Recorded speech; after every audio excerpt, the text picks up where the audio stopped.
Hey, welcome everybody to the Speedrun World Record Circuit here at GSA, brought to you by Urban Arts.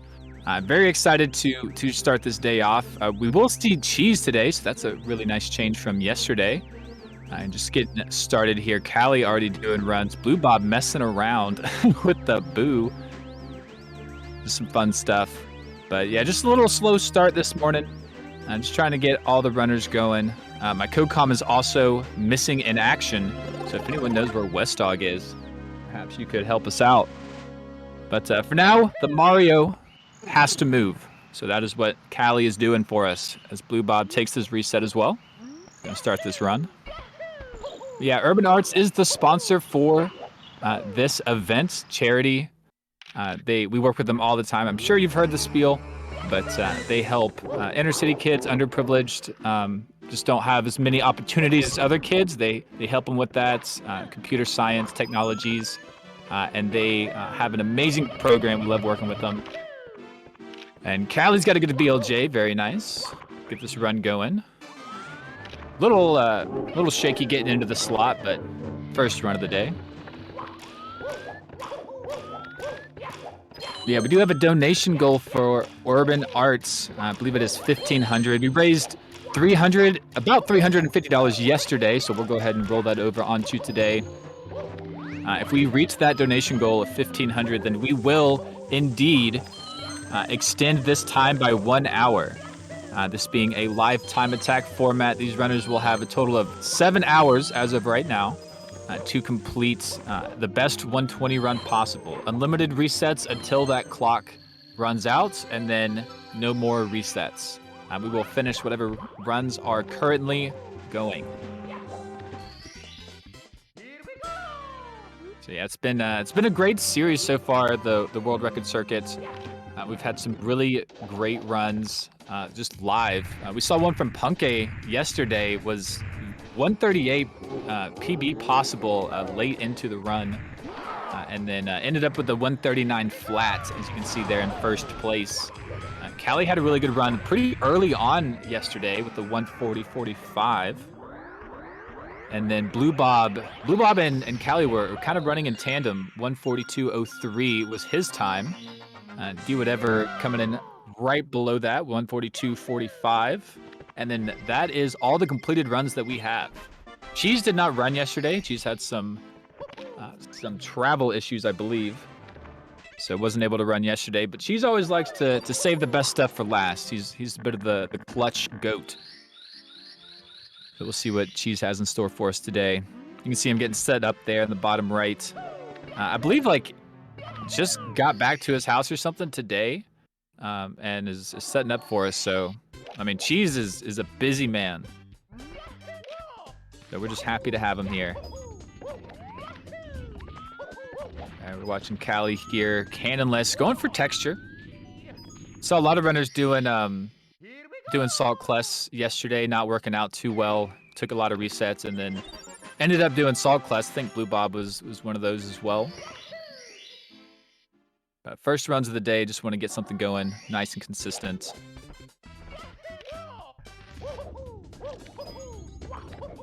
Yeah, and I believe Callie's definitely capable of getting this 139 time. Still has a 140 PB, I believe. But has come super close in this tournament and the last event that we ran of getting that 139 live for us here. I believe Callie may be able to pull that off today.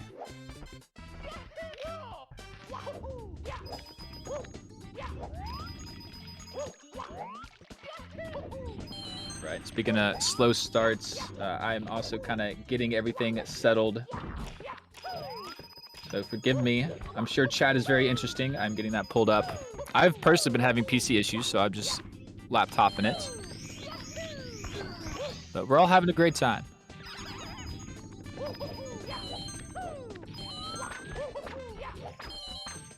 Allie's killing this 100 coin.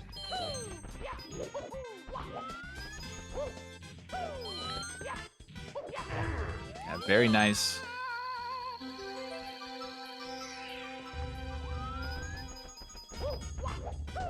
See if we can get this clip here at the ending. Beautiful. Skipping that one coin. Didn't need it. Real smooth. Blue Bob still trying to get going. All eyes seem to be on Cali. Cheese looks like he's a bit more set up now. Still don't have that game feed.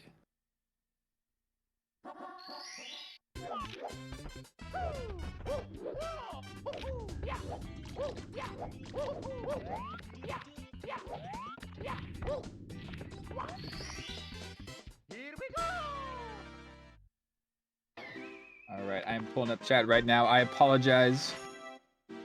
All of you guys are beautiful people. I am now interacting. But I hope everybody's had a great Sunday.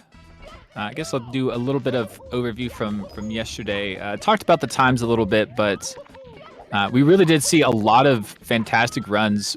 Ouija had some trouble in basements. Seems to be a bit of a kryptonite for Ouija here at 120 in these sort of events. But has like really great paces going into the basement and then maybe beyond. So hopefully we can see something really good out of him today. Currently sitting at a 0 minute, 0 second time. Not first place, is indeed last place time. Even though that is as low as you can go. Liam, we are kind of uncertain about at the moment. We are certain he will show up at some point. But Liam had some great run, or had at least one great run. Wasn't able to catch it, but everybody was talking about it afterwards. Wasn't able to finish it out, though. Took the reset. A lot of these top runners, if it's not like a really good time, they don't want it. They would rather take the reset and keep going. But we'll see if that mentality changes here in day 2. As it is the last day, and there's only so much time finish runs when you have a hour and 40 minute block that you have to finish in. That's 120 is a long category.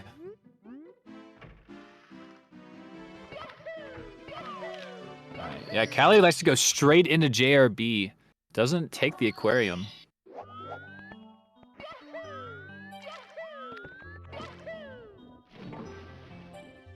Yeah, Blue Bob having fun in chat. Some Blue Bob supporters. Blue Bob's a great community member. Love that he's doing 120 now. Also a bit of a Tetris player. If he's not playing Super Mario 64 on stream, you might catch him playing classic Tetris.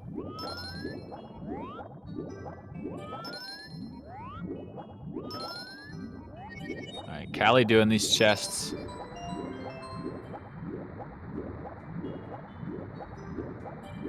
Let's see if he gets this box break right here. Oh, he does. With the swim animation. Very nice. Mario kind of floating in the air there.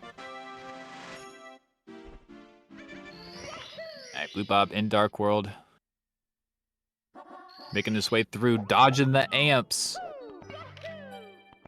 All right, plenty of time to make it over this cheese block. All right, could be a good start for Blue Bob here. And oh, Callie falling down. Callie goes for cannonless. For this as he's entering JRB, but we'll see the backups here. You have to catch a good cycle. Callie tried to explain it to me one day about the cycles. It didn't make any sense to me. It makes sense to Callie, as you could see. Got the star. Probably didn't make it time efficient with falling in the water there. But if you don't go for cannonless at all, you also risk missing the cannon shot, which might not lose too much time, but you just kind of play your odds there.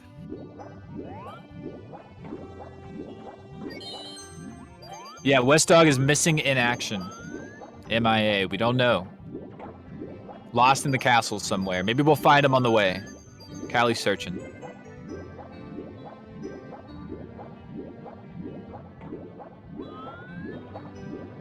Yeah, if anyone knows, got an APB out for West Dog. I don't know what that stands for. Bolo, be on the lookout. I know what that stands for.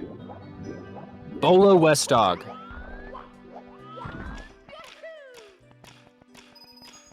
Oh, misses a coin, Callie. All right, it can be a bit scary. You need all of those blue coins in JRB. You cannot miss a single one. Only stage where that's truly the case. 104 coins here. Lowest coin count of any stage. Oh, Boobop missed an Owless. It's okay, though. If you do the Dark World first strategy... Oh, get it! Bob. Clipping the fence, wasn't expecting it. But if you do the Dark World first strategy, it kind of does lend you a little bit of wiggle room to miss Cannonless once, maybe Owless once. And so it's not as reset... Womps is not as reset heavy as somebody who just kind of maybe does Bomb Clip first, doesn't do the BLJ into Dark World. That BLJ does save... It's at least 10 seconds. Depending on the cycle, some of these runners can save closer to 15.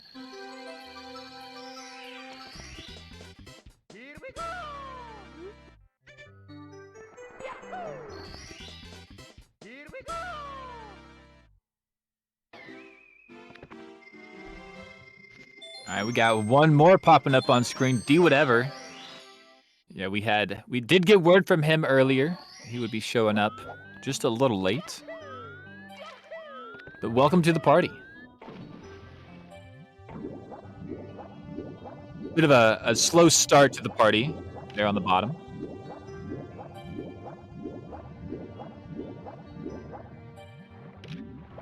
We're rocking it pretty well here with Callie and Blue Bob. Pretty nice clip here from Callie. DRB's a very interesting stage in that nothing is extremely hard. The 100 coin can be really rough trying to get the fastest cycle, but nothing's extremely hard. And so it's all about just minimizing those time losses, getting every swim.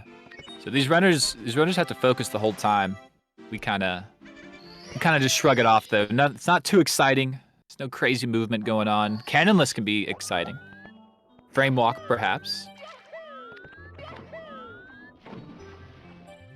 But for now, we're just swimming.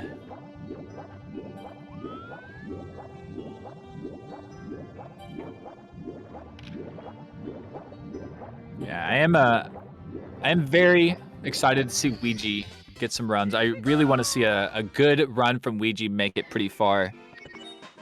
Get a nice upstairs. Because Ouija, if Ouija can make it out of basement on a really good pace, I think Zeus and I were talking about this yesterday. His upstairs and beyond is very clean, and he's more proud. It seems like he's more practiced there. Maybe it just comes a bit easier to him, but it is a thrill and a half when Ouija makes it out of basement. Really green. That would be a great treat to have here. Second day, Speedrun World Record Circuit event.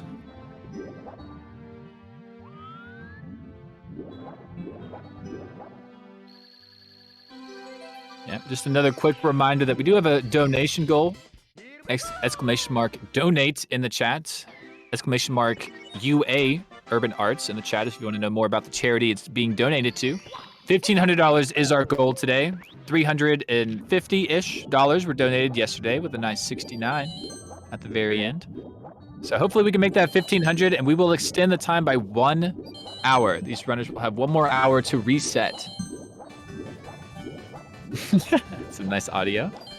But yes, they will have 1 more hour to reset. And that can be a big difference, especially maybe for runners like Cheese, Liam, Ouija, who've had a bit of a slower start here. Cheese especially not playing at all yesterday. That would be a great benefit.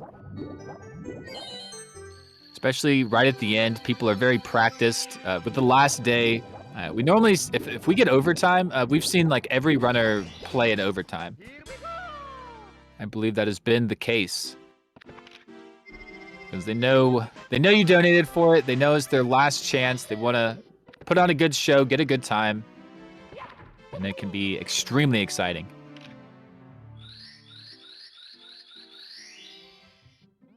But Callie making his way to the slide. Just gotta talk to the door real quick. Say what's up.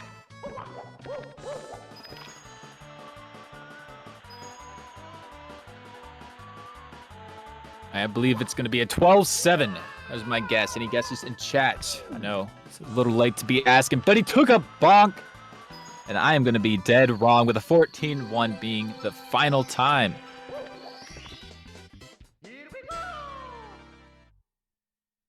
Okay, Blue Bob did end up taking the reset, so is making his way out of Dark World once again. Womps was just a bit too much for him on the first go. Do whatever. Trying to work out HMC 100 coin. Yeah, do whatever. Certainly a 70-star experts. Only bopped by Ouija by 1 second. So sitting at second place. Do whatever. And Callie misses a coin. Get it this time! It can be really frustrating to make these turns. He's losing all of his speed, and he's just going down. Unfortunate from Callie there. Just barely missing that coin multiple times. So we're going to focus here on Blue Bob. But kind of going back to D whatever, 70-star experts. He looks very practiced and can get really good runs in because obviously he's great at the game, knows the movement. But yeah, stars like HMC 100 and just I think a lot of the 100 coins in general, not as familiar to do whatever, just throughout the years. So that's what we see him practicing here. Maybe we can, maybe throughout the day we can really check out, do whatever, see how he's going, faring with the 120 specific stars. I mean, he's been doing a really good job overall with the 142.45. Only in 4th place by about, I mean, it's about 40 seconds. But whoever can get that 141 will be in top 3.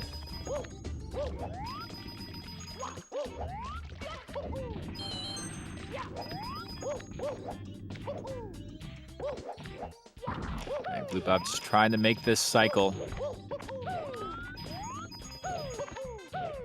Now, reducing the lag. Very clean clips. Even skipping this coin.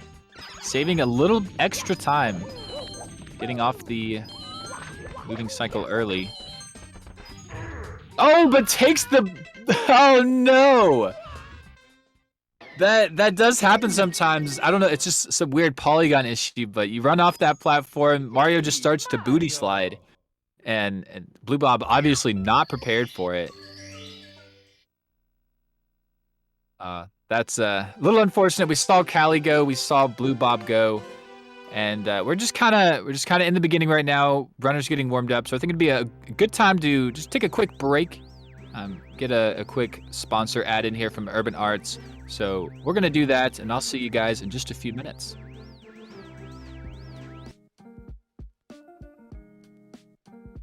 Urban Arts helped prepare me for college by giving me a lot of experiences working both independently and collaboratively with other people to make really cool games, and taught me how to put my all into creative projects, and that helped me put together a very strong portfolio for college.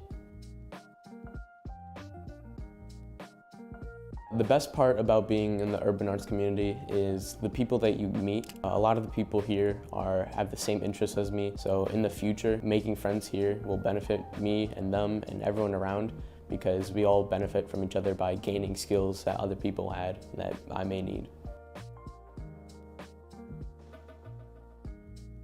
Urban Arts helped me see myself differently by showing me that I can be a good leader. In the studio program, I was assigned the role as project manager, and fulfilling that role for the first time actually helped me realize that I have good leadership skills, and it really helped me to develop them.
All right, welcome back to the Speedrun World Record Circuit, brought to you by GSA, working with Urban Arts.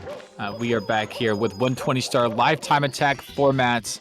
We have about 6.5 hours to go, unless we hit our donation goal of $1,500, in which we will have about 7.5 hours to go.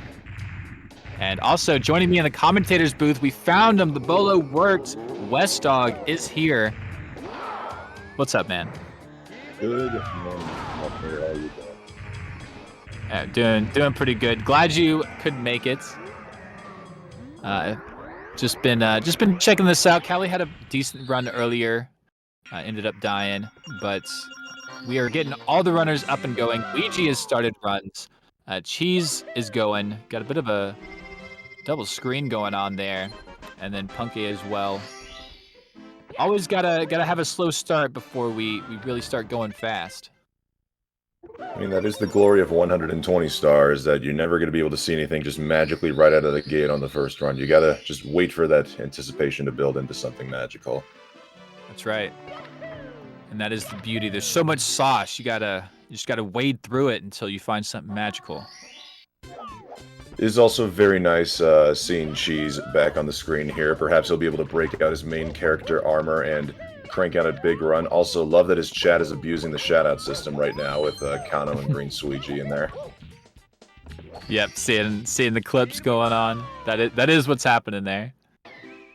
If you look over on D Whatever's screen real quick, he's doing a more optimized way of getting up to the top of this BOB tower. See if he does it again. Hopefully does. I pointed it out. Do whatever. Come on, man.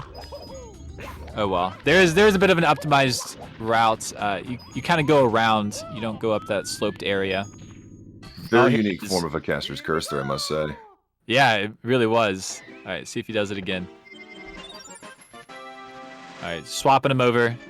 It's just in a different screen right now. In the center. Oh, it took the bonk. You kind of see how it goes. You go up there and you go around. Some fun stuff. Very difficult, as you can see. You have to dodge a lot of trees and obstacles. I think D must have done this yesterday during runs, because I was even talking with I believe Zeus or Shicely about how rare it is to get a sub 18 race time in BOB, and the moment I get off comms, I see D Whatever suddenly pull up a 17.7. I just thought, huh, what the heck? Also, speaking of what the heck, Blue Bob here bonking into the wall after long jump bouncing off the Piranha Plant. Gonna have to back it up here. Very nice. But, oh, this is very tricky. Blue Coin next to the Piranha Plant is able to save it. Yeah, that Piranha Plant spawns back in, causes you trouble. If they're awake, you can't kill them. There's nothing you can really do. I think unless you can get the metal cap, but we obviously don't do that. Oh, Callie long jumping into the abyss. Classic. Let's see, D Whatever. He still keeps bonking onto the little wall there. I didn't realize how frame perfect that jump dive has got to be. Yeah, it might be because of that sign as well. That sign's really weird right there.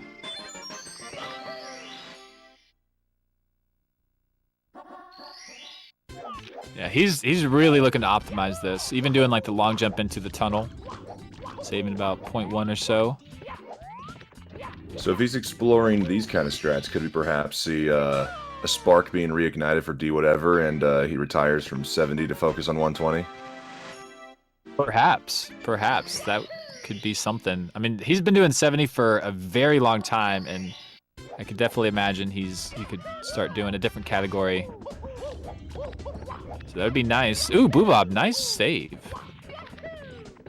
Kind of misstepped it on the jumping off the tree, but getting back onto the slope pretty quickly.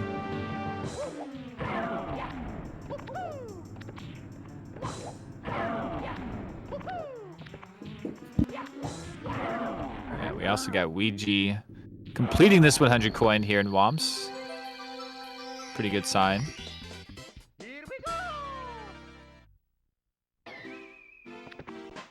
Yeah, we did. I know people were asking about Liam.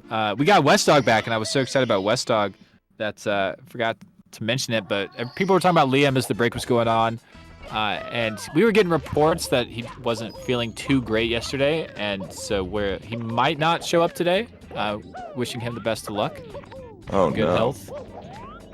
Yeah, so may or may not be here. Yeah, hopefully he's doing all right. But we do have cheese today.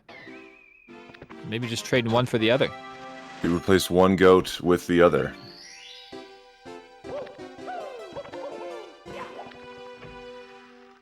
All right, maybe get some JRB action here from Blue Bob. Something different. Blue Bob has been on Pacers throughout this entire event so far. Just love always looking at his screen and seeing the color green.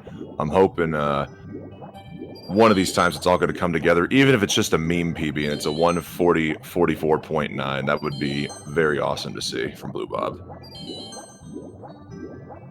Yeah, Blue Bob and Callie are like playing with their PBs in these events. Both of them on a PB pace run yesterday, running together. It's almost like a race style. It's pretty cool to watch. Yeah, very capable. I think that's fairly common to see in 120 star. You know, people will be capable of a time, you know, with it like a minute beyond their PB, and then one day it'll just all come together and you'll just skip like this massive section of time. I mean, that more or less happened to Ouija not too long ago, getting a near 1 minute PB going from a 139.42 to a 138.43. And anybody who caught the run saw, I believe it was, or very close to world record pace in Rainbow Ride. Oh, wow. Yeah. Yeah, I did hear about him losing about a minute in Rainbow Ride. I didn't realize it was that good. It was astounding. It's one of the few moments I've actually stayed up till like 2 o'clock in the morning local time to watch a run, just because all the Discord servers were popping off. Yeah, I can imagine. Yeah, I really want to see Ouija get some good paces. I mentioned it earlier. If Ouija can get out of basement on a really good pace, it's really a sight to behold. And he is in JRB. You know, for this rate, it might be interesting if Liam decides not to compete today. We've got Ouija and Cheese both active, so if they just even get a run finished on the board, they will improve their positioning. I don't know how a three-way tie would work in the event of none of those three guys completing a run here. But of course, we know Ouija and Cheese are very, I guess in a way to phrase it, critical of their runs. They don't just try to power through runs. These guys are high level runners, and they only seem to accept nothing short of the best of what they can provide. Yeah, it's very true. Yeah, a lot of these top runners will decide just to not even finish a run day one. If it's a 3-day event, maybe not even day 2. And yeah, just waiting for that one good run. These runners kind of know when it's happening, know when they feel it. But yeah, very overly critical. A lot of people ask, like in chat, you know, are we gonna do a no reset? What are we doing with that? And well, 120 is such a long category that you really don't want to finish these runs until you know you have a good one, right? Especially for these top runners. Absolutely. So maybe for like, you know, runners too, it's a bit more easy to play closer to the PB, but a lot of things have to come together for these runs to be kind of up the par with expectations, like Cheese and Ouija. There's some alerts going off. I was making sure I wasn't going completely insane here. I keep hearing those noises and I don't know where they're coming from. It says I love refrigerators. Is that on Blue Bob's stream? I don't know. I love refrigerators. Somebody's doing it. Apparently someone very much loves refrigerators. I love refrigerators. As you know, I can figure it out. I love refrigerators. one of my favorite things I like to do with people is whenever anybody asks for a haiku. I'm assuming you're familiar with the haiku poem Markinator? 575. Exactly. This is a haiku. It does not have to make sense. Refrigerator. Yes. I love refrigerators. Refrigerator. That one word is 5 syllables. I know, right? Doesn't that kind of freak you out when you first hear that? Refrigerators. It does. That's why I love refrigerators. It's kind of like how www is not short for anything because it's like 9 syllables long. Oh wow, I never even thought about that. Yeah.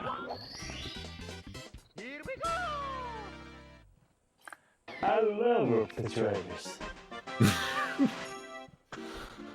might check into the Blue Bob stream and see if it's going on there and it's somebody It's still abusing going. the alert system. Oh, very much so. Yeah, it is from Blue Bob's stream.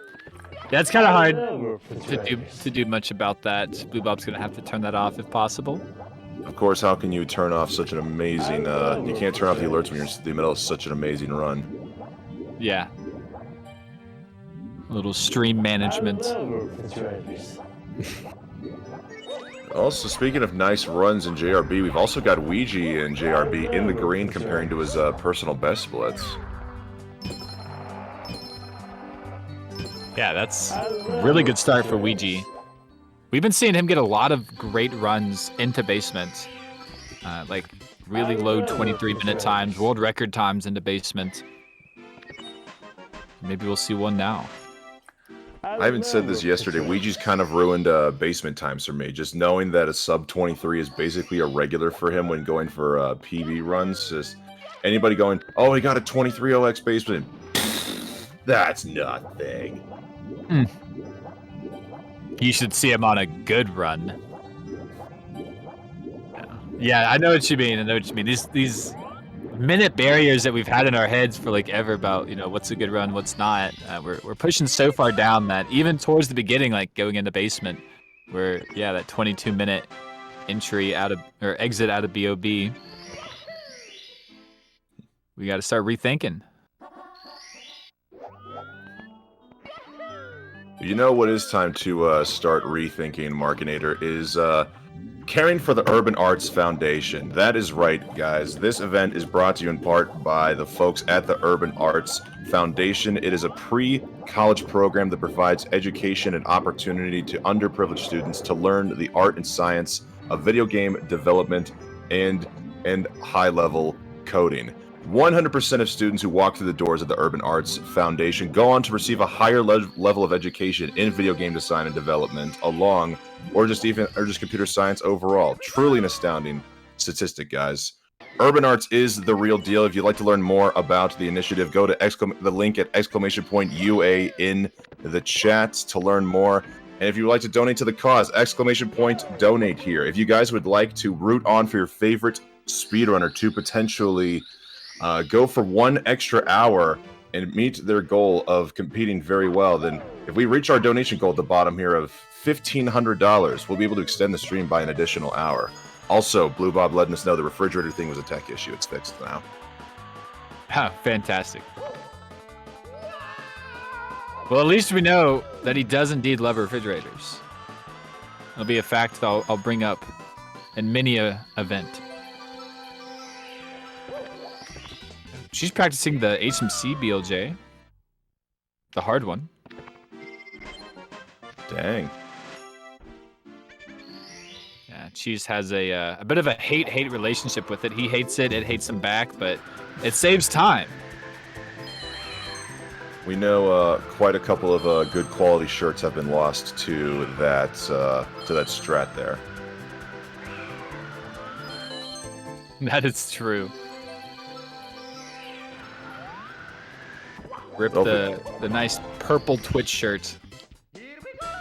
Hopefully that won't be the case here. Cheese is repping his organization, Counter Logic Gaming, with a snazzy looking CLG jersey there. So hopefully there won't be any frustrations. Though, of course, reasonably, if Cheese were to somehow break world record, would CLG allow him to tear up company merchandise in celebration? Probably. If you achieved something, then yeah. If you did it out of anger, it could be a breach of contract then. Who knows? I'm too simple of a man to know the nitty gritty legalese about that, but you make sense to me. Yeah, it's probably not that serious. Blue Bob getting a 12-6. Really nice slide. All right, and with that, we got a donation coming in. We got $10 from Maximus JE.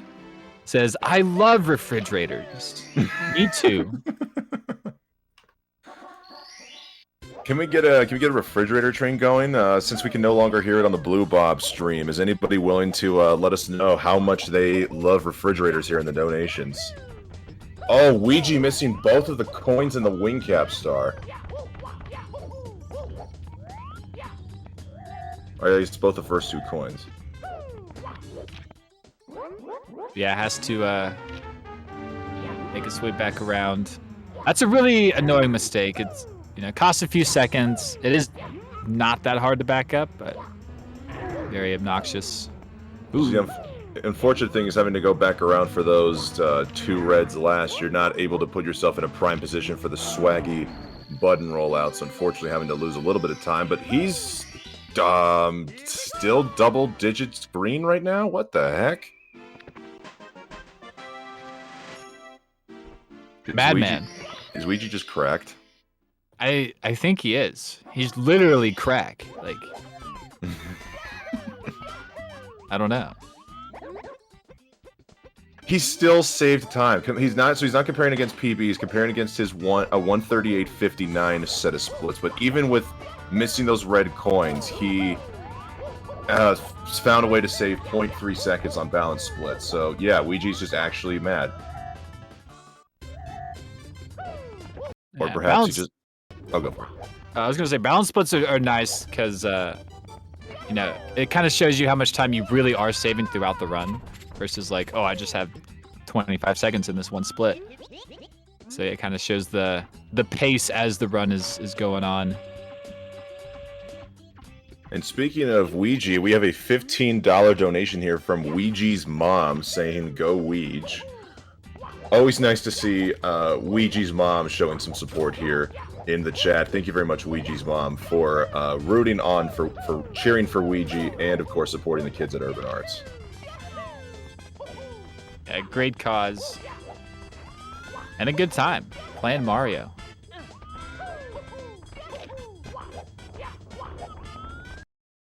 All right. Blue Bob with the ball strategy. Not sure he got any. The Koopa was a bit late to the party there. I think, at least from what I recall from Simply's YouTube video explaining the ball strat, it seemed to be the typical star grab was around 242, 243, and star there was about 241, 242. So I don't know if balls did work, or even so, regardless, anytime he might have saved from balls, which literally would have been a second or so, was lost to the accidental ground pound. Yeah, perhaps just giving some extra good luck on the run. Yeah, those ground pounds, they will do it to you. You'll like pull off a strat and you'll be really happy, and then he'll just take a ground pound and it's just lost. It's just over. Ouija, I don't know what happened to him. He got a 79 Koopa time, but I just saw him sliding backwards on the white slope there. He must have bonked into something and then gone sliding down. Yeah, I don't know.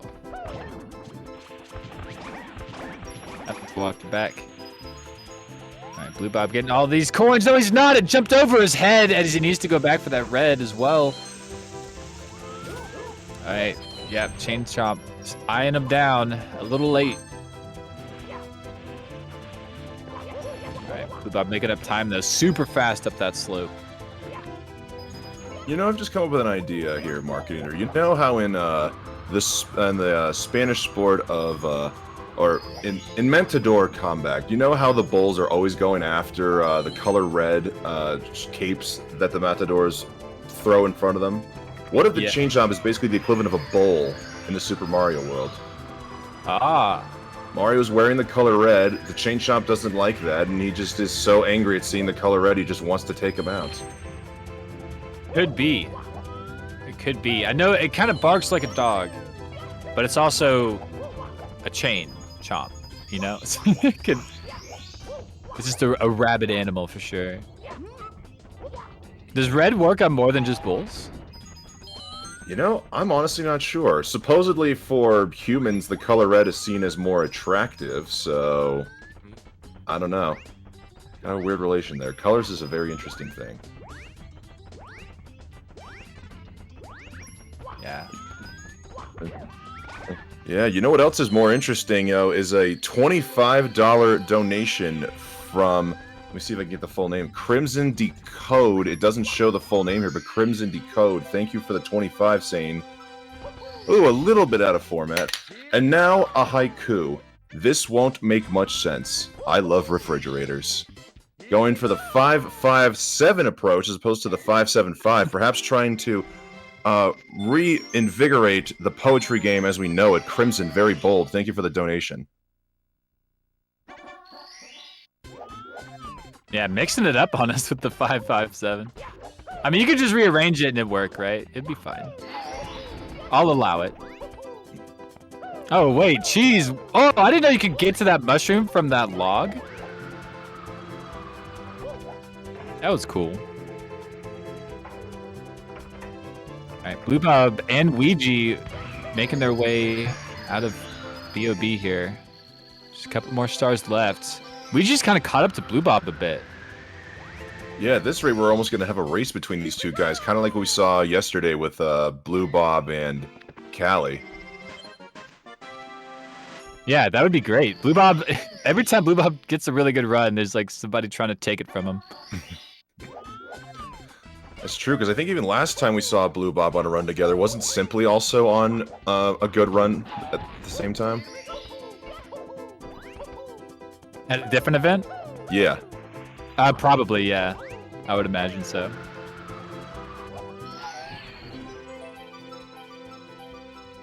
Yeah, and that's a 23:38 exit. Even though it's red, that's a really good exit time for BOB. Yeah, we've got somebody here in the chat saying, you are such a Chad, you don't even know the beginner strats. So, Markinator, how does it, can you take us what it's like to be a Chad, a day in the life of being a Chad? I kind of envy your Chad status.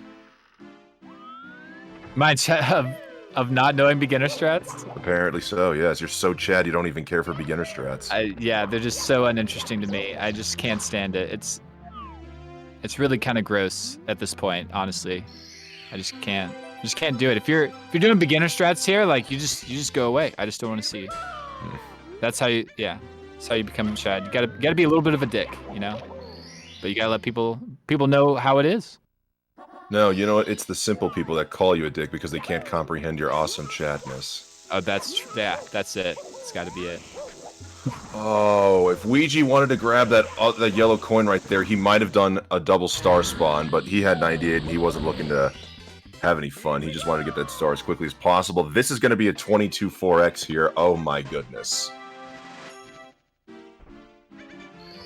That's crazy, man. He is close to a minute ahead of Blue Bob's pace, just going into basement. Oh my goodness. And Blue Bob's pacing.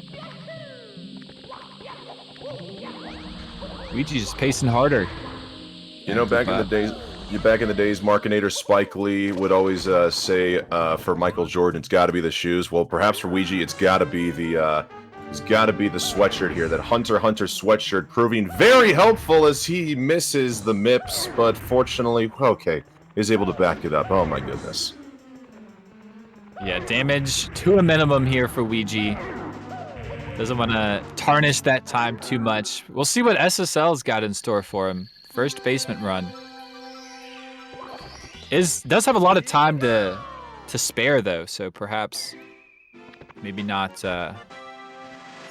too nervous coming in here, but we'll see. Barely misses the center of that quicksand. Gets into the pyramid. But that was a close call. This is a lot. This is too much. Yeah, we just got to get it done. Got to have faith. Just like Ouija's mom. Go Ouija. Also, we can't forget that we've got Callie and D whatever both in the Bob-omb battlefield, basically tied up right now at 19 stars apiece. So we've got not just one, but 4 runs going on right now simultaneously. Hopefully this caster doesn't curse anything. Yeah, this is fantastic. I'm sure that these runners are really looking to get something in this last day of the event. And knowing that there's only so much time left, and maybe knowing that we didn't hit the donation goal yesterday, maybe thinking they might have even more limited time. I'm not sure what Blue Bob's doing. Oh, he missed the slide on Reds. Yeah, he missed the jump there and has had to go back up the pyramid. I don't know if the triple jump got eaten and he slid down the dune or what, but unfortunately he did have to restart it all. Yeah, it's an unfortunate mistake. Looked like he got over there like decently quick. It's going to land one more time. Make sure he can get this last red coin. Ouija, missing the wing cap and just narrowly dodging some fire there. Oh my god, SSL Reds not being kind to these runners at all right now. No, it's not. Ouija faring just a little bit better, except for the fact he missed a coin and then took a dive into the quicksand. Oh no. What is going on? Oh man. That wasn't that big of a mistake from Ouija. I'm not sure what happened. I don't know if he was trying to swing back around and see if he can go up and get it again, or if he just simply didn't like missing the red and decided that was it. Yeah, could have tried to take the turn a little too sharp, and I mean he was kind of about to run into the pyramid as well. Yeah, not a great spot for Ouija. Hopefully we'll see him on another one. That was an amazing pace though, and this early on, that's a pretty good sign. Fortunately, there are multiple runs going on, so now we've got D Whatever and Callie, who are actually 34 seconds separated from each other on the timer, and what looks to be on identical paces right now. Trying to see if I can zoom in on these splits to see what's looking like here. So Callie had a 16:25 slide exit. Meanwhile, D Whatever, he had a 16:32 slide exit. So these guys are basically near on the same pace right now. This could be a near actual race. Yeah, basically is 7 seconds apart. It's pretty crazy. 20 minutes into a run. Okay, Blue Bob taking care of SSL. Didn't get that fake ledge grab on the fence. Okay, but he's through.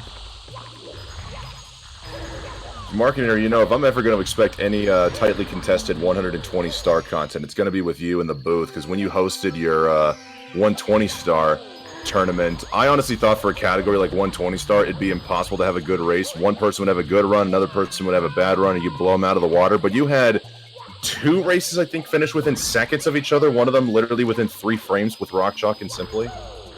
Yes, yeah, that still stands as the closest race in 120 history. Rock Chalk and Simply, yeah, finished within 3 frames.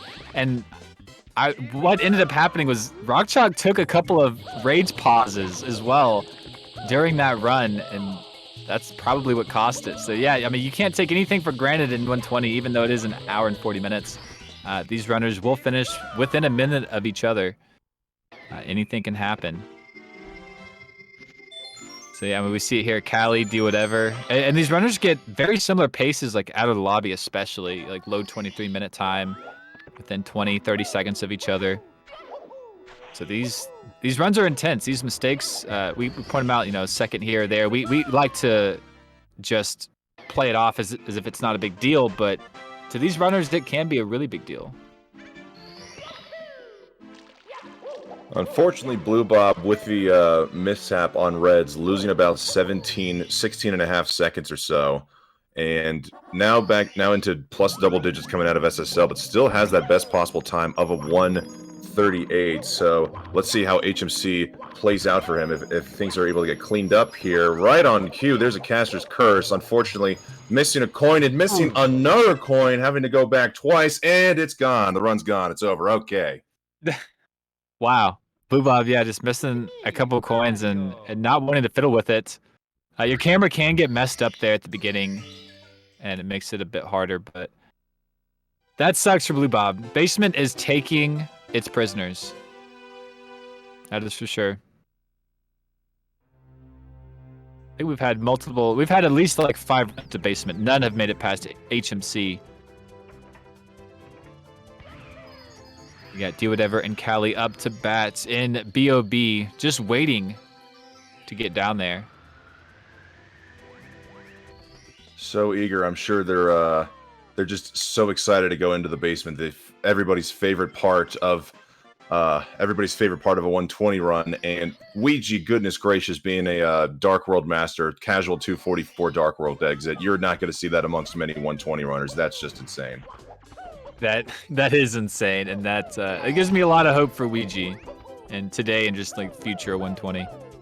Something I like here, both Callie and D whatever opting for the close-up angle there. Playing this game on the Japanese version, I've always thought it was rather concerning, as Callie didn't get the 5th secret, or didn't get the 3rd secret, so has to fly back around and grab it. That's going to cost him a little bit of time, but fortunately, it's not too bad. Still got some high speed going in the air. Yeah, that is true. Really, really unfortunate.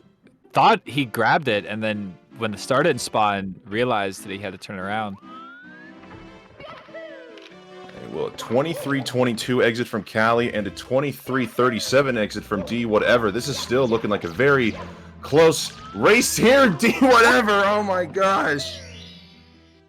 Wait, okay, so he's gonna have to get it later. You have to get it before finishing Lethal Lava Land, because then the second MIPS has to spawn. Yeah. It's not like 70 Star. That's going to be interesting there. Oh, I wonder. Oh my god. What is going on with... Alright, he got the glitchy MIPS, thankfully playing on the Japanese version, but what is going on with this freaking rabbit, man? I don't know, Ouija missed it earlier too. We've now had 3 people in a row go to the basement and get totally foiled by the rabbit, and Callie, because of that glitchy grab, is going for HMC early. Yeah, I guess it makes sense. You're already next to the door. And in this kind of style, it really doesn't matter. Very, very interesting. So he'll probably do SSL last. So that'll be crazy. Or I imagine after he leaves HMC, then he'll go to SSL, so that way he comes out of LLL and still has the direct shot at MIPS. At least that's what I think might go. Since we already do SSL to HMC, makes sense if you just go reverse order. Yeah, that's true. That's true. Yeah, for that MIPS.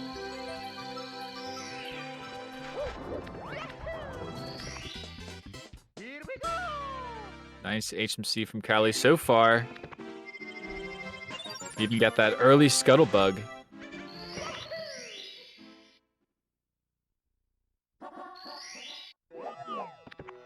Yeah, we got audio from D whatever, but eyes seem to be on Callie with this 100 coin.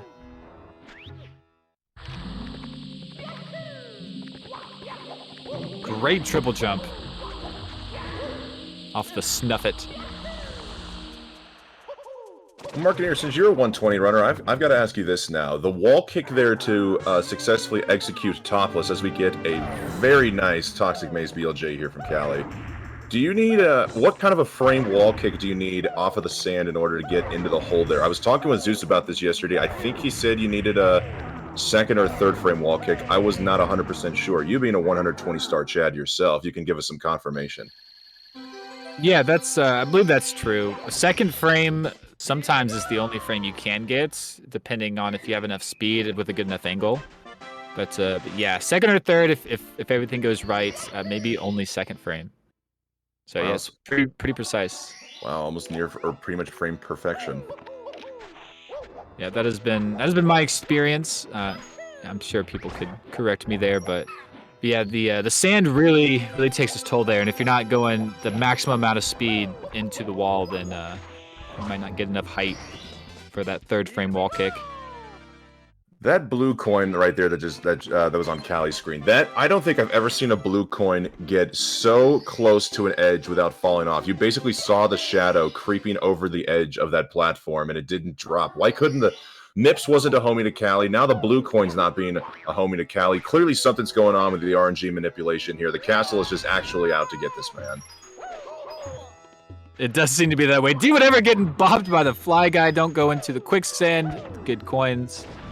Not having a great start to this 100, but is on the way.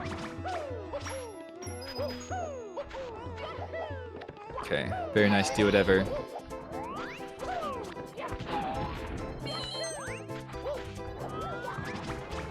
Yeah, a couple runs in basement here. Callie doing it backwards. They would both be in SSL right now. You know, I've just completely overlooked the fact that we're on 7 screens. Liam has shown up.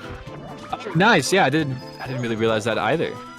Commentator so encapsulated by the runs. We have Liam officially now in the event. He might be competing today, although we see just a chair right now. And, of course, our talk about our love for refrigerators has perhaps proposed the theory that Liam might be trapped in a bowl of oatmeal, so he might still be trying to crawl his way out. We'll have to wait and see. Yeah, perhaps he was like, "Wait a minute, I like refrigerators. I've got to be a part of this." Welcome to the fridge, bub. It turns out refrigerators are the real MVP of the day so far, folks. We all love refrigerators, and refrigerators are what's needed to get Liam competing today. We love to see it. Keeping things fresh, that's for sure.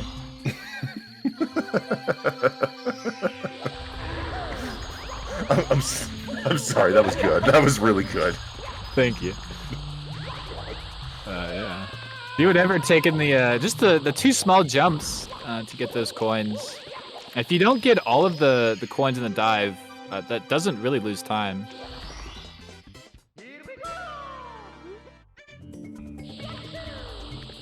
Alright, SSL here. Could do whatever. Going alright. Making his way through, and then Callie did end up finishing or not finishing the HMC. It got the better of him, so he's just taking a quick break. So, do whatever, keeping us company as Ouija's doing frame walk. He's doing frame walk.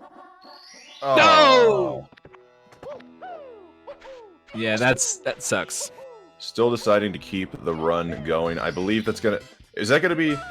Will that be the only time he tries it, or will he try to go for it one more time before deciding if he may need to reset the run? I would imagine he goes for it a second time. You kind of have to recoup the time you already lost, right? I feel like now you have to. Yeah, exactly. As we're getting a raid by GTM going into Ouija. Shoutouts to GTM. Ooh. So we're going to possibly see even more shoutouts to GTM as if D whatever continues this run through HMC, we might see the popularly coined GTM slide. D whatever getting nice quick work on the MIPS outside of SSL, and now here into HMC. So it's looking like even with all of those little mishaps that have gone on, based on his best HMC 100 time, there could be a possibility he's not too far into the red after this split. Yeah, that could be the case. Gotta make this happen, though. Does grab the coin. Alright, very nice. Yeah, D whatever, yeah, just keeping it clean. Has to make it through here. Okay. I believe, yeah, it was just even yesterday, D whatever struggled with that box 2 runs in a row. First, he missed the coin, and then the second go-around, he accidentally ground-pounded and destroyed that box. So, just glad to see that's not happening so far. Yeah, cleaning it up just a little bit as he misses that blue coin. But dodging the shots there.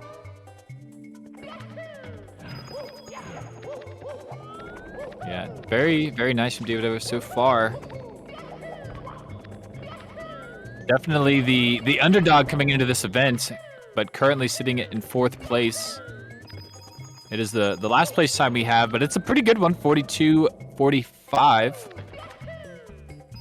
And with the time running out and the runners needing to finish some, it might not be the last place for long. Especially with D whatever not having done 120 in a while. I honestly didn't know what kind of runs he was capable of. I'm just glad he got the 144 on the board. The 142.45 now puts him in serious contention here for a solid positioning on the leaderboard. Let's see how the rest of this day unfolds. Yeah, I mean, that's exactly right. Do whatever. Yeah, I think a lot of questions were being asked about do whatever, but very, very much proving himself here. Unfortunately, blue coin not being a homie for D whatever either. We have yet to see a blue coin be a homie for these runners so far. But hey, look at that. D whatever's not in the red. He's back in the green. Although it looks like he might be splicing his run here. I don't know what's going on. Okay. Just a very strategically placed splice there. But fortunately, per competitive rules, we're allowed 1 splice in there. D whatever, you've now used your freebie. Yeah. live events, we do allow one splice. If you could do it as you're going, hey, kudos to you. It's what I say. Yeah, this run is still looking really good with the green, as you said. And taking a dive. It's gonna go for the clip. Oh, does get it. Very good. Did not get the most optimal setup there, but do whatever, knowing what to do. And everyone else is kind of just chilling. I mean, we got Callie here and Womp's trying to make something happen, but we got practice, we got sleeping, we got swimming. Cheese is making it through Dark World at least. Oh, but Callie's missing Owlus. Like, he's taking it way too easy. Okay. Very nice, Callie. Picking it up. I like to see that.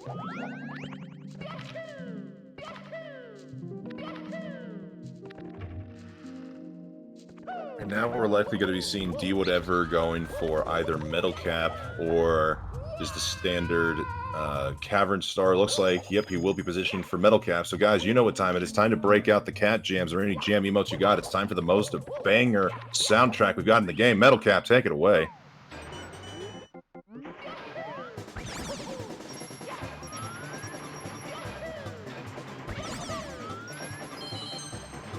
At least I'm hoping. Wait, the audience can't hear the audio, right? Yeah. Oh, for sure. Yeah, I do love how you just threw it to the to the song there. Take it away, song. You got this. That was good. Good stuff from the commentator. Good stuff from D whatever. Shout out to the production team for not making me look like a complete fool there.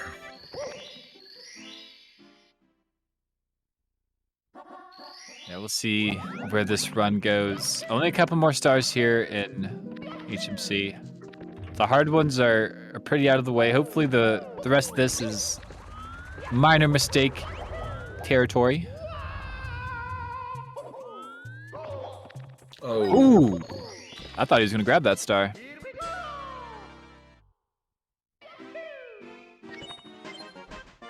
Cheese and Womps. Ooh, got Owlus.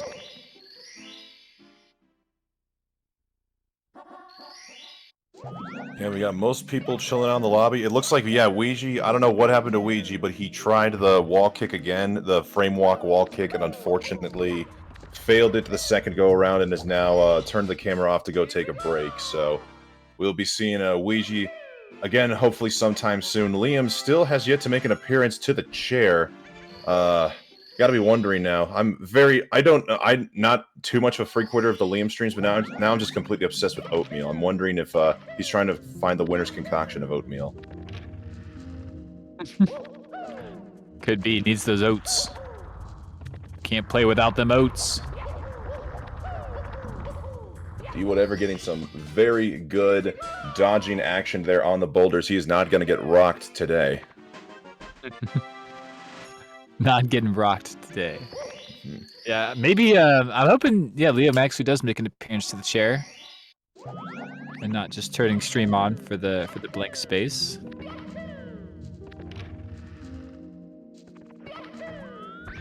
But Cheese, I think, has become a bit of a wild card in this event, not showing up yesterday. Really need something going today.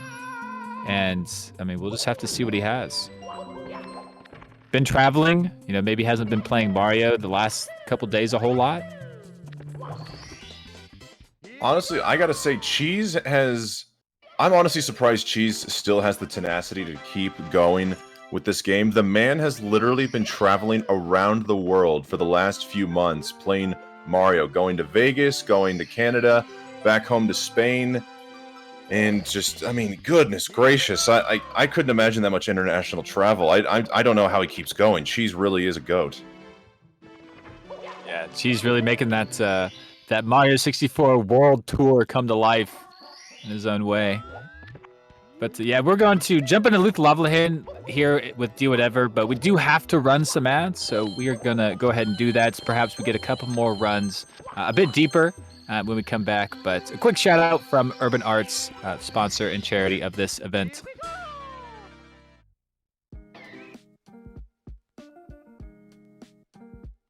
Urban Arts helped prepare me for college by giving me a lot of experiences working both independently and collaboratively with other people to make really cool games, and taught me how to put my all into creative projects, and that helped me put together a very strong portfolio for college.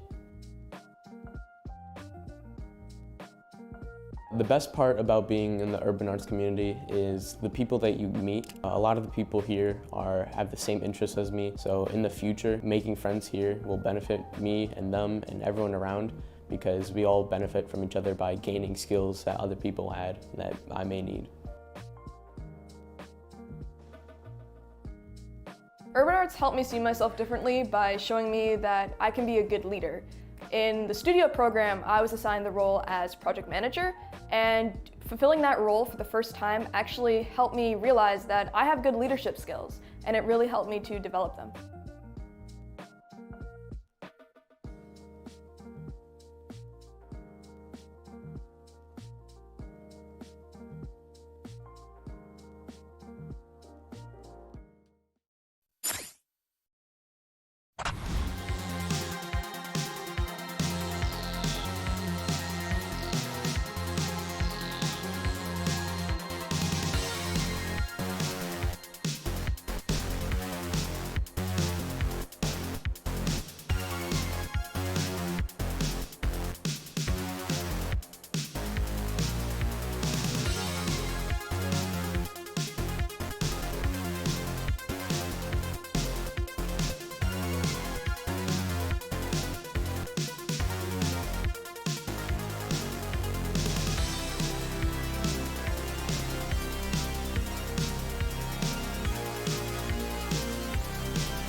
So you see, they have a compartment to keep the butter warm outside of keeping out everything cold from the warm enclosure. And that's yet another reason to love refrigerators. They have literally thought of everything. Oh, hello, folks. Welcome back here. West Dog joined alongside Markinator in the commentary booth, very much expressing our love for refrigerators during the advertisement break here. Markinator, what's the reason why you love refrigerators? Wow, what a question. What's not to love about refrigerators? I think that's a shorter list, to be honest. But yeah, no, I love refrigerators to keep all my milk cold. I like milk, so I think that's probably my best feature. But chat, you tell us, what do you love about refrigerators and donations to Urban Arts? ! Donate. Yeah, guys, any and every donation that gets that is collected here today for the Urban Arts Foundation, commentators will read them out loud in the booth within TOS guidelines, of course. So give us everything and anything you love about refrigerators. Blue Bob has certainly started the train here in my thought. I can't stop thinking about refrigerators. Yeah, me neither. That's I just wish that didn't happen because yeah, I haven't stopped since. There's refrigerators everywhere. But speaking of refrigeration, we are now in Cool Mountain, the mountain that is absolutely cool, probably from the refrigeration of this painting itself. I don't know, commentator absolutely stretching out the confines of coldness here. But D Whatever is very much on a hot run right now.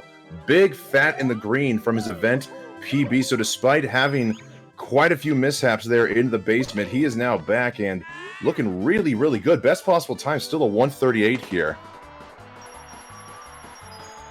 Yeah, D Whatever doing really well. Picking it up after a bit of a misstep in lobby, maybe SSL as well. But having a really good HMC, good lethal lava lands, and appears to have come out of Vanish Cap really well as also. So yeah, keeping it together. CCM, BBH is a bit of a... It's not really a null, but it is a time to stay consistent. You know, don't make any crazy mistakes because the stars are not super hard, but a lot of things can still happen. I was hoping to do CCM later in the run as well. We technically could do it 0.7 seconds faster if we went here before basements, but it's just an extra 6 minutes before basements. You want SSL done, you want HMC done, and so we just kind of skip over it. We'll take that 0.7 second loss. We got Callie and Blue Bob interacting with each other here in the chat. Blue Bob apparently having some struggles to get into the aquarium before going into Jolly Roger Bay, as Callie tells him, just do it last. Callie being the only runner competing so far today that does aquarium last, so perhaps maybe we found somebody who is now converting to the ways of aquarium last. Perhaps, yeah, it could be the same concepts.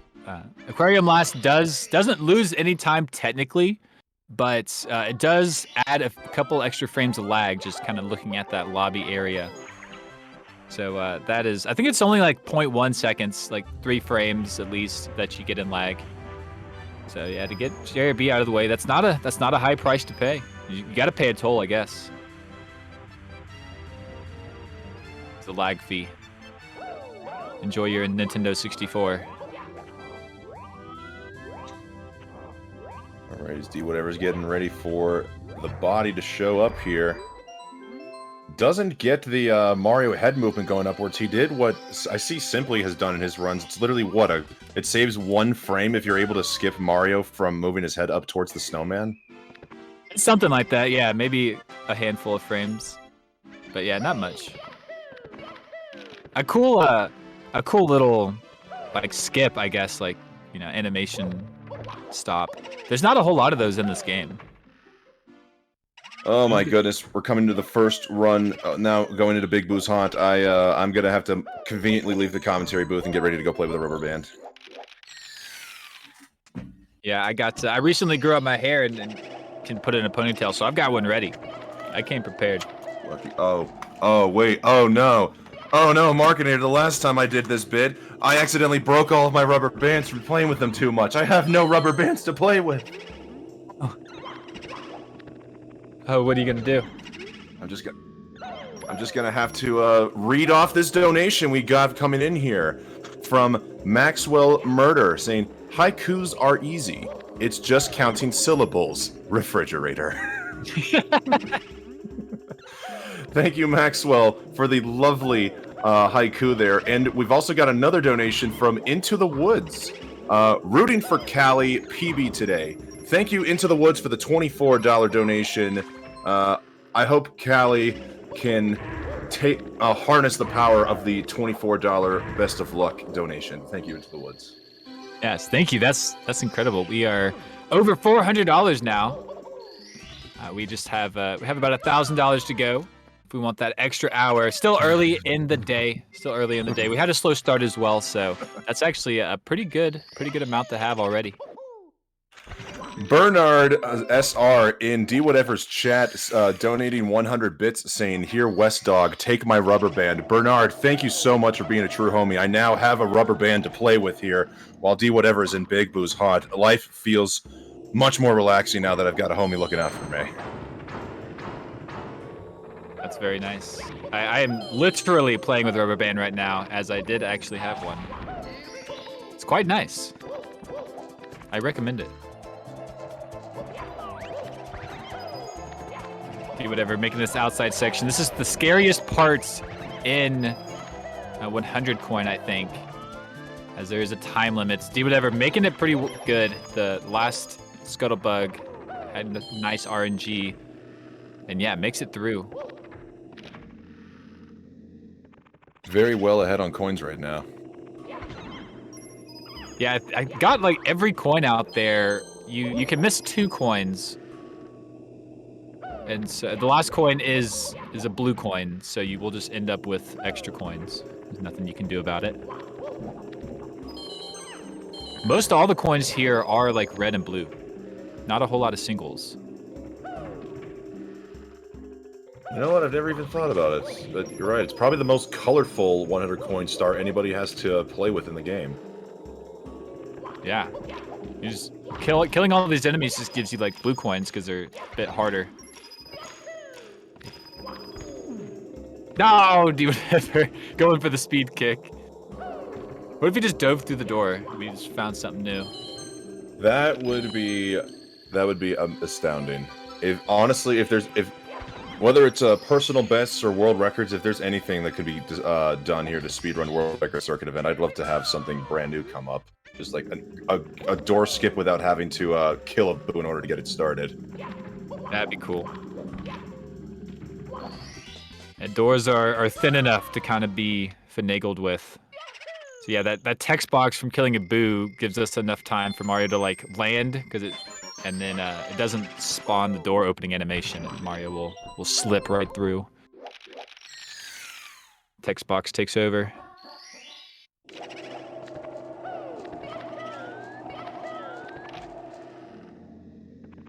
Here we go, going for the Vanish Cap Big Eyeball. This is a fun star to play around with. Even if you don't do 120, it's just really nice to optimize. There's a lot of small things. And oh, yeah, just like that, I was too close to the wall and bounced off of this baby boo. Perhaps we'll see him, but maybe not since Do Whatever bounced off him. But yeah, a lot of small things. You can really tell, where these runners save time and a lot of different stars. But the first time I did it, I was like 3 or 4 seconds behind the time that was on the sheet, and I was like, there's no way. There's no way. But there was. There was a way. There was a way.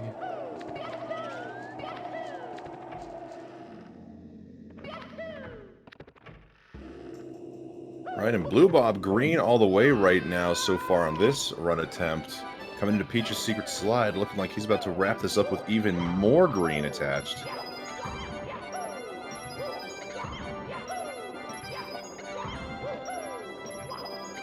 Get a peanut soup, can I get a peanut soup, yeah. Okay, so now there's a lot of people who were saying yesterday that apparently a lot of people go for Carousel last, but like what D Whatever's doing here, I'm used to seeing Carousel being one of the last stars, but not the last star. Markinator, what do you do in your 120 route, personally? I personally like to save that one for last. Well, I kind of mix it up. I kind of just feel whether it's that one or it's this balcony star. I'll actually mix it up now that I'm thinking about it. It's just all about the feels. Yeah. Okay, not this one. I was the one you jumped the gap, the behind the bookcase star. I'll do that one last, or the factory last. But I always do this one like right after 100 coin. I like to do this one early, like in 70 star. I like to just get it done early. Now, something in the corner of my eye here. I noticed Cheese went for the cannonless strategy in Jolly Roger Bay, but ended up failing it, but is still continuing the run. Did he end up going back and getting it a second go-around, or is he just proceeding to continue on with the rest of this, but getting the cannon now that he gets 100 coins? We'll have to wait and see. Cheese, I wonder, might be on a rare no reset, since he's only got one day to really compete with. Now maybe the pressure's just on. Perhaps. What were you saying about the cannon and BOB? I was trying to say the Cheese went for the cannonless strategy in Jolly Roger Bay. Oh, JRB, got you. Yeah, because Bluebell was about to open the cannon and BOB, so I was like, wait, did I miss something? But, no, I'm just confusing myself. If I accidentally said BOB instead of JRB, that is my bad. There's so many B's in this game, honestly. They just kind of blend with another. Yeah, thankfully no literal B's. We don't. That's later on in the series. True. Or Star Road. I guess it's also technically later in the series, unofficially. Yeah, technically, I guess. Later release.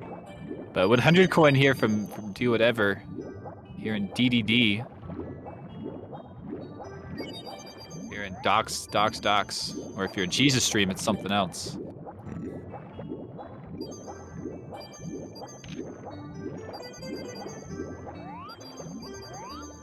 The decimatingly deceitful Docs.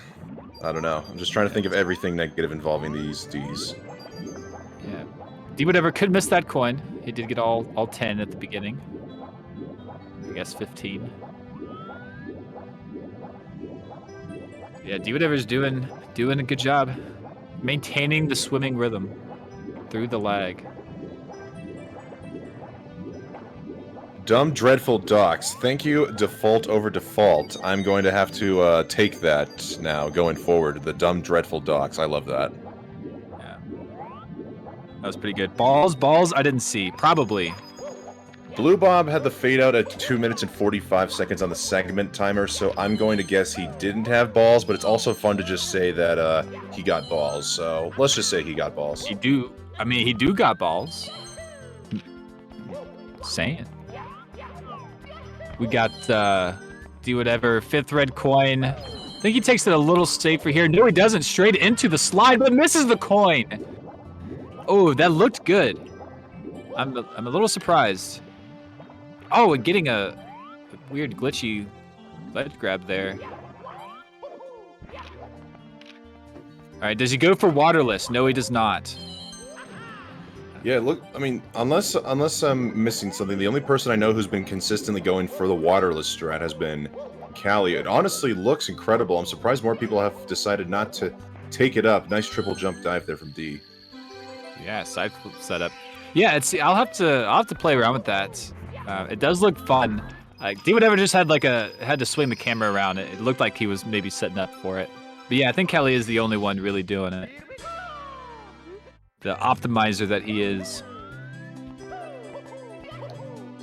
That is one of the unfortunate things about doing this star. Just those two mistakes, unfortunately, missing out on the coin and falling off of the sub has already turned him from green into red. But as discussed yesterday, guys, just because a run is red doesn't mean it's bad. It's red because red means love. We need to have a lot of love to this run, right, guys? Let's show some support. Let's make sure this run keeps on going. Yeah, if you got any Do Whatever emotes, please shill them out in chat. That would be fantastic. Or you could even shill them out in a donation, because what better way to show your love for the urban arts by giving them a piece of the D emotes? That's right. Ooh, nice swimming. Stayed in front of that chest. Didn't get sucked in. Yeah, Blue Bob next furthest along, still in BOB. Cheese coming back, giving himself a fan. You got plenty of fans here, Cheese. But putting on the serious glasses. But no, he's not. D whatever. Is he wearing glasses? He is wearing glasses. I believe they're blue light glasses to help prevent any eye damage because of the overexposure of blue screen. Yeah, that's really good. Because I think that is what blue light glasses are used for, right? Just because us gamers look at screens for so long, we don't want the blue light to literally deteriorate our eyeballs. Yeah, that's pretty much it. My glasses, I wear contacts a lot, but my glasses has a blue light thing to them. It's pretty nice. You can tell a difference, so I would highly recommend. Digital eye strain is a serious problem. But piracy is another problem. Sorry, do whatever. You know what? I was gonna say, like, I've got a hilarious story to tell about glasses, but since we're on Fire-C, I don't know if that called for necessarily anything humorous, because Fire-C is anything but. That's right. Anything but the butt burns. Oh, and the ledge grabs from D whatever. I thought you were about to have a caster's curse and suddenly have a butt burn. I mean, sometimes, we do want some of them, really. Just, yeah, unable. You want that one, but he was unable. He was too late. He's gonna have to do the triple jump here. Yeah, plenty of time. He's, yeah, pretty good. Oh, just jumping over the fence, not going around. Yeah, just one cycle back. That's really good recovery from D whatever. The cycle I'm talking about are those things going up and down at the end. Yeah, for those who are unfamiliar with the game, the Mario 64 speedrun, there are some certain sections that run on cycles, and the cycles are pretty much determined by moving factors of the environment. So if you hear us talking about any Dark World cycles like Tsukishima or Zaya cycle, that all depends on how quickly Mario was able to get to a certain point at the elevator movement in that stage. We saw D whatever as, yeah, Marketeer is referring to the Fire-C cycles here. Gosh, you know what I think about it? Like, are cycles anything outside of the Bowser stages, or are they all just Bowser, like, cycle central? Moving platforms, that's what they are. Yeah. So you got, elevated Bowser stages all have them. Womps with 100 coin, things like that. SSL's Pyramid 100 coin, with those things that move up and down. So yeah, just anything like that. And Fire-C actually has like two separate cycles. One is that elevator to get up, that we try to catch the lava boost cycle. But then the other one are those, once you get to the ending platform, those things that go up and down. Those will depend on how you do the ending. So that's why you see a lot of runners kind of do some different movement every now and then. So you can catch two different cycles in Fire-C. Two different cycles in Fire-C. Could that perhaps make it a bicycle? Some bye. That's how you say bye to your sickle. Bicycle. So I tell myself every evening when I have a popsicle that's just so good. The SpongeBob sickle was so good. I just have to say bicycle. Bye. Yeah. Good jokes here in DDD. It's a good time to pull them out. Especially at 100. See, but speaking of pulling out, it looks like Cheese is also pulled out of his chair right now, so now we've got an exquisite chair stream from Cheese. So it looks like we now got just Blue Bob, D whatever, and Callie all doing active runs right now. And here come back the shoutouts. Gotta love the moderators on the Cheese stream. Yeah, it's a fun time. They keep it entertaining while he's gone for sure. Yeah, 2-3, no Call of Duty here on Mario 64 speedrunning channel. We gotta make it about the man.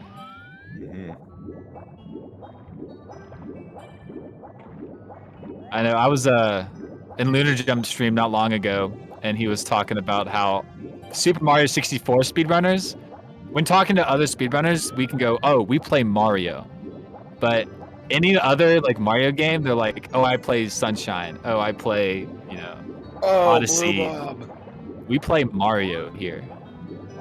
It's true. We all play Mario here. Unfortunately, Blue Bob playing Mario, not too good there. He tried to save. He tried going for the slope method to get to the 7th red there in SSL. Unfortunately, the jump was too short. He tried to dive to recover, and he took the dip in the quicksand. So now he's got to redo it. I'm honestly surprised he's still willing to keep this run going.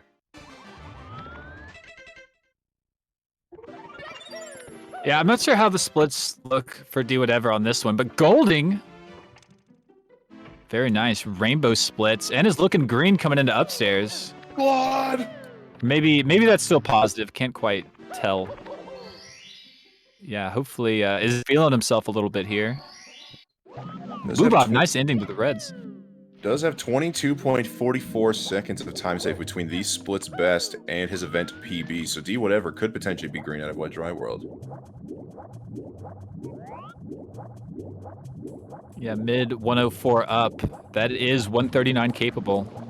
And Callie's making his way to the basement. Let's see if good Mips did not want to slip away this time. Yeah, this is nice. 3 runners on paces. Basement upstairs. Which is absolutely fitting because these guys are all going to be competing, or at least most of these guys will be competing at the PACE event hosted by GSA. That's right. Yeah, we haven't shouted out PACE a whole lot, but that is coming up the crossover week of October and November. That is when PACE is happening in, forget the city name. It's in Maryland, a little outside of DC. Laurel Park, Maryland. That's right. Yeah, so please hit us up. There'll be a lot of big Mario names there. Perhaps be able to meet them in person. Be able to see the screen in person. Person behind the screen. Mm-hmm. Not only will there be the Mario 64 120 Lifetime Attack event going on, but just before that, there's also the Minecraft Lifetime Attack tournament taking place in the 3 days beforehand. Blue Bob, unfortunately, couldn't get the jump/flight over to the pyramid and now has to reset because that was looking like certain death. Yeah, keeping it together. Name of the game.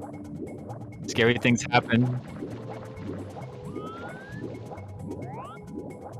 Oh yeah. Oh, we just got word about PACE real quick. We've hit 200 registered attendees. Both West Dog and I will be there. So yeah, if you wanna meet us at any points, that would be fantastic. I'm looking forward to meeting like all the Mario people and stuff. That's gonna be a lot of fun. I'm looking forward to meeting Markinator because I get to finally see his Chadness in person. I've been so used to his Chadness in the booth, I can only imagine he must just be just spewing Chadness in his aura. I'm just so looking forward to it. Not as much as I'm looking forward to hearing that voice in person. It's very disappointing. I've got a lot of voice modulation going on here. This really isn't my voice, so once you hear me, prepare to hear something completely different and higher in pitch. Okay. Well, I'm sure it'll be fantastic. Looking forward to it all around. Hopefully the humor might still be there and the absolutely out of left field segues, but the voice will be completely different.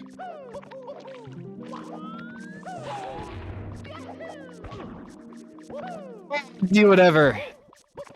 Taking that bonk. Okay, making it happen with that long jump. And it's going for the triple jump wall kick. Very nice. Yeah, that's not actually, I mean, excluding that one little hiccup at the beginning, everything beyond that was pretty picture perfect. Do whatever, definitely playing well. And these are more familiar stars to him as well. Here in Upstairs, you do a lot of the same ones as 70 star.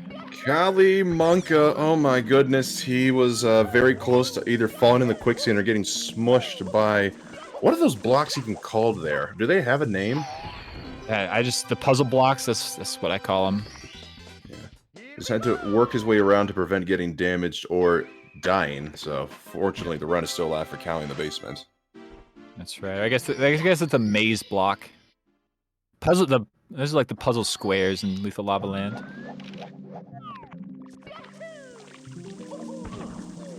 Tox boxes, thank you guys in chat.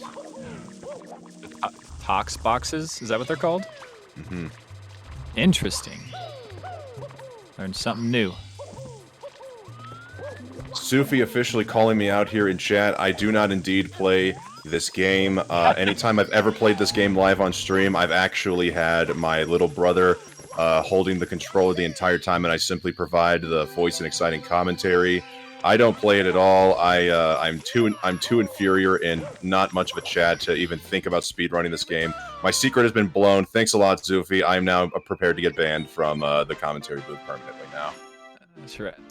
Yeah, Zufi is definitely a very knowledgeable character on Super Mario 64.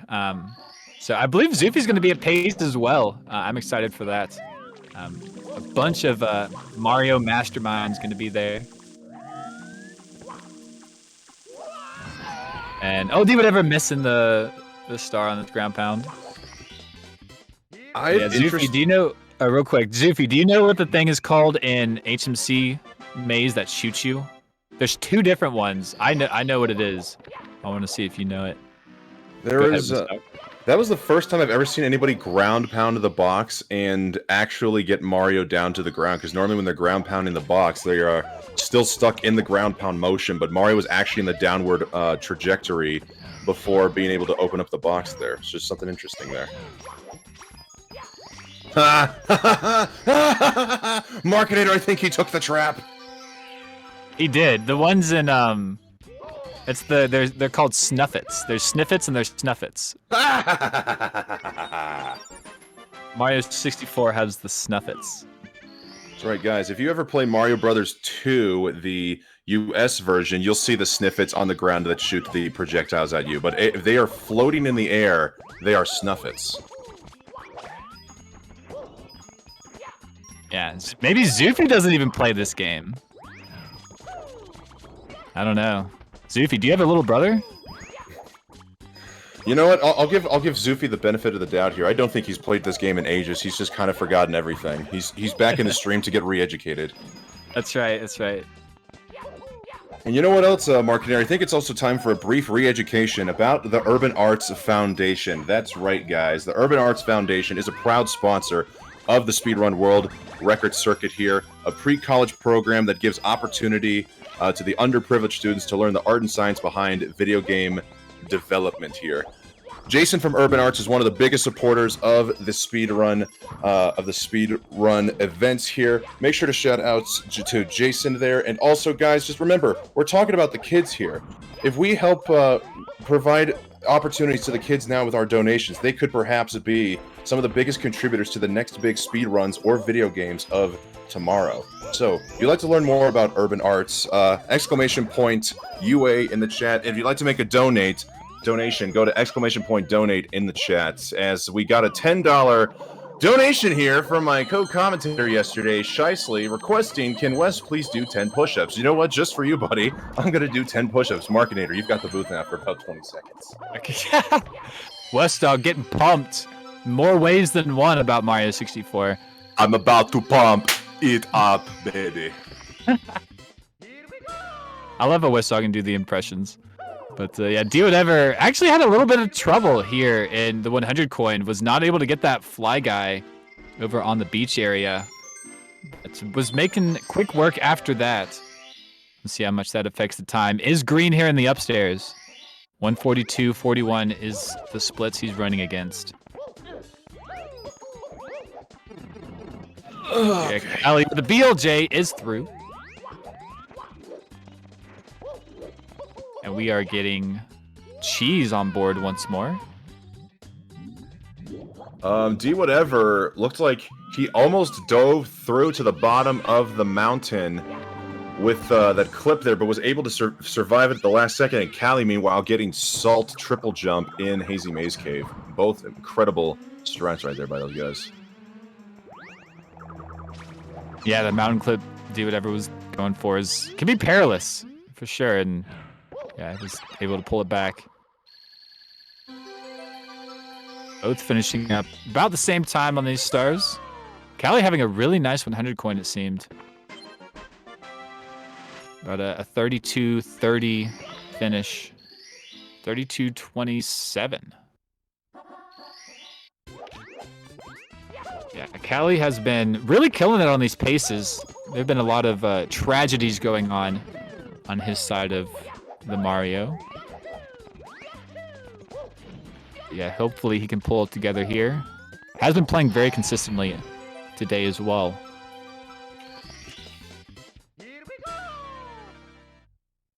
Through the wall. As Cheese is in Dark World.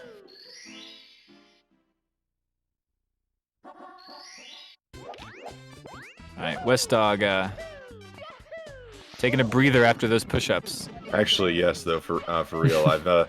So I don't know if you caught this, Marketeer, but when I was co-commentating with Shicely yesterday, we ended up doing I think 35 and 45 push-ups respectively, and I haven't done push-ups in I think literal years at this point. So yeah, I'm just catching my breath here. No, I got you, man. I got you. Yeah, it's probably been the same for me. But kudos to you. Getting ready. Do whatever is about to be finishing up this THI. I think this might be his last star. It is, yeah. It's gonna be the race with Koopa. Yeah, you'll see Cheese and Callie do the 100 coin with Koopa. I think Cheese does and doesn't do it. I could be wrong about that. Maybe he always does it, but Callie certainly always does it. He actually lost a run yesterday to it. In the most hilarious fashion, I must add. Yeah, you have to get the coins. Oh, we've got another $10 donation coming in here from Shicely requesting, can Mark do 10 push-ups now? And we got another $10? Yup. Okay, I'll do 10 push-ups. Now, I guess actually, you know what? It's not saying to do them. The question is, can you do 10 push-ups? Oh, 10 push-ups now. Right now. Could you do 10 push-ups? Right now. Yes. Yes, I can. There we go. There's the answer. You want me to? Yeah. I didn't read through the legalese, or Shicely simply said, can West please do 10 push-ups? But he's asking, can you do 10 push-ups now? Which I believe translates more into, are you capable of being able to do 10 push-ups? So I don't think they're even required for you. Nice breezeless by D whatever. Yeah, do whatever, killing this run. We are about to swap off here with a couple of the commentators here on the top of the hour. A few more minutes to go. But I'll do it. You know, I'll do it. I don't want to scam the donation. I will do the 10 push-ups. But we'll call it even. We'll call it even on the push-ups then. Alrighty then. Marketeer will be doing the push-ups here. We're going to have to take his word on this. Meanwhile, we've got some good runs going. Excuse me. Callie still blazing through the Hazy Maze Cave right now. D whatever making a very good 100 plus reds right now here in the tall mountain, and Cheese still trying to get a good run towards the basement. Of course, this is Cheese we're talking about here. We're absolutely going to see something completely blow our minds here momentarily, I have no doubt. I'm back.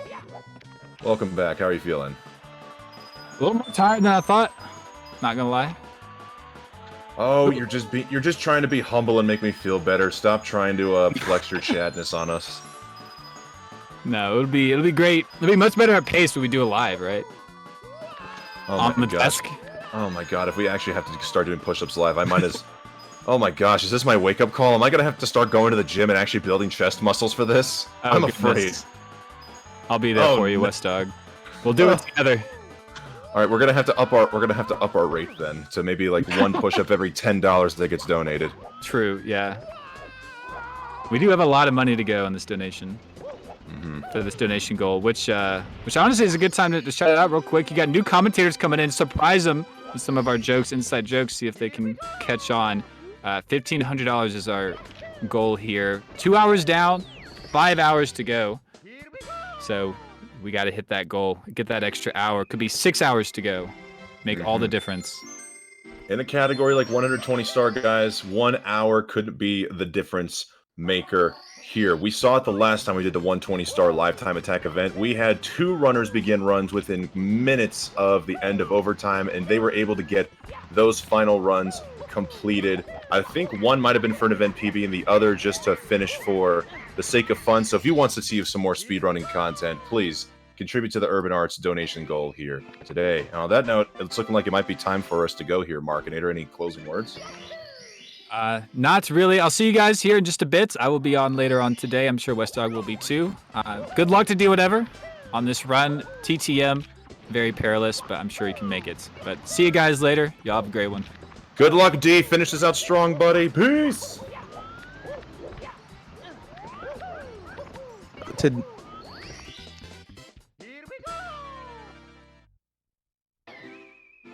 Hello, everyone, and welcome to Shicely. How are you doing today? Oh, I'm doing quite all right there, Meter. How are you doing?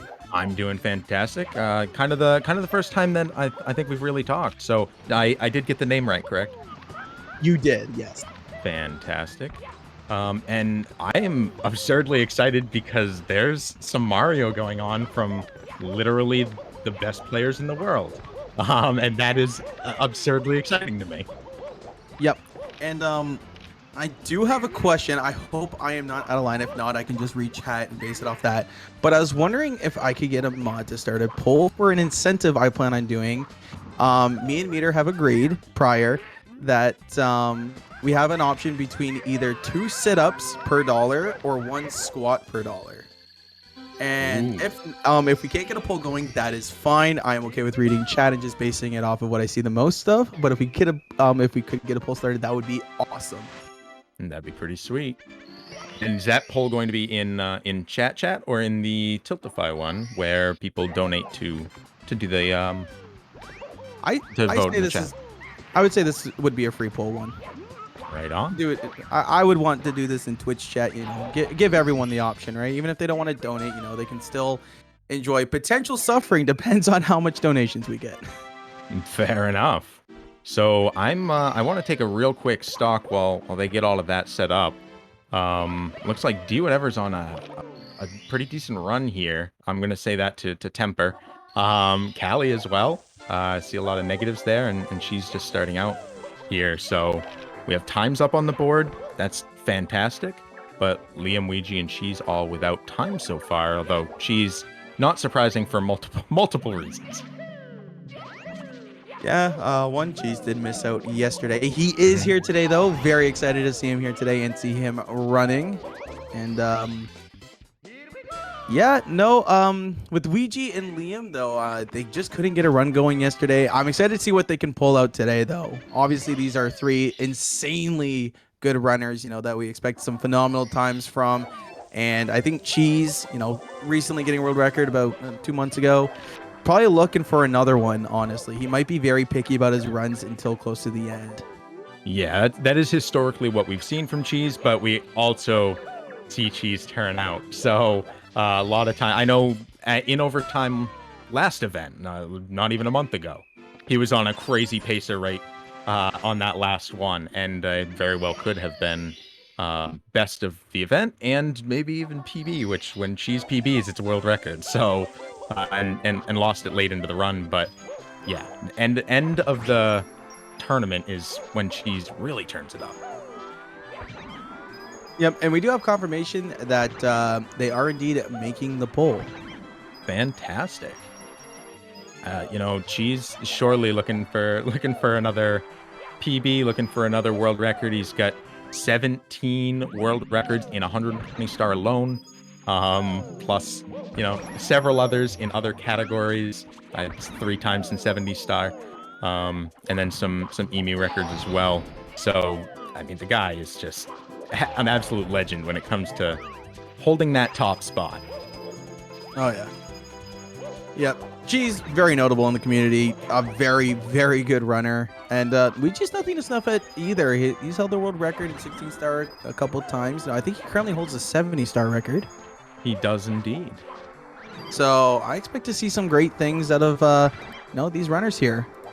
Yeah, it's great to see D Whatever here. I believe he's stepped in for Simply in this specific event. And you know, D Whatever obviously also legendary. 120 star, he's held the world record before. He had one time he did. And he spent 92 months in the top 25 in 120, and that's not even counting the 6 world records in 70 star that he has, and his current world record in non-stop 120 star, non-stop 70 star, 70 star Super Mario 3D All Stars, 70 star PAL, multiple times in singles courses. The guy is incredible, and he definitely, if anyone can stand in for Simply, I think this is a very good choice. Oh, absolutely. I don't think you can honestly pick anyone better.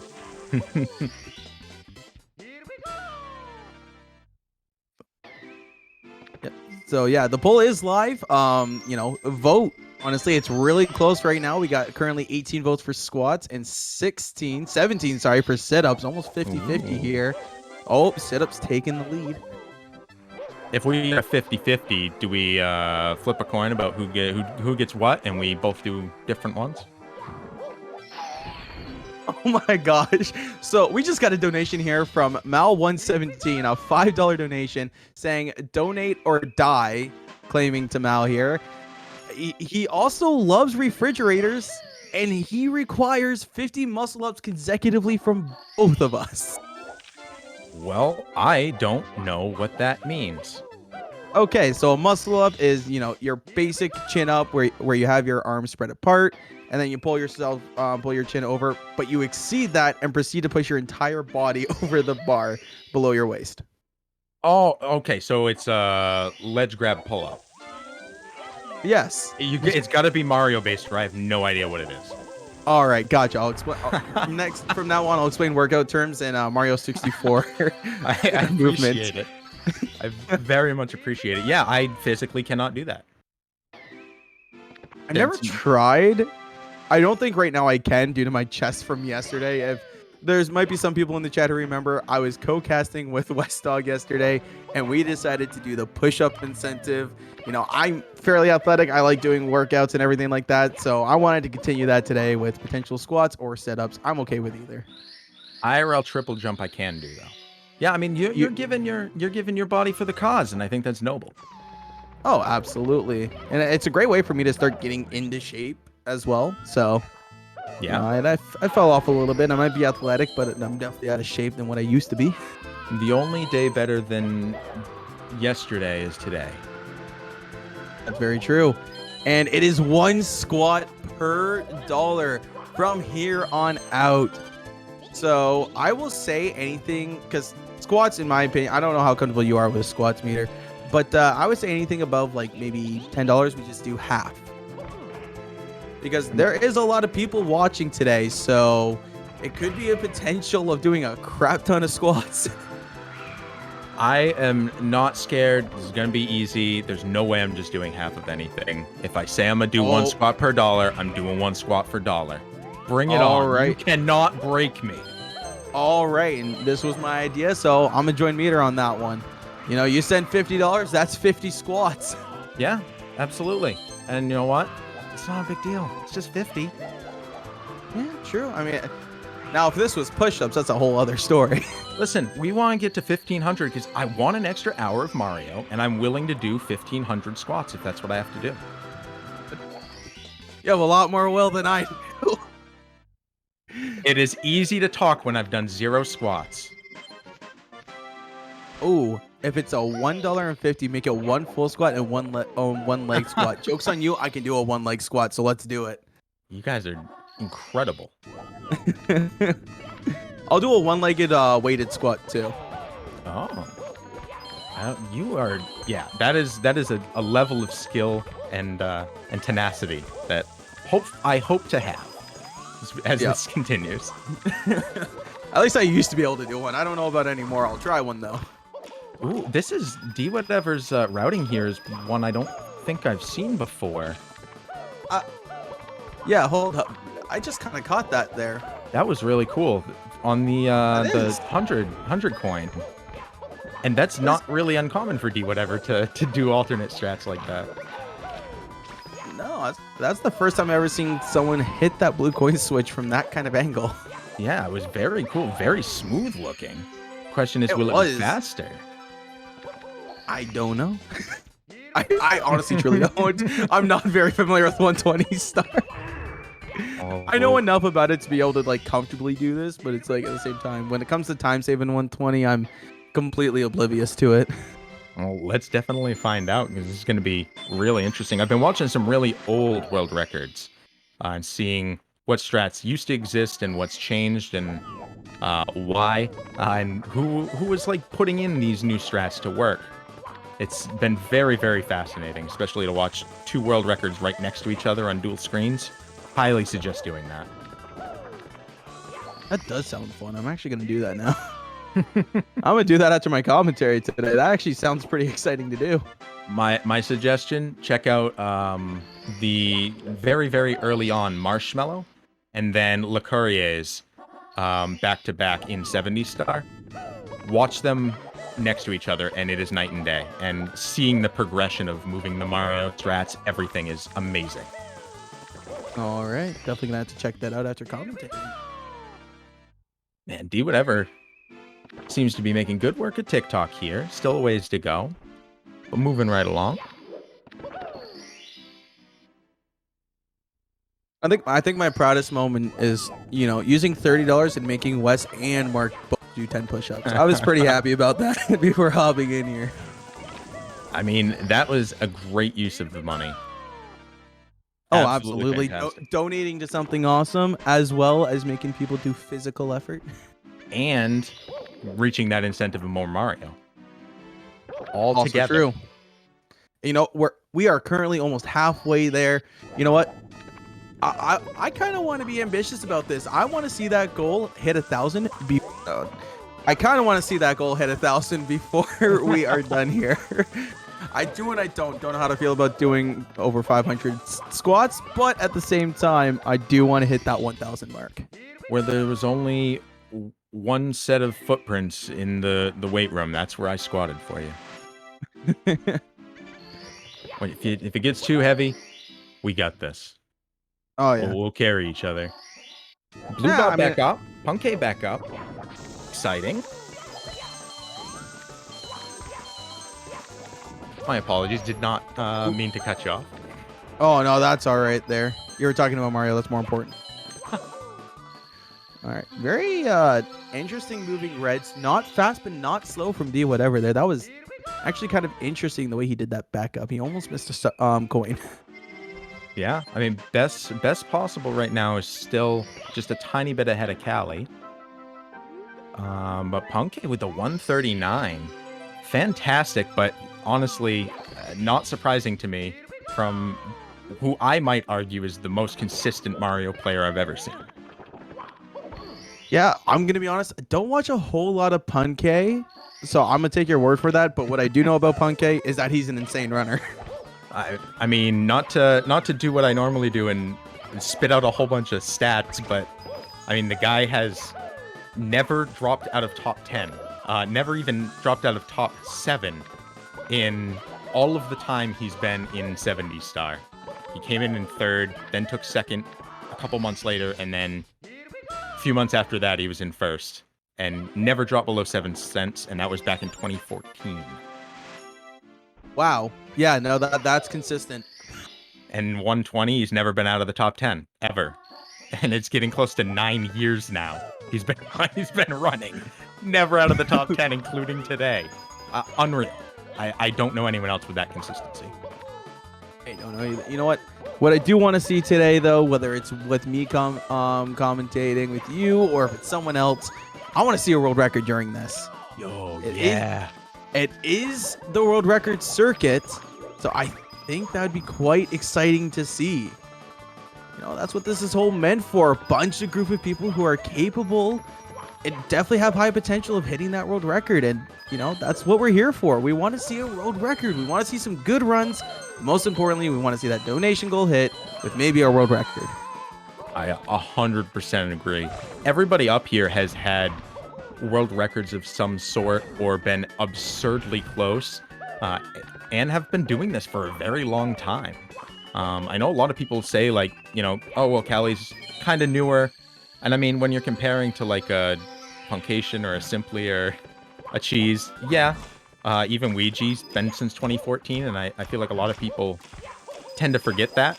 But I mean, 2019 is longer ago than you want to think it is. Is it really 2019 that Cali started? It is December of 2019. Man, that means I met Kelly like back in like 2020. That's insane. Now you're making me feel old. You're seasoned veteran. You're not old. Well, I've been a part of the Mario community for about 6 years now, so I'd consider myself fairly old. That's fantastic. That's amazing. More or less as a viewer and a semi-runner. I pick up the game every once in a while. This is making me want to run 120 though, which is a category I've yet to try. So, yeah, I mean, it seems like the biggest success you've seen is 16, VC and Emu. I mean, you're top 176. You're 176 in VC, top 1,000 in Emu. Those are not anything to sneeze at. Sub 20 times in both. Yep. I kind of want that sub 19 with VC. I have a 1913 right now. I kind of want that sub 19 before moving on to anything else. But I think my next category is definitely going to be 70 star. I want to try to get maybe like a 53 in that. I'd be very happy with. Yeah, fair enough. That's a very good goal. And I know we've seen people do that. Some faster than others. I'm coughing the name Suigi, but yeah, that man came out of nowhere. Yeah, and he's an incredible player, and watching him in conjunction with other people, it just shows like how much natural talent he has. And fantastic. I think starting in 16 and then going up from there, utilizing this 16 strats in 70, and fingers crossed from me that happens for 120 as well. I think it's going to put him with a massive advantage over a lot of people who don't utilize all of those strats because they're a little more risky in a longer run. Yep. I don't think what people realize is the amount of movement you learn through 16 star. Movement, you learn a lot of key essential movements. Yeah, I mean that's definitely true. Learning the route is going to take the longest time, I think, on that end. But regardless, do whatever in Rainbow Ride here, getting Lakitu. Also, I'd like to remind people it's been a minute for one, a donation, two, since the incentive has started. So guys, go donate. We're doing a squat for every dollar donated. You drop $100, me and Meter here are each doing 100 squats. I mean, this has been pretty easy for me. That's what I'm saying. I'm just chilling. Like, I've been sitting here for 17 minutes, haven't had to move a muscle. I mean, that's also a plus because I just got off work, but I'm here for it. You know, I told everyone at my work, I told my coworkers, I'm like, hey, I'm doing this thing tonight. I'm doing this incentive. And they're like, oh, well, you're crazy. And I'm questioning your mentality, and I question mine every day, but we don't talk about that. Oh boy. I mean, no, I think it's great. It's fantastic, and I very much look forward to people helping us out on that, helping getting us fit and in shape. And I could definitely use it. I've been very lazy today, so let's get on. Lazy in general. I've been trying to get back to the gym, just not happening. Every time I think about it, I'm like, yeah, but by the time I get there, I'm not gonna want to, and then I just don't go, and I'm like, Yeah, that's very fair. But you know what? Tonight, I think I might actually make it out there. Unless I have to do a bunch of squats, then I think I might take the night off. Then you're gonna bring the gym to you. Yeah, that's what I'm trying to do, man. It's the whole point of the incentive. You know, it benefits everyone. It very much does. The let's see. So Punkay 138.25 is his current 6th place record. And he has a 139 here. That's playing just over 30 seconds off of his PB. That's really good. Also, do we want to talk about Do Whatever's run right now? I'm trying not to. It's I'm very not gonna dangerous. I'm not gonna say anything about it other than it's a good run. Yeah, that is all I'm going to say. I don't want to curse anything. Don't want to, catch anything. I spoke. Okay. Oh. Well. We wanted it, Meter. We have a $20 anonymous donation here. This person trying not to admit that they want to see us suffer, but it's only 20 squats. I think I can handle that quite okay. All right. Well, I'll let All you. right. I'll let you jump on that and cover, and then Alrighty. we can swap. Uh, D whatever heads into bits here. Let's focus our attention there and take a look. I know Callie's on a pretty decent run as well. And Punke looks like he's getting some practice in. We've seen practice work for these guys quite a bit. Knowing when and where to practice can be a huge key. Great movement. And it's wild to me that, like, how early on in history that a lot of these movements and these tactics worked and were utilized. All right, Meter, I hope you're wearing comfortable clothing today because you are up to do 20 squats. Oh, heck yeah. You don't even sound out of breath. You're an animal. They're squats. They're easy. Oh, easy. All right, well, I'll get it right on that. Hold on. All right. Do whatever here on a pretty solid run. You know, don't want to talk too much about it. Let's move over to Callie. Don't want to jinx anything, you know. Callie looking pretty good so far, you know. Solid star grabs here, solid times. Cheese being picky as always with his runs, still in dark rolled. Punke grinding out the practice. Blue Bob here in JRB, you know, trying to grind out some runs, trying to get that better time than a 142. All right, I'm back. I had to hurry because see whatever's in Bowser. I'm good. Are you? Feeling great. I'm really excited about these throws. Oh my gosh. Oh my goodness. And with this run, D1 takes over third place in front of Blue Bob. Holy cow. 140.25 is his PB. So once again, not playing too far off of that. I feel great about these squats.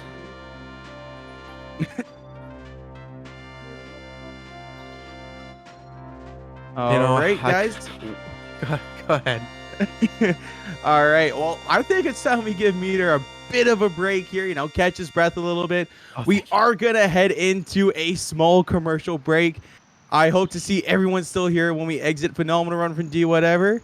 But yeah, enjoy this commercial. Ladies and gentlemen.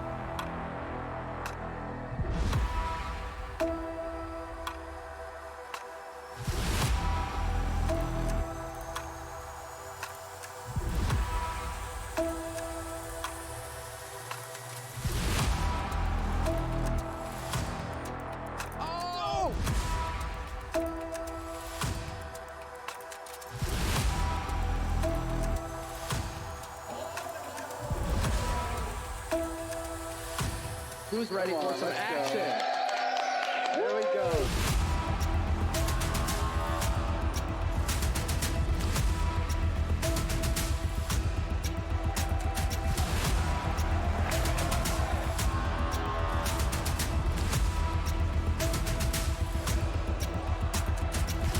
Everybody get it out. All four. There we go. All four.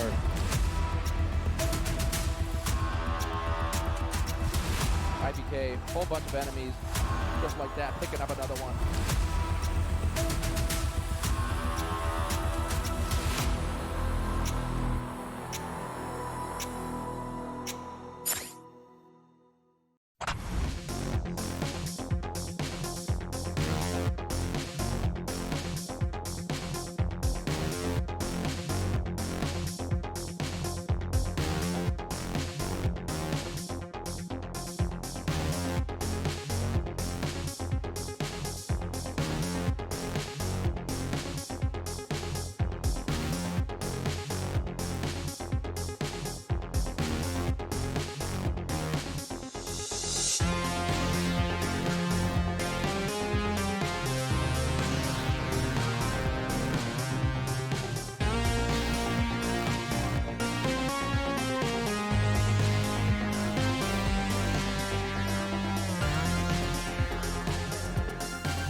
All right, welcome back, everyone. After that short break, well, me and Meter caught our breath a little bit here, but unfortunately, we're not coming back just quite yet, as me and Meter now had to do 52 squats due to a resident donating $42 and an anonymous donator of $10. Hold on. No, you're pulling my leg. Open up donations. Tiltify. Uh-oh. Resident says just squat it. That's 42. Anonymous, thanks for the entertainment. Now squat. You guys are ruthless. 52? You know what? All right. I love it. I'm excited, and it's going to happen. Yep, I'm going to go do mine real quick. I'll be back in a minute and a half, probably. Wow. Put even a timeline on it. Well, we got Callie upstairs. Wet dry world. Beautiful. Touching the fence there so that it's not too slam into the ground and kind of squash the Mario. Blue Bob, that looks like a gold split. Fantastic. Always good to see. I know everyone was pretty pumped about the sync, which I believe they're pretty darn close to a sync, and their timers are synced, so at minimum, you know how far away these guys are from each other. And that is actually really cool to see how these guys are going to compare in the scratch they're doing, and if one gets ahead of the other, and then it swaps places, and all of those things. Punkay already has a 139 flat. Crazy. I completely agree. Exceptional work from Punkay to do that in a live event like this. Played 35 seconds off of your PB, which is already 6th best in the world.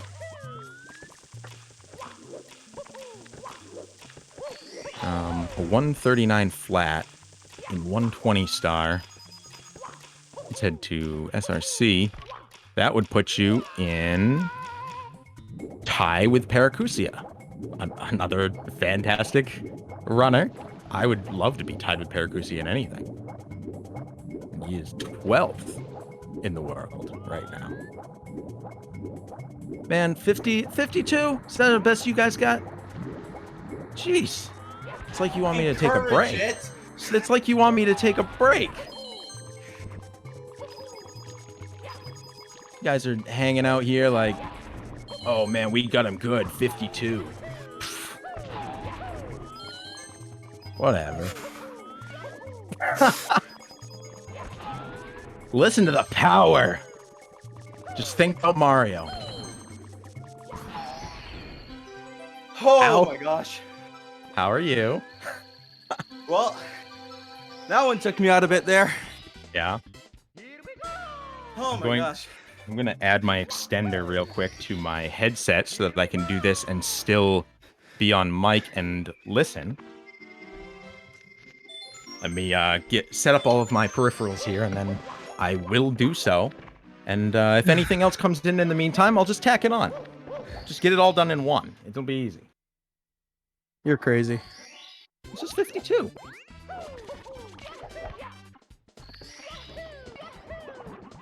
Callie That actually... seems to be out of the negatives here.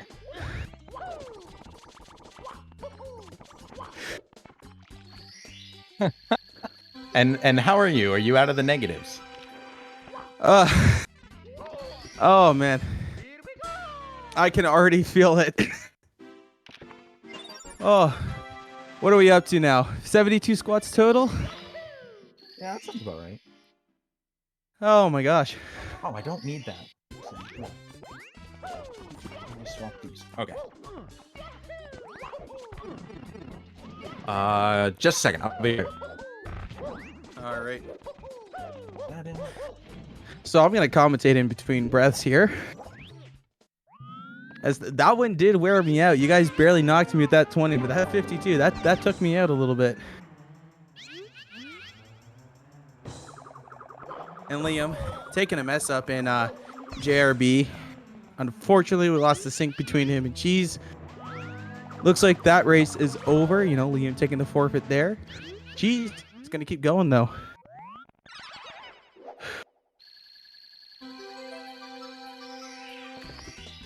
In 1 hour, 37 minutes and 50. I could probably do upwards of over 100, honestly, in that amount of time.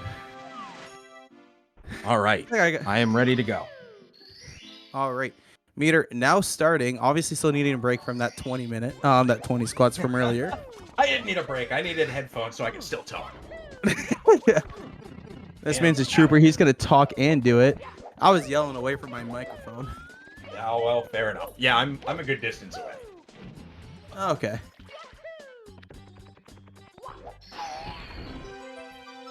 All right, that's 10.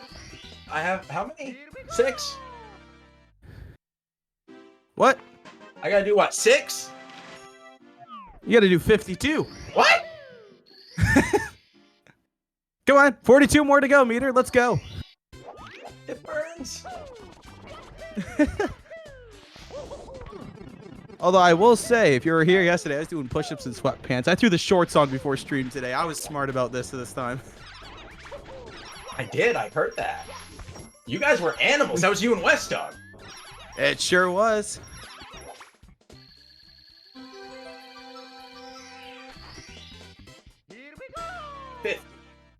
Wait, how many am I doing? 50. Two more. I'll do 5 more because I stopped.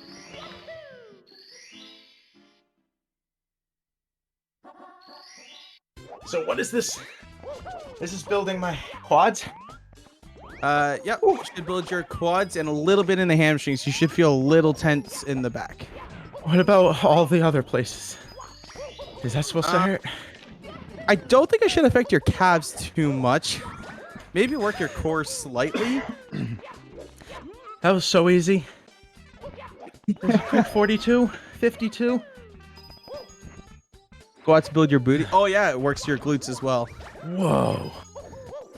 I'm gonna have a Mario. You guys know what I mean.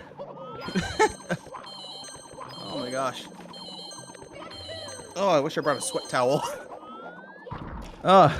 I'm in a basement as well. It's nice and cool down here, and I'm sweating. I just wish I could do another 52.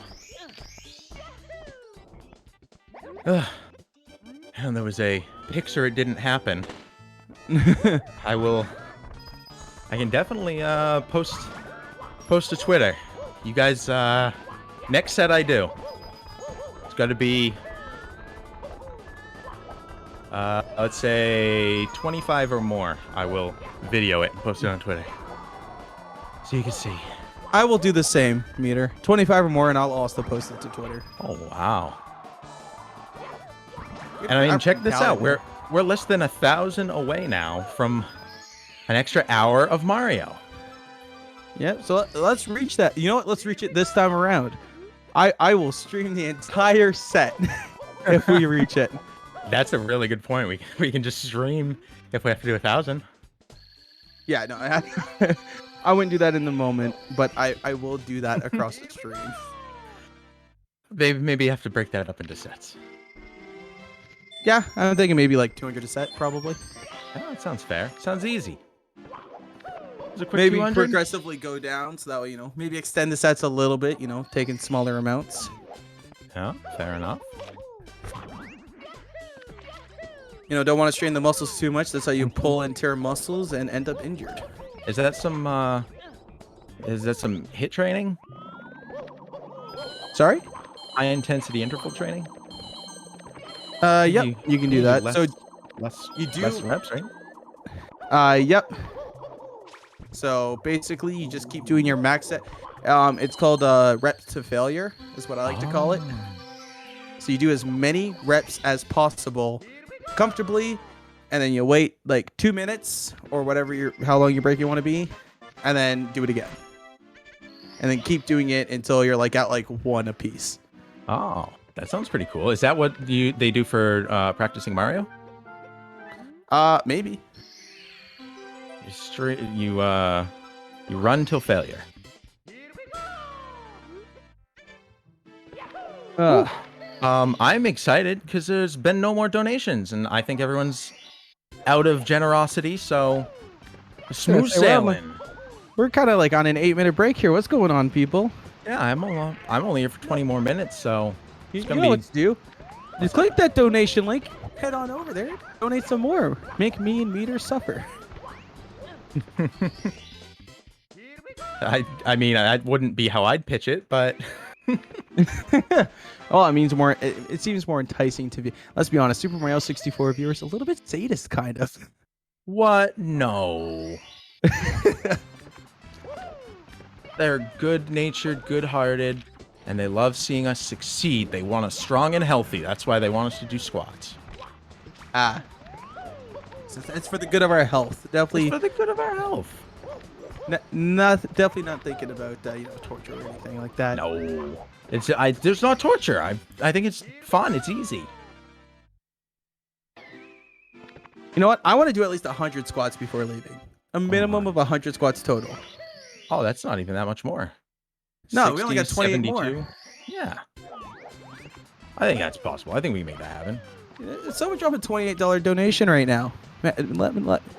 Exceed my goals. Callie, Curls for the keeping this one girls. Going. Tell you what, if I cast the next SWRC, I will do curls. Yeah, it'll take a little bit of planning. I don't have any curling irons or whatever they're called. Yeah. I'll even do I'll do it on 40-pound weights as well.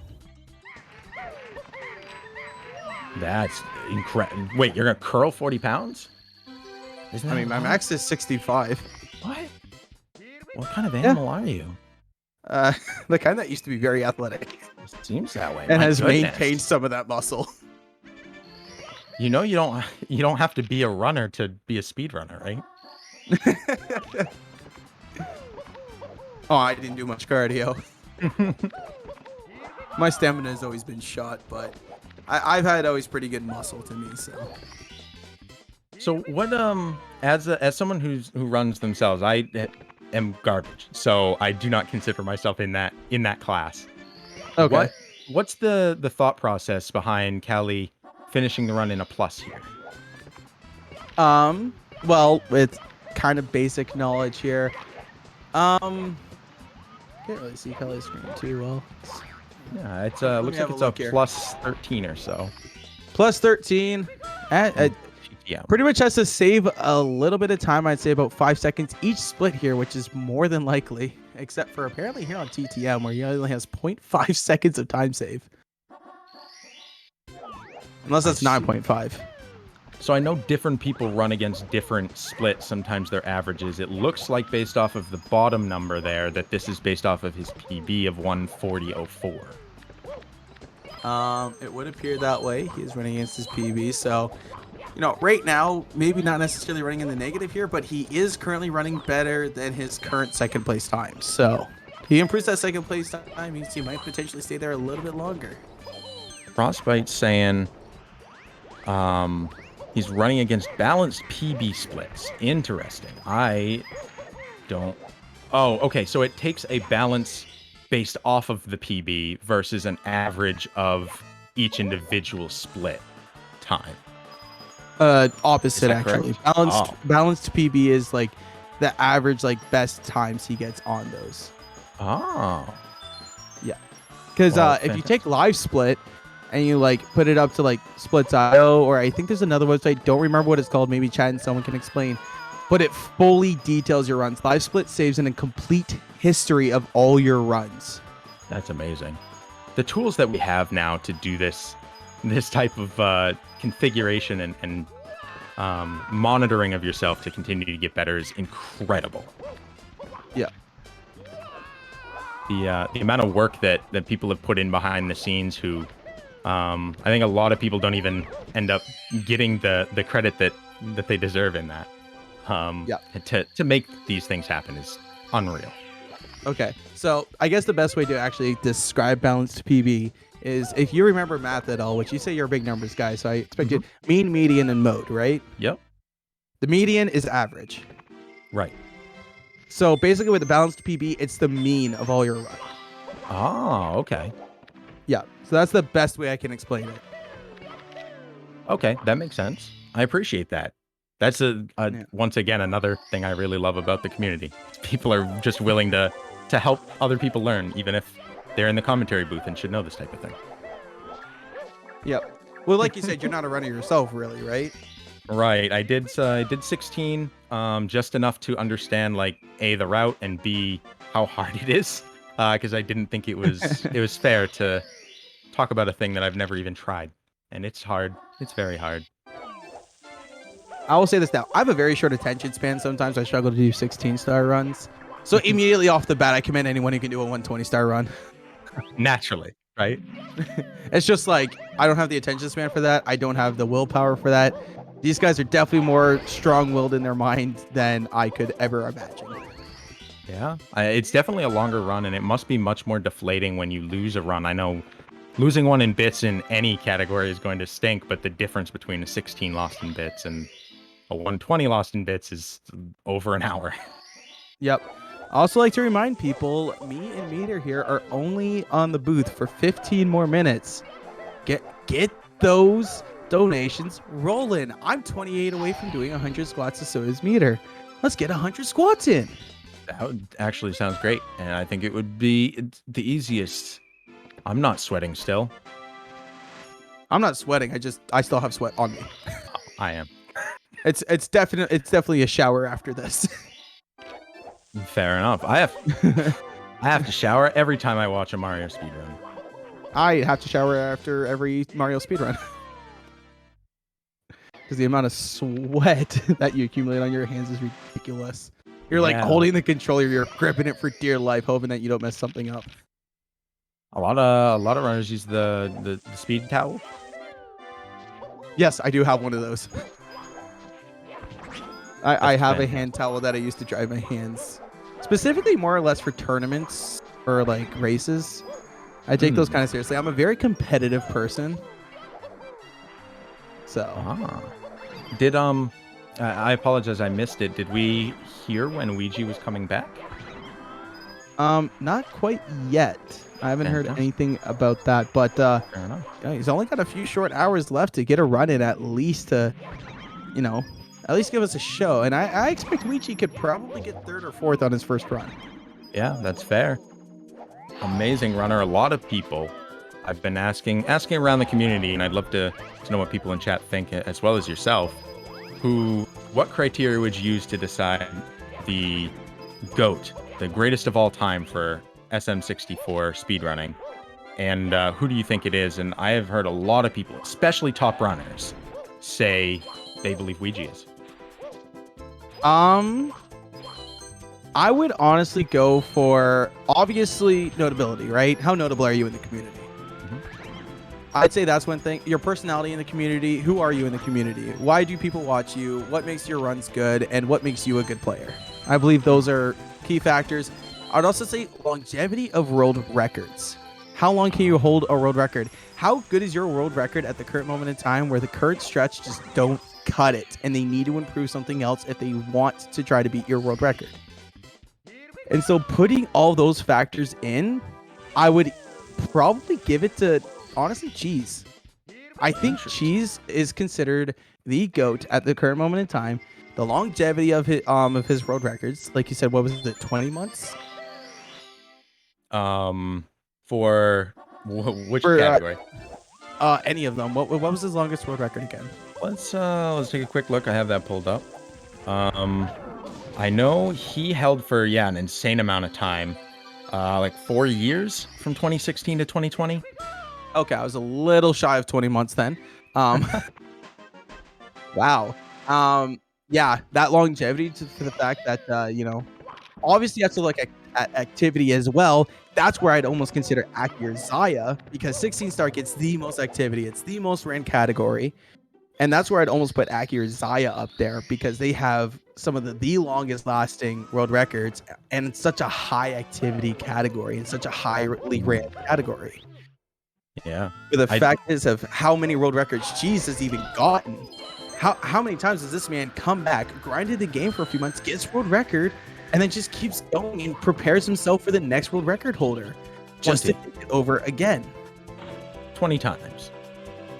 20 times this man has done it, and that's why I consider Cheese the GOAT. You consider all these factors, and it's kind of hard not to look at Cheese and go, yeah, I consider him the GOAT. I hear many other people say that too. A lot of people do say Ouija, and I rate that. Ouija is a phenomenal runner.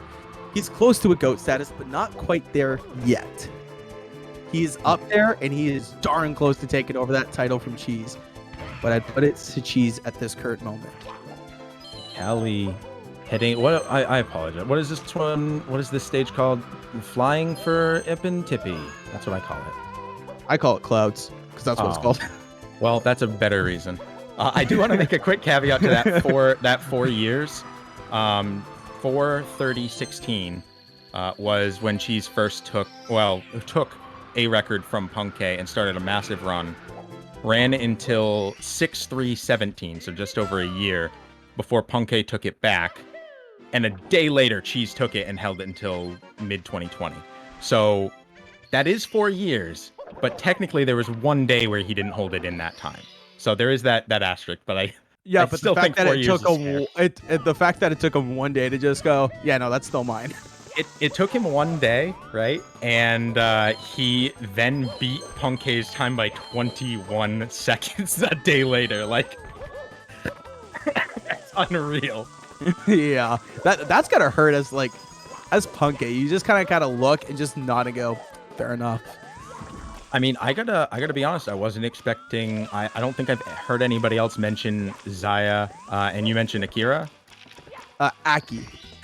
Okay, yeah. I mean, Aki, incredible as well. Aki's a 7-time world record holder, and Zaya, 11. I haven't actually had anybody say one of those outside of like 1 or 2 old school runners. So good on you for even knowing how dominant they were. Well, I mean, you look at Zaya. That man did the first ever carpetless star, top of Rainbow Ride Star. Ooh. He was the first ever human to successfully do that. It's incredible. So you kind of look at Zaya. He's a bit of the human task. I mean, you know, obviously, you know, you got some really old school, you know, you got some old like cycles and everything, like Shig cycle from the old runner Shiguru.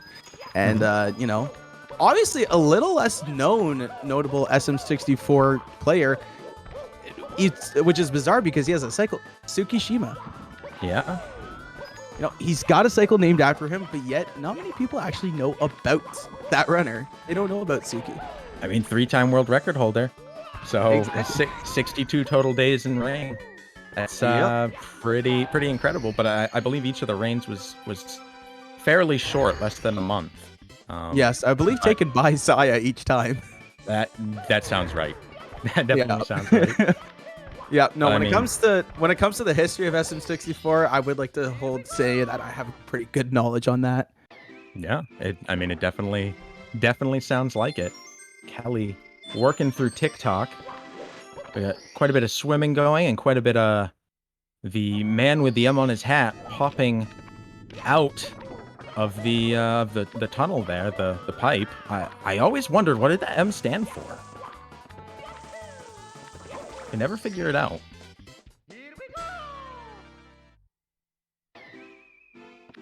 I'm trying to think of something clever to say, but everything I said is not. Everything I thought of is not allowed on GSA. Fair enough. The number 1 for most world records all time, Punkation. 20 world records. Interesting. And I calculate that across what I consider the main 5 categories: 0, 1, 16, 70, 120. I know a lot of people only consider 120 and 70, and then most people all add in 16, but a lot of people say 1 and 0 are memes. I don't believe that. I think they are the top 5 categories right there. I want everyone in chat who claims 0 1 star is a meme. I want you to sit down, try an SPLJ for 3 hours, and tell me if you get it. How long their records were held. So if we take an average of world record in days, I'll skip over a couple. Like I'll mention them right now. Like Chris Southam is technically number 1, but I don't think that's necessarily fair because that's so early. That was literally the first ever. Yeah, and I was gonna say it was just mentioned one-off, kind of as a comment in an N64 magazine issue 2. And then Andrew Kent, also very, very early, but and Marshmallow as well. But all 3 of them only had 1 record, and they were like 3 of 3 of the first like 5 or 6 people to ever hold it. When you really get down to it, Zaya with 11 world records, averaging 295 days per record. That's pretty dominating. That is for 11 world records. 8.8 total years in first place when you combine it all together. And then Dragorn is right behind, another early one. And then, according to my records, the next on average is Simply 245 days in that single reign he had.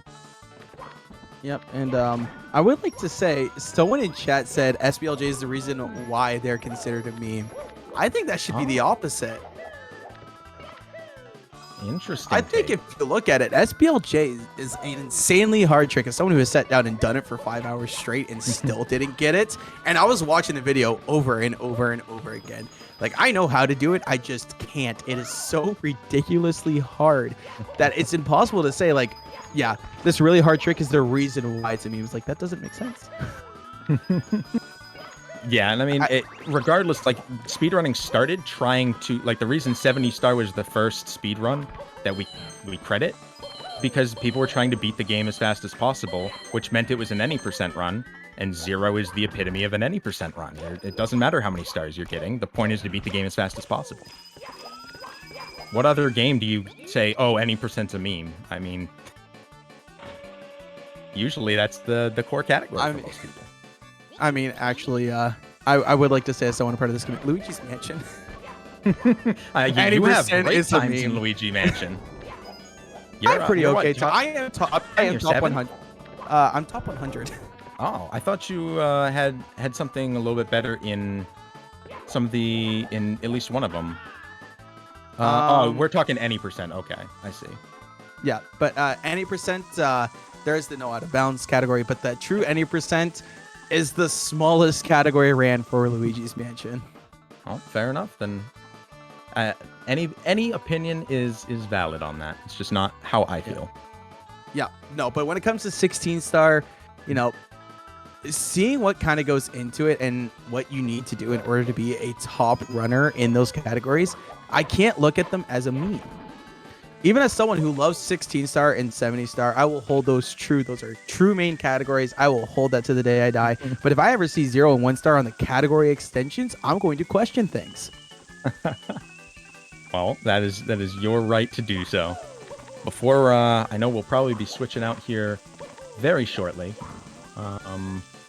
Before we do that, I did want to one more stat to consider that I've recently been looking at is the number of days that any given runner has held the record compared to the number of days that the record has since they got their first record, showing the longevity. Okay. So Cheese in 2015 got his first world record, 141.16. And since then, adding up all of the days that he has held world record over all of the time since until today, he has held it for over 70% of all world record time since he first got it. He has dominated 70% of all time. That is insane. So when you're talking dominant when it comes to holding records in 120 specifically, I think that is a very good one to look at. And when you talk all time, he's held it for over a quarter of all time that 120 has ever been run. 27%. Also, I would like to factor this in as a GOAT status thing, is when you ask people who know about the game but don't really follow it, who do you think of when you hear SM64? Mm-hmm. Right? And I've never personally asked this, you know, a lot of people just bring it up. One of the few is obviously Simply. Mm-hmm. Obviously being probably the most known one, obviously being friends with some large streamers. Next up, Cheese. Everyone tends to know Cheese. They're just like, if you're in the speedrunning community, they're like, Cheese. Like, they just know Cheese. And despite maybe not following this game a ton, but kind of knowing it, is Ouija. Yeah. So I'd say probably Cheese, Simply, or Ouija are considered the GOATs. One of those three, you know, chat can argue about this later on, you know, with the next commentators that are coming in, chat can argue about this all they want. But I would put those three at around the GOAT status. That's fair. Now, whether it's determined or not, I think that comes up to personal opinion. I do believe it's cheese, but some people might go Ouija, and that's also a fair point. I don't knock anyone for saying that. I rate that opinion. It's a fair opinion. I love hearing people's opinion. I don't think there's a right one. And I think cheese is an extremely good choice. I think any of the three you just mentioned are a very good choice. And I could probably list 10 more that I think are a great choice. There's so many great runners. And you got like, again, Aki, Zaya, you know, you go old school a little bit. You got Siglemic, you got Simple Flips, you know, you got some old notable names in there that you can throw in there. Yeah, absolutely. I mean, Shigeru and Honey and Batora, insane the domination that LeCourrier had. Kano. Yeah, I mean Kano and Draws too. Like in the smaller stars, I rarely hear Draws get mentioned as a 10-time world record holder, 148 months average for when he's held records. Incredible. Yeah, especially the 0-1 and 16. Like Dowski is an absolute dominant when it comes to the short categories. Absolutely is. Fantastic. Let's take a quick look at where everybody's at. I'm sorry, I get way too carried away with numbers. But so do I. I love all of these runners and what they do, and have so much respect for the history, and really digging into it and kind of bringing people back to show how good people are now and how good they've always been to continue pushing this forward. Yeah, absolutely. And not to mention, just kind of saw this now, but someone mentioned Paracusa. He still holds first place for shifting sand lions world record. Yeah, that's absolutely incredible. That's pulling up right now. Standing. Yeah, no world record in those 5 categories, and I still need to crunch numbers on single stars. So that is in the works. It will be coming. Yeah. Well, RTAs, LTAs, it's a fair one. People can pick up on that pretty quick. But you get to the single stars, it's just like you gotta want to know in order to get it to single stars. Yeah, especially now. All right. Well, Callie about to enter into Bowser in the Sky here. Very excited to see this. We see Callie at full screen here. That's what we'd like to see. Let's see how he handles the sky. He's on pretty decent pace. That's all I'm saying. I'm not saying anything else. I'm going to talk as it goes. Showing exactly why you keep runs going. And I appreciate the example here. Yeah, and if it's one man in this community that I can give sheer perseverance to, it's Callie. Honestly, this man does not give up. In the 3 short years that this man has been running, or I guess 3 pretty long years now that I think about it, now that I've been a part of it for 6, seeing someone improve so insanely, like you look at Punke, who you said has been doing this for 10 years, and Callie's on Punke's tail. Yeah, he's only a couple minutes off of Punke, so, and a 1-starry, those 2 minutes is pretty significant. Oh, that's very true. Ooh, Callie giving me a bit of scare with the Tony Hawk Pro Skater grind there.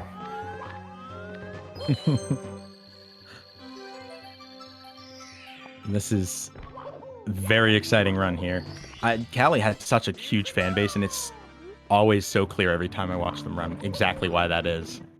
I was going to say, every time I look over at chat, I almost see Callie mentioned every single time, and it's in a small window. It's not a very long chat. I only see about 5-6 messages apiece, and Callie's constantly mentioned. Let's hear. There's one. Beautiful.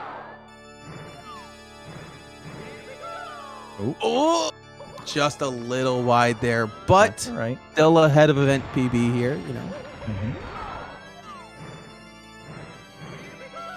Callie doesn't miss twice, that's for sure. One more throw. I do believe event PB forms a 140.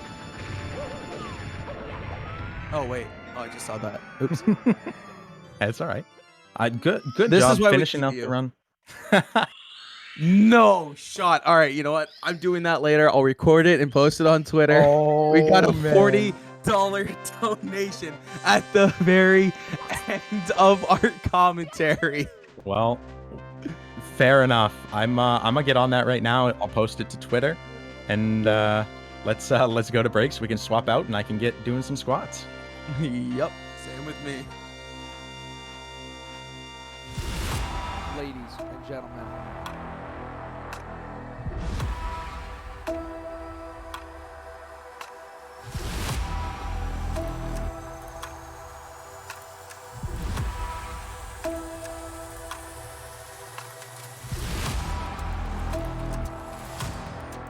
Oh!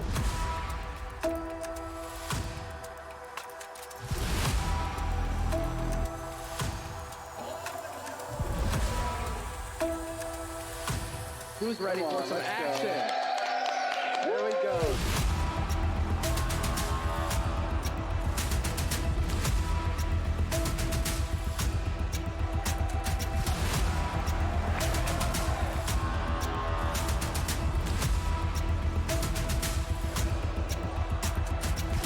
Everybody get it out. All four. There we go. All four.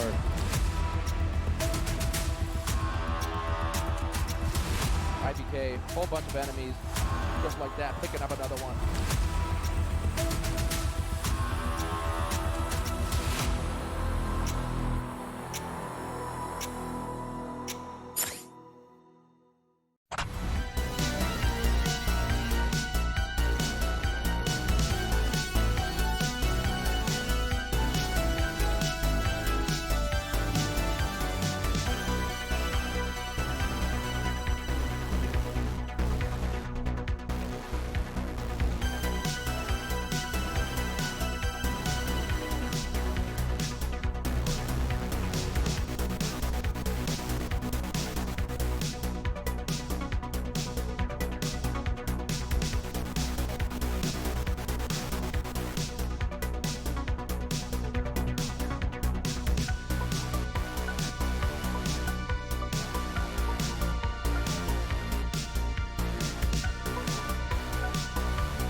Hey, welcome back, ladies and gentlemen, to the Speedrun World Record Circuit, brought to you by GSA and Urban Arts. We got a couple runs that are looking good, shaping up real nice here in Basement. Been a really good day so far, but I am in the commentator's booth with Zeus64. How you doing, man? Pretty good. How are you, Mark? I'm not doing too bad. Just excited to see some good runs, and I believe there was a donation that we missed just a little bit ago. The name is I Love Atar. I think I got that right, but it was a $40 donation. Said good luck to all the runners to a successful event. So thank you so much. Really appreciate that donation. But yeah, that puts us much closer to our goal. 577 is what we have. Looking for 1,500 to extend that time by 1 hour. That is what we're looking for. We have 3 hours left, so there's not a whole lot of time remaining as Liam takes a ledge grab. Gonna have to retry that. -30 shown on the splits. Yeah, ledge grab's certainly not something that we typically see from Liam. He's someone that is pretty noted for having, as we see there, an incredible BLJ on 100 coin. Yeah, Liam definitely this time just not quite coming through. Yeah, he just does everything fast. Yeah, I know. Simply talks about how he was behind on the lobby BLJ by a bit and kind of just chalked it up to Liam's fast mashing. But did end up finding a trick to help him out. But yeah, Liam is just known for having some quick fingers. Yeah. Now, Liam is a man of discipline. A man of discipline, yep. Okay, so he actually needs a frame perfect ground pound here to grab this coin. Oh, I think you just got it. Yeah, a frame after you grab it or a frame after the star spawns. Yeah, so kind of 2 chances to get it. That was really great. Yeah, still gonna be green. Did eat a good bit of it. It kind of sucks to be -30 to -5, but still in it. Yeah, it's unfortunate, but that's just how the game goes. It does. There's still lots more of the run to go, so he can still absolutely bring it back. He's still in the green, that's the main thing. If he can stay in the green, that's all he needs. That's right, that's right. And just a quick reminder of the format. This is lifetime attack, so unlimited resets, kind of PB-style attempts for a set amount of time. And when that time is up, we will stop the resets, but they will be able to continue whatever run that they have going. And that time will stop here, I believe at 7 p.m. Eastern, so 2 hours, 45 minutes from now. But if we hit that 1,500, it will go up to an extra hour, so 8 Eastern. So just a quick reminder. We got Blue Bob doing HMC 100 now as well. Rolling out at the sign. Not quite all signs category. Just a couple more. Not quite.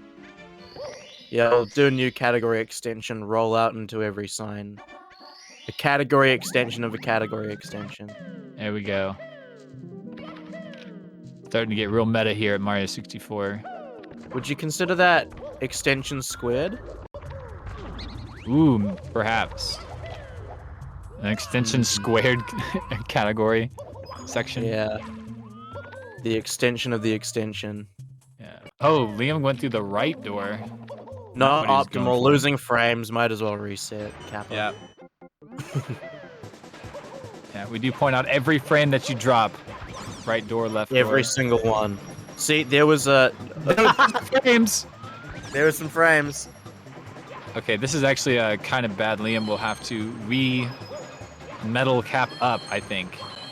Yep, there it goes. The big man himself pressing the switch, something you would never expect to see from Liam, but it's something that happens every now and then. Sometimes you just want to press buttons. Sometimes, yeah, we normally just skip the switch entirely. It doesn't really cause anything extra in the game itself for us, but not what you want. Wasting a bit of time, text box, yeah, all that good stuff. Nice time loss. Blue Bob, however, is not going to have time loss from HMC 100, saving about 3 seconds there. Love to see it. That's right. Yeah, it's good to see Liam on a run, actually. We've been missing him basically for the first half of this event. Got reports that he wasn't feeling too great yesterday and into today, so hopefully he's feeling pretty good. Definitely running pretty well. Yeah, definitely. But it's kind of like, it's almost hard to point that out because Liam is pretty much always green early on in the run. Like, it's weird to say that he's like, this is just par for the course for him, because obviously he is playing really well. But if you were to ask him how he's playing, he'd say, oh, this is whatever. Of course. Yeah, all the top runners have such a high bar of excellence. Whereas something that can be excellent, they just kind of see as maybe par for the course. We do have Cheese running now as well. He couldn't play yesterday because he was stuck in the Shadow Realm, but it appears that he has managed to return to the world of the living. Oh yeah, otherwise known as Spain. Yeah, oh, and his Cheese kind of has to go back for that coin. Yeah, I had travel issues and actually got back today. Didn't even get back yesterday. So just the fact that he's here. And oh my gosh, got the invis wall right at the ship. Oh, yeah, man. Normally when it's down that far, you don't get it like that, but Cheese getting unlucky. Can't back it up. Gonna be resetting that run. We see there the time loss in HMC hitting Liam a little bit harder than you would think. Actually, no, I'd say actually a little bit less than you'd think given the medal cap. Only +3. I would have thought a little bit more, actually. Yeah, pretty much had everything else go perfectly well, so yeah, only negative, or I guess +8 from where he was. Yeah, still very solid performance. Absolutely, and here in Lethal Lava Land, hopefully you can keep it up. Yeah, this stage can be kind of annoying with just the extra burns and stuff, because you have like bully cycles and the 100 coin. Things move around the stage, so you don't want to get any slowdowns there. So every little mistake kind of just adds to the difficulty. I actually somehow managed to unlearn the wing cap for logless. I'm not even kidding.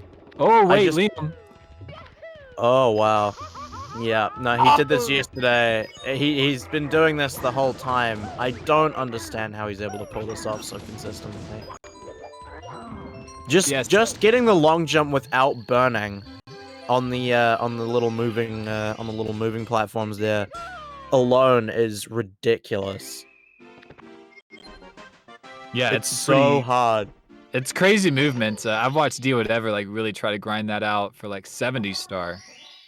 But yeah, it's really insane. Even the movement once you get everything done is crazy to kill the bullies. But unfortunate that Liam took that very last burn. Every jump is like pixel perfect on the edge. And yeah, even in doing that, you're only saving about half a second or so over the alternative for no ledge grab. That's true, yeah. It saves, I think, like, yeah, less than a second. Not much. It's an optimization that you'd only really see in 70 or, I mean, if you did bullies in 16, you'd see it there, but... Yeah, Blue Bob was some toad abuse. And an HMC gold. Very nice from Blue Bob. Maybe some celebration. Abusing that toad. Just get out some he wasn't abusing the toad. He gave him a fist bump. Okay, yeah. That makes sense. Toad was saying, you know, like, good work, Blue Bob. Bro fist. Right here. I'll send you off with some good luck. Yeah. Golden was like, I don't have time for this. Give it, give it, give it. He just punched him right in the face. He got too excited. Yeah. Too much energy after that gold. Oh man, but this 100 coin, yeah, is kind of what I was talking about with things just moving around on the stage. You got these bullies here. You kind of maneuver around them. Hmm. Even this eyeball here. And a good spot for him there. Yeah, I've always struggled personally with actually getting the eyeball to see me the first time around. It can be very tricky. Sometimes it doesn't make sense. Like you'll look right at the pupil and it still doesn't register. I believe, some as I trickery. recall, I believe the specific mechanics of it is that you have to be moving inwards when you run past the eye. Yeah. Yeah, it's yeah, you have to be like looking at it and moving towards it within, so many degrees. Hmm. Yeah, I've seen like a diagram. I don't know if that's what you're referring to, but it's still super confusing. No, I remember. I believe I was told by a member in the community that had seen it, and they just kind of explained it to me in the most brash way possible. And I was trying to figure out what they meant for the longest time, and then finally realized it after practicing for 2 hours and not understanding. It just all clicks. I was like, oh, move inwards like this. That makes sense. And then you question, and then I'm like, okay, well, how did I not figure that one out earlier? Start questioning your I'm- whole Mario career. I mean, that happens a lot with new strats that you pick up. You'll be very confused by it at first, and then the moment that you actually work it out, half the time you'll go, how the heck did I not understand that one initially? And that's how I had it with Pillarless when I first learned it. Like, it looks way harder than it actually ends up being. The only real requirement to, like, understanding Pillarless completely is having, like, decent control of Mario's movement. Yeah, it's once you get it down and you learn it, muscle memory, it's not too bad. That was a great vanish cap from Liam. Did go plus 2 seconds. I'm not sure. He must have had like an excellent vanish cap in whatever these splits are. As much as I want to yell Siglemic, I'm pretty sure my mum is asleep right now, so I can't afford to do that. Rip Siglemic. Maybe next time. Yeah, I'm sorry, chat. I want to, but I can't risk losing my life over this. All right, I'll do it. I'll try to do it for Blue Bob. Try to remember. Yeah, CCM.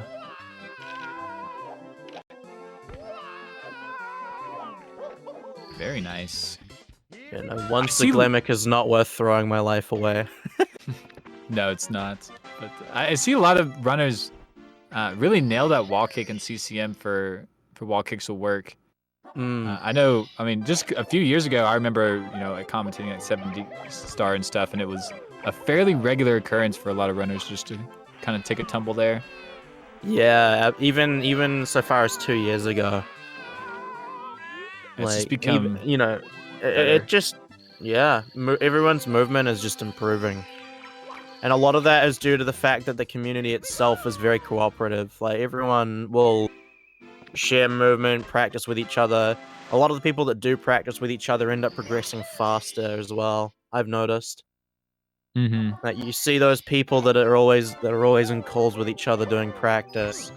They're the ones to look out for, because they're the ones that have that motivation of typically being people that they practice with at the same level as them.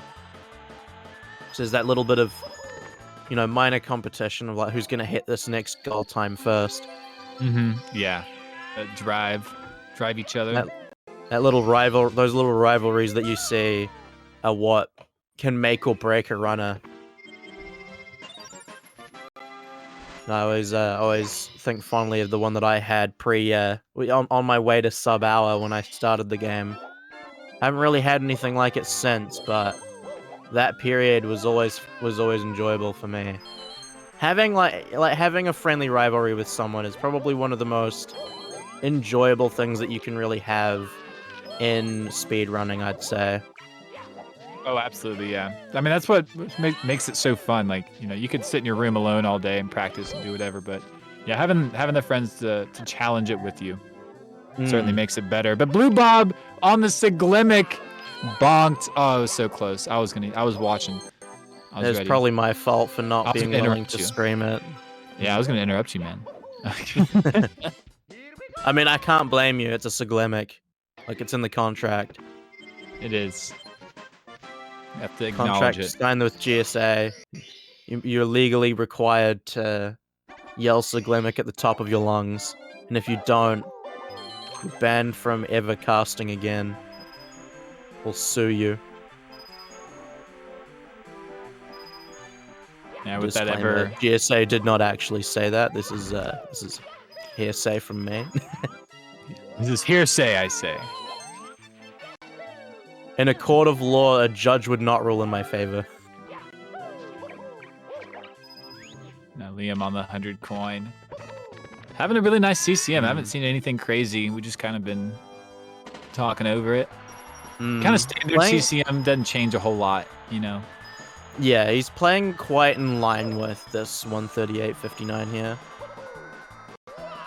Yeah, there's this like middle section with the Vanish Cap, CCM, BBH. Like those are much more consistent than a lot of the other stages. And Vanish Cap, it's just like if you die or not, kind of. Lose a few seconds here and there. Yeah, very much so that it's literally just, if you don't die, you've probably at most lost like 5 seconds. And that's being like rude, assuming so. Yeah, it's like half a cycle or something. Yeah, that's like, oh, I missed the MIPS grab, but then he froze in place because of the glitch. Pretty much. But yeah, that's kind of where we are. Blue Bob taking it on with Reds. Ooh, nice grab above the tree. I think Reds is probably the best star in CCM. I think that's a pretty fair statement to make. Yeah, I'd say Just so. the movement. The movement is nice. When you get it cleanly, you feel good about yourself. Yeah, it's a really satisfying star to complete. Yeah, especially in a stage that's generally known for being boring, especially in 70, where you do a number of stars, but they're all just pretty standard. Grab the penguin, kind of jump off the edge, you know, wall kicks will work. Maybe 100 coin. It's kind of unfortunate that the two snow stages not typically considered to be amazing for completely different reasons. CCM boring, SL made by the devil himself. Yeah, I like SL a good bit. It's just the 100 coin RNG is crazy. Yeah, I mean I don't like the 70. 100 coin. I don't mind the 100 coin too much, but it's definitely not like, okay, taking away the bait that I had yesterday. All the bait that I was putting on the table yesterday. SL 100 isn't amazing. I personally have not really ever had bad RNG, so I'm lucky in that regard, but it's still brutal, and yeah, the other stars are great. The other stars are actually really good. One of my favorite stars to just grind out and practice is Into the Igloo. Yeah, that's a really good one just for tight movements. Really nice one. New Liam double pounding. Pound it like Kana.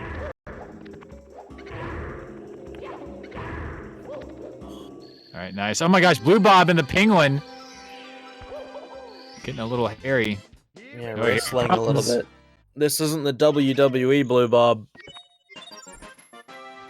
We don't need a show, we just need success. Although a show would be nice. Yeah, that was some crazy rubber banding. I'm not sure what happened there. The penguin's a little slow to finish once Mario finished too. So kind of like pulled back at the end. Very odd. Yeah. Yeah, so Liam is green now at a CCM, had a little bit of time after the playing right on the line for a few splits.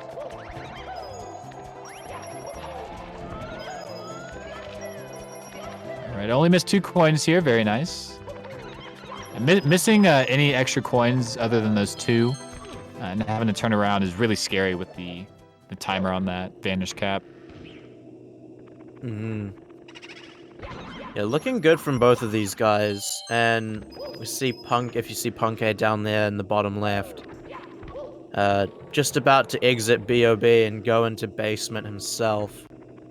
So we'll be joining the ranks of potential runs, finally. Yeah, that'd be great. Then we've also got D Whatever and Cheese and JRB. Yeah, 5 runners out of Womps. We're Pretty locking them up. incredible. I'm gonna start knocking them down. All right, Liam finishing up this 100 coin. Yeah, very nice.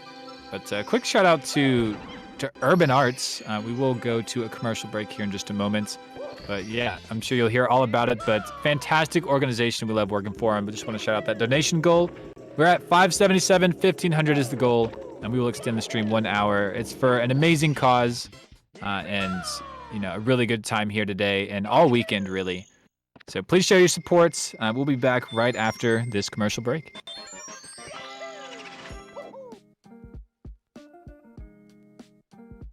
Urban Arts helped prepare me for college by giving me a lot of experiences working both independently and collaboratively with other people to make really cool games, and taught me how to put my all into creative projects, and that helped me put together a very strong portfolio for college.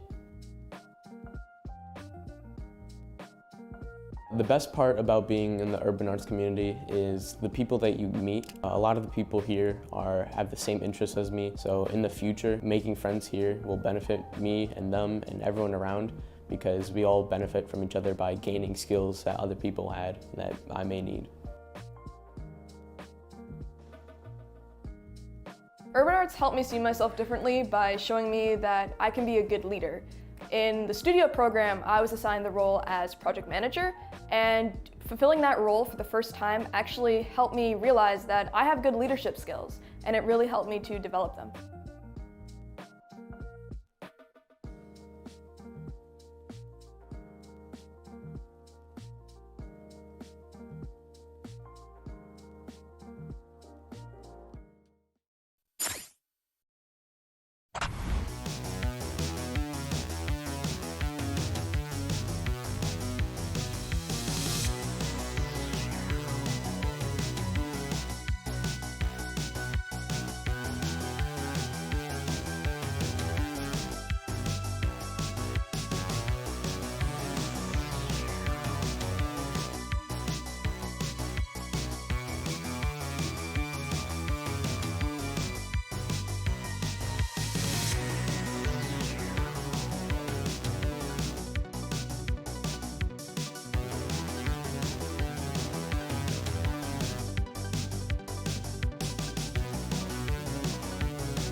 All right, welcome back to the Speedrun World Record Circuits. Hope you enjoyed those advertisements brought to you by GSA and Urban Arts, helping us to actually bring you this Mario action and actually put on this show. So huge shout out to them and huge shout out to the donation goal. Looking for about $900 more in the next 3 hours. Any little bit can help. We're looking for some small donations. Maybe just show us your support. Who are you looking to win this event? Maybe give us some emotes of your favorite streamers who you support.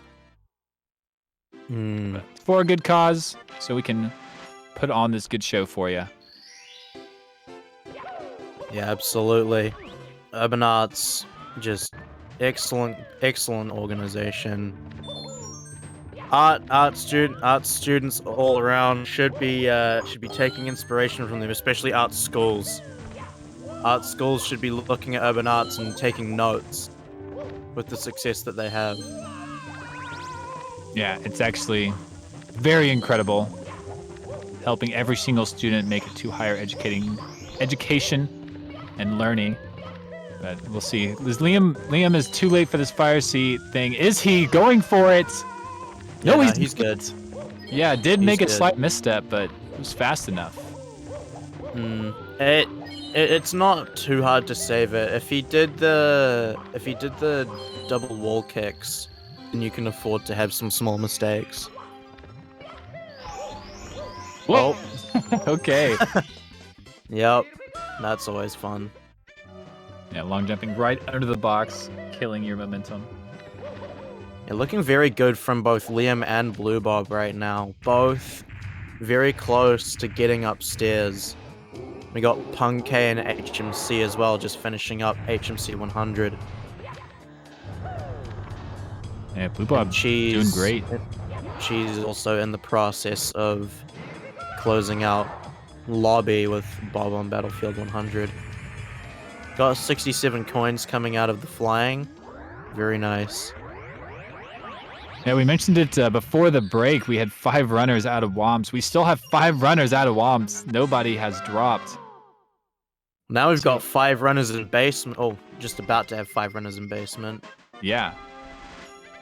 As Punkation does this HMC BLJ. Oh, it's looking good.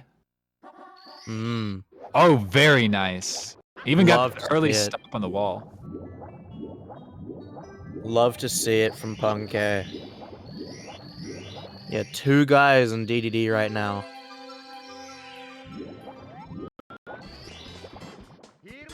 Yeah, Liam only needing 2 more stars. And then Blue Bob still needs to do Fire C. So yeah, DDD is kind of like 2 halves, and then Fire C splits it right in the middle. Isn't it wild that even running against a high 138, Liam has gone from the red about what, +3, +5, give or take, out of HMC, and is now -24 out of Fire C. Yeah, just imagine if he didn't ledge grab on that BLJ to have an extra 20 seconds here.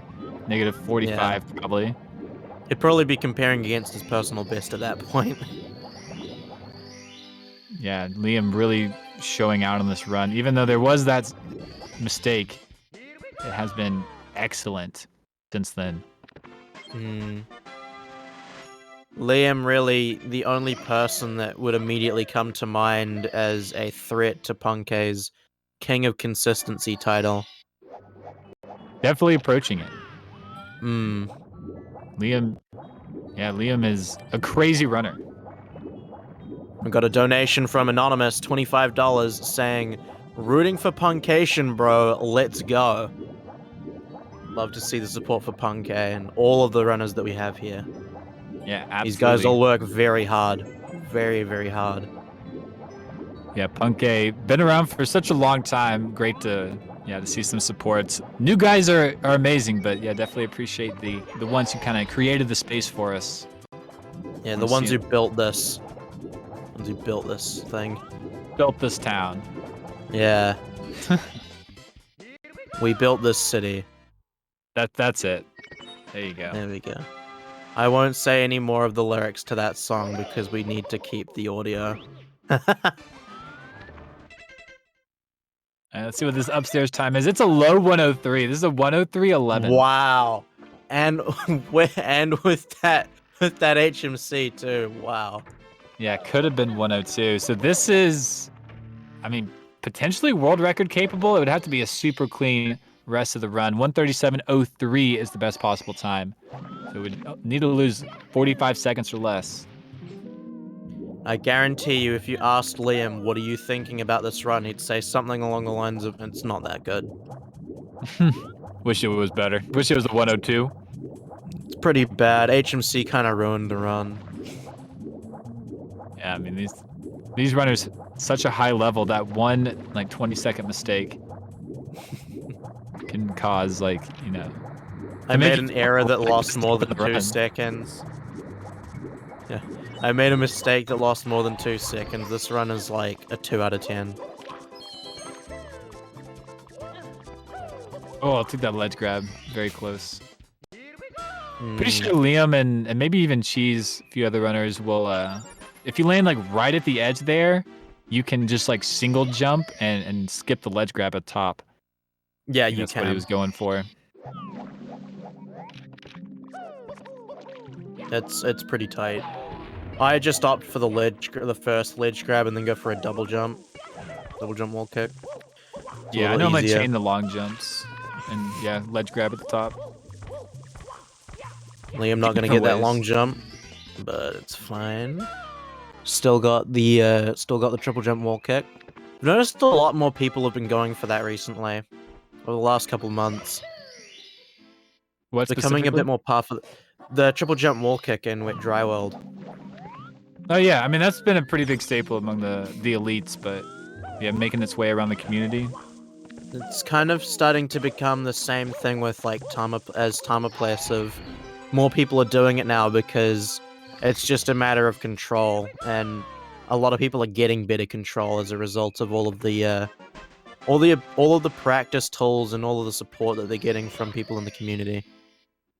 Yeah, certainly, and just all the optimizations, you kind of need to be on top of your game to utilize a lot of them.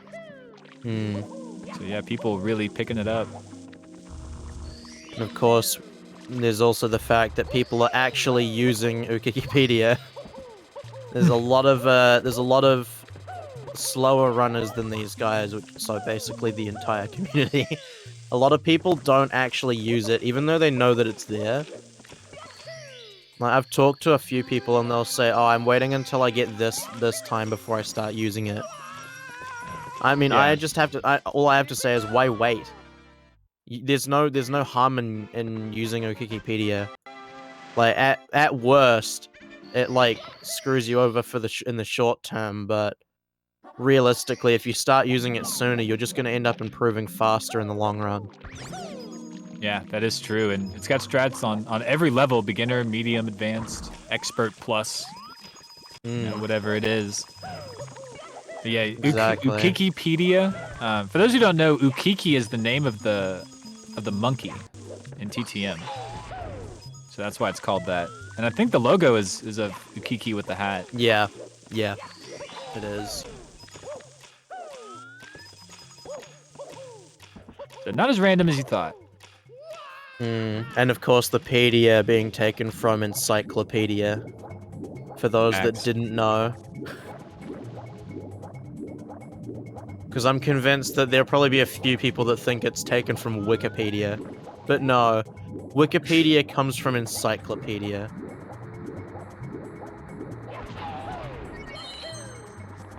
All right, downtown area for both runners here. Different stars.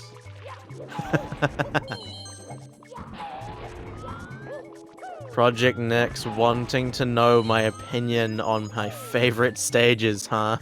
We did this yesterday.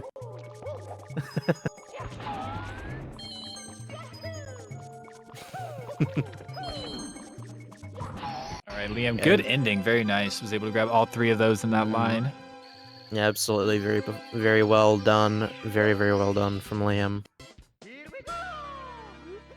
Well, I won't say too much, but THI is the best stage in 120 star and 70 star.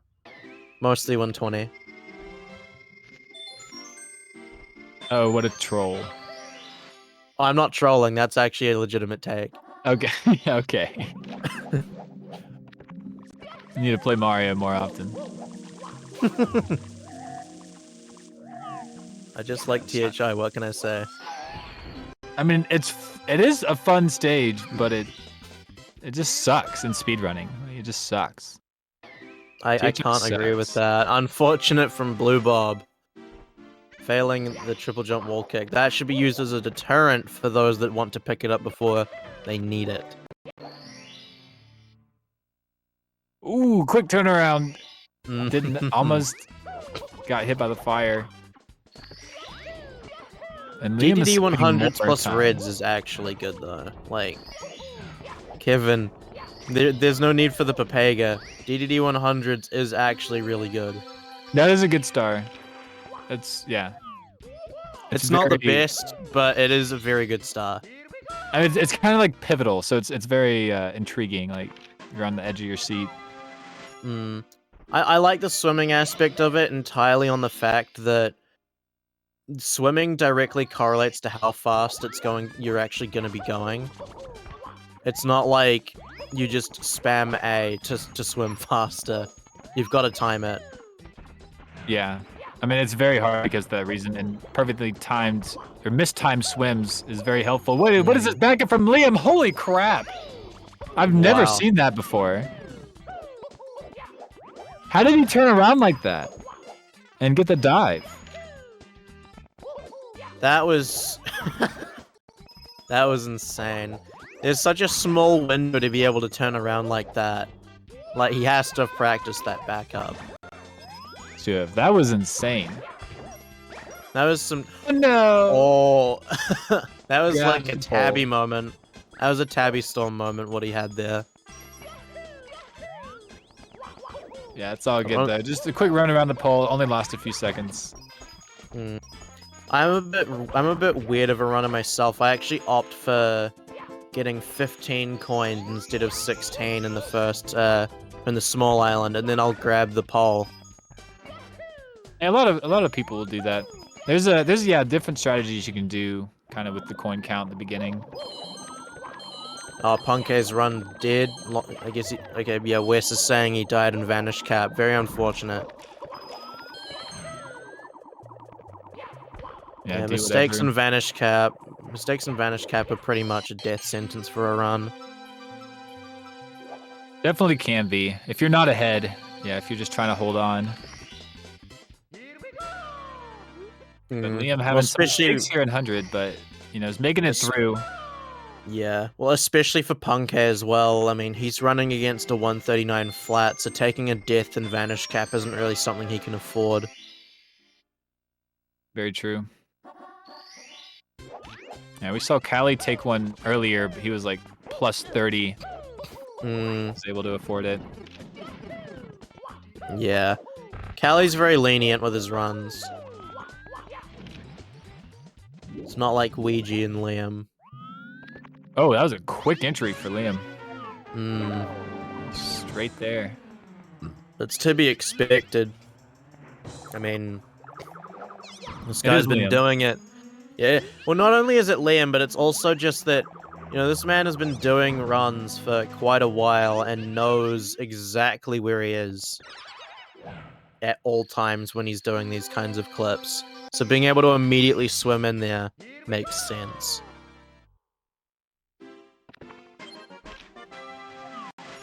Yeah, just one of those spots you can't see what's going on. Very impressive. Blue Bob's going to be joining Liam in THI now as well. Yeah, I really like how we're able to see them both in the same stage, at least for a bit. And Blue Bob's kind of keeping up. He's not really falling much further behind. Hmm. Kind of falling down, falling behind just a little bit more, but is maintaining. I can't get up this mountain though. Trying to triple jump. There it is. Unconventional backup. Actually, I'm quite curious. What's your favorite stage, Mark? My favorite stage is probably like BOB or TikTok Clock. I think those two are definitely one of my favorites. Fair enough. TTC's a solid stage. BOB is also very solid. They're both very solid picks. Yeah, I'm not a. I mean, SL's fun, but yeah, the 100 coin kind of ruins it for 120. But SL, like for 70 star, I'd say SL's probably top 2, top 3. For 70 star SL. Yeah. That's interesting. I think, if I'm being serious, THI isn't actually like top in 70. It's fine, but it does more of the, it does the less interesting stars. I mostly like THI for 120, but like 70 star, I think I gotta give it to Womps.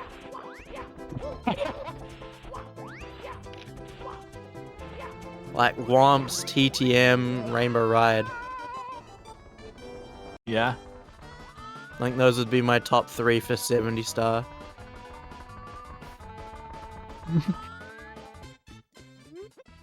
Womps is a good stage. Like, so many people sleep on Womps.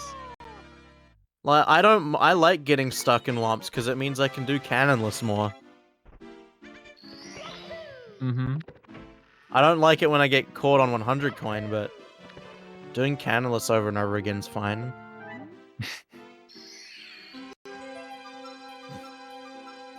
I don't even know where to go with that. I don't. Liam's entering TTM. I hope you're happy. I am happy. TTM's a good stage. TTM's not terrible. Breezeless coming in hot. Ooh, it's good. Very nice. Yeah, I mean, TTM's not horrible. It's just falling down. You just can't fall down. Yeah, are you really a runner of this game if you don't get stuck in Womps? No. Well, that's the correct answer. Are you a top runner of this game? Probably not. Probably. Even still, like, I think it's fair to say that even top runners get stuck in Womps. Perhaps not in 120, certainly. But 70 star. I mean, most of the 70 runners, regardless of level, Womps Fortress is where you spend the most of your time.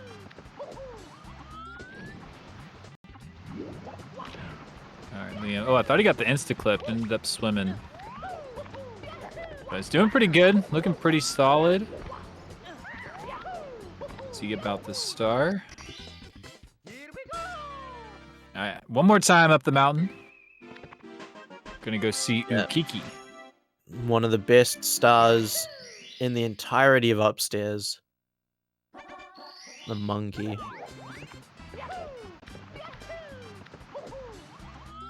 Yeah, this is one where between 70 and 120, it's definitely much harder with this edition. All right, here we go. Setup, looking good, and it is. Yes. To quote a certain Dragon Ball Z character. Ah yes, hello monkey.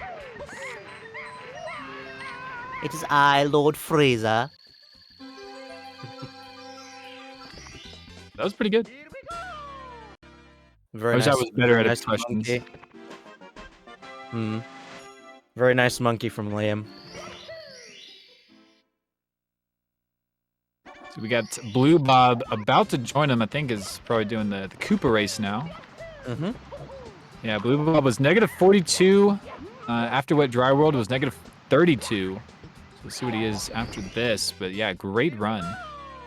Just a little behind Liam, so he's a bit overshadowed. I'd say it's a little too early to say whether or not Blue Bob's on 139 pace just yet, but it's looking like he's on the way for that. Yeah, 137.31, best possible time as of now. 138 is definitely on the table. Yeah, no, Liam's looking really good at the moment, and still like mid 137 best possible time at current, even in spite of everything that happened in HMC. No way. Liam just got a 0-frame bonk right on that little wall thing. He must have hit half and half on the nothingness. Yeah. Ooh, playing with that edge. Liam misses the coin. That's okay. Can get an extra here. Yeah, it's gonna be fine for him. Nice C-up slide as Blue Bob is now in TTM as well. That's all we've really got at the moment. Punk and Cheese seem to be the only other runners around right now. Yep, all those other runners dropping off. Our two main stage competitors remain. It was nice while it lasted. Yeah, absolutely. But two more in Wob Oh, sizes yeah, now. we got Ouija here as well now, also doing runs again finally. A well-rested Ouija. Perhaps we can see something similar to what we got last time with that beautiful PB. Do whatever also doing runs. So we got 6 runners out of 7. Only missing Callie. Callie, come back.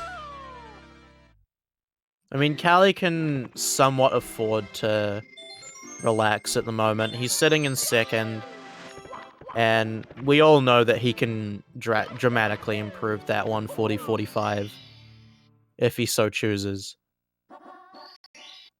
Yeah, I believe so. Callie's been playing like a monster. And definitely capable of that 139.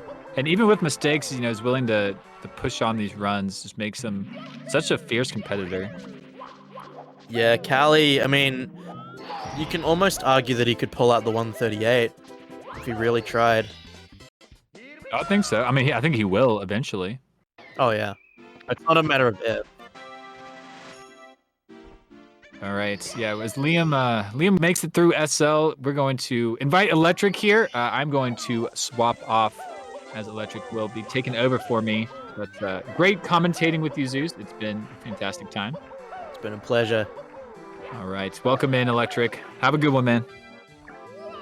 Thanks for the Enjoy warm the rest of your welcome, day. Mark. Right, welcome into the booth, Electric. How much have you been keeping up with runs thus far? I haven't been keeping up super closely. I see the leaderboard still seems to have the same top run from Punke, but I did see the very end of Callie's run earlier.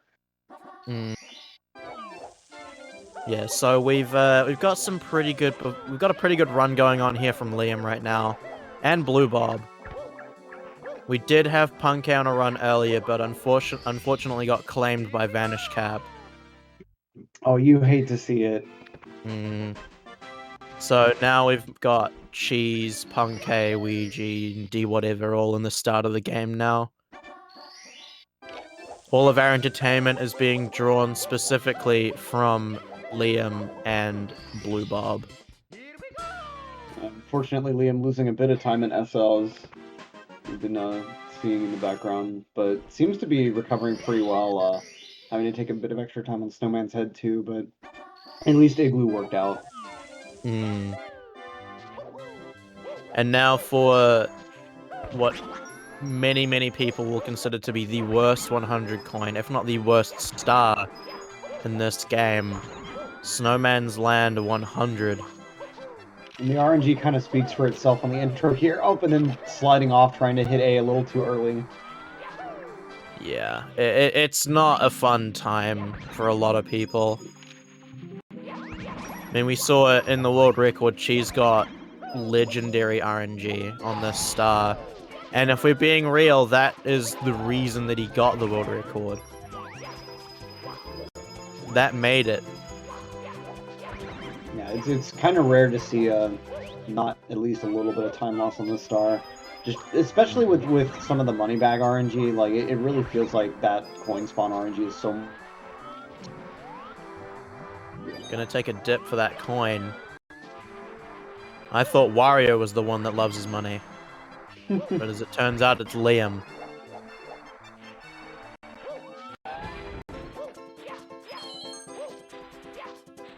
Yeah, looking pretty good right now.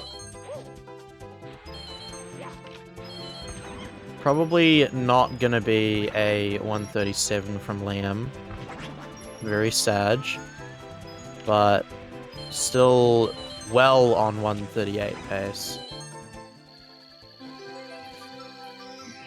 And avoiding that death that he took in that run yesterday to accidentally hitting the shell on that like little ceiling part.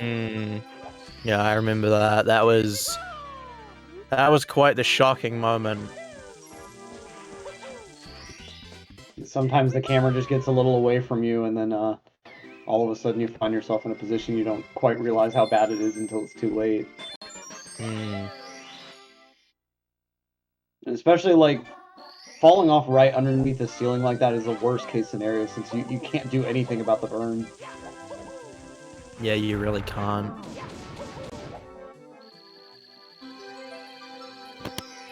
And we're still going to be double digits ahead, so pretty significant here.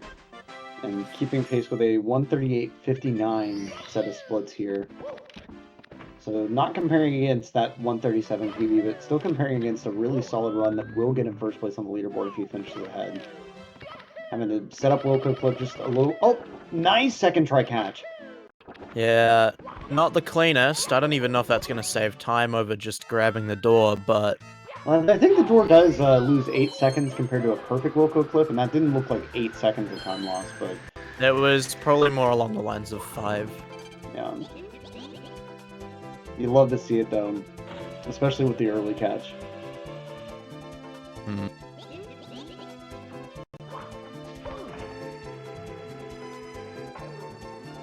The newer strats for this star are just like... I'm sure Liam's going to end up going for them later on. Like, I hate this section right here. It's I hate that. I hate that strat. It's so... vile. Like, it's... How does that even end up working half the time? Like I get that it's a stored angle. I get that it's a stored angle, but like... If you don't get enough of a stored angle, you're dead. If you don't get the stored angle at all, you're dead. If you get too much of a stored angle, you're dead. Especially 1 hour, 20 minutes into the run, it's just so, like, sweaty palms moment. Like, you're just inhaling the Monka energy.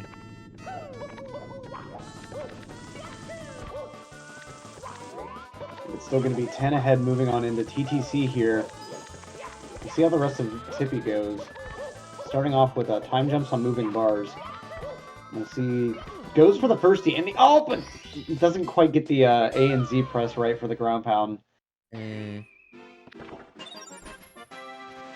Still a really clean handling, though, especially for that firstie, because it's one of those strats where you have to react to whether you get a firstie or not, because what you do next is completely different. You actually want to dive for it to the firstie, but like, you have to be very, very quick with your reflexes to find that right. Yeah.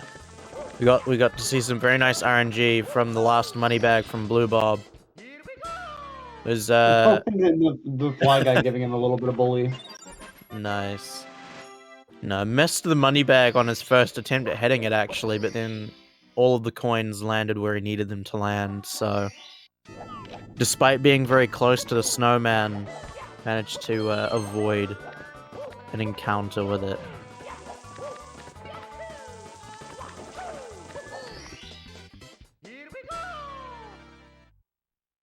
So we're about to see Blue Bob, with 1 star left, gonna be heading into Cloud very, very soon, joining Liam and Tippy.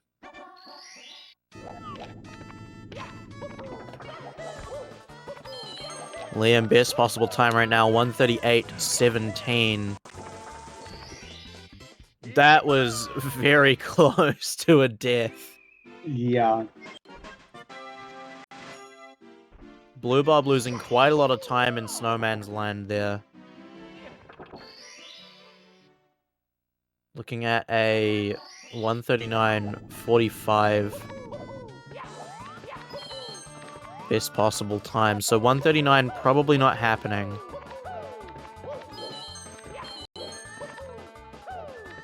Oh, Liam really struggling on the flipper section on TTC 100 here. Or it looks like, sorry, he's just going for reds, but... And Blue Bob is a shameless, horrible person. Did not go for Wilco Clip, didn't even attempt it. Just went straight to the door. Wow, doesn't even want that time save. For shame. Just blatantly breaking the law. The scriptures state, the Mario scriptures state outright, if you do not attempt Wilco Clip, you shall reset. And he has not attempted Wilco Clip at all. Just a blatant disregard to the rules. Oh, Liam going for the triple jump on TTC 100 here, but slightly askew from the blue coin switch there. Like, I forget how much that saves. It's a very small time save, but it's so swag to see. Yeah. Not getting a rollout, instead punching.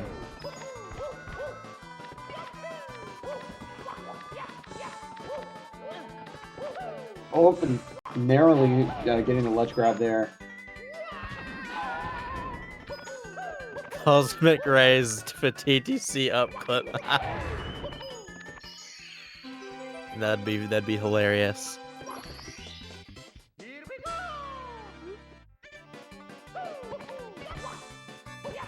Oh, but ending nice. That requires some really good awareness of like where exactly the thwomp is going to be positioned. But with that, we're dead even with a 138.59. So all that's standing between Liam and the end of the game is a little bonk beside Toad, but then Rainbow Ride and Bits. So these splits he's comparing against, I assume they're just normal balance splits, or maybe it's like Punk's splits directly or something. But if he beats these, like I said earlier, it's going to put him in first place on the leaderboard. So all eyes on this stage for sure. He doesn't even need to beat them. He just needs to tie this run.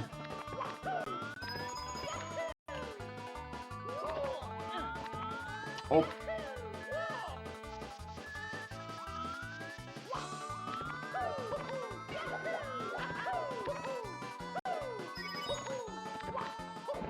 I'm not getting all the coins off of that first line there.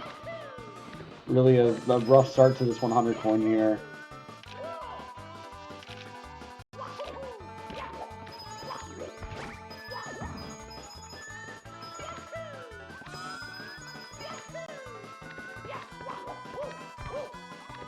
And remember, folks, if we manage to reach $1,500 by the end of the stream today, we'll extend the stream session by another hour, which may be the difference between runners getting more attempts like this into the late game or not, and being able to advance their leaderboard position by just a little bit more.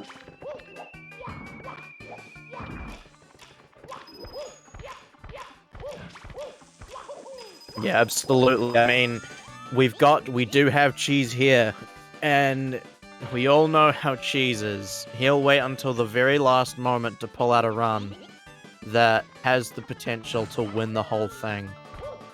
So every minute counts, and it'll be up to you guys to be able to make sure that Cheese gets that opportunity to pull out such a run.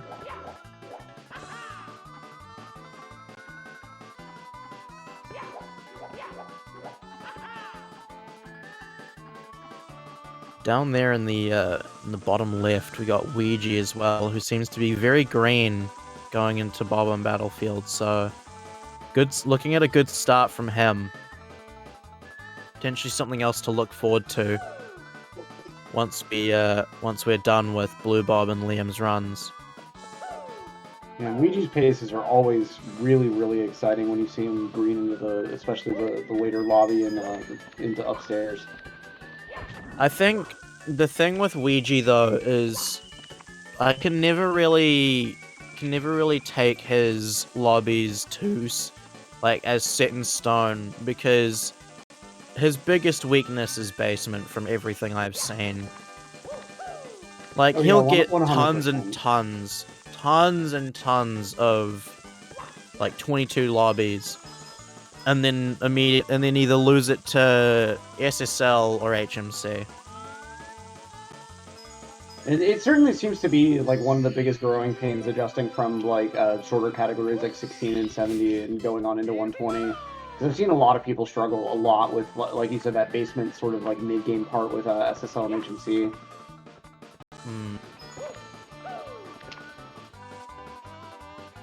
Yeah, Ouija tends to struggle with those areas, and it's unfortunate, but that's how the game goes. We're gonna see Blue Bob entering Rainbow Ride to join Liam in the final main stage of the game. Moves with the BOB cannonball manipulation. With a 17-9 on the Koopa race. Wow. Best I've ever had is an 18.7. I can't understand how someone can get an... I can't understand how someone can get a 17 on that race. Crazy. Oh, Liam. Liam. Missing the ledge grab there. Yeah, I'm doing the Just gonna safe, go for the safe more- decision. Yeah. Rainbow Ride is certainly something. It is certainly not a kind or friendly stage to the late game at all. And it's really insidious that these two stages get put on the end. You know, like, what if the run ended with like TTM or something? You know, it'd still be a hard ending, but it wouldn't be this. Like, but it's not quite staying up there for the second Lakitu bounce. They're gonna have to take this back up. It's gonna be another like 5 or 10 minutes. And in saying that though, I feel like not having Rainbow Ride as one of the final stages just takes away from the gravity of like the situation at this point in the run. Like, you need to be challenged for it to feel like an earned performance. And what better of a challenge than a stage that will literally kill you if you make a mistake? I mean, it's certainly fair. But I mean, that tagline applies to both TTC and Rainbow Ride for sure. It definitely does. It's really fitting that like the hardest casual stages are always going to be at the end of a run, just kind of due to the way castle movement works out. Liam's playing it really safe on this final attempt here. You can see like taking the ledge grab and then the double jump across instead of just trying to do the wall kicks. Yeah.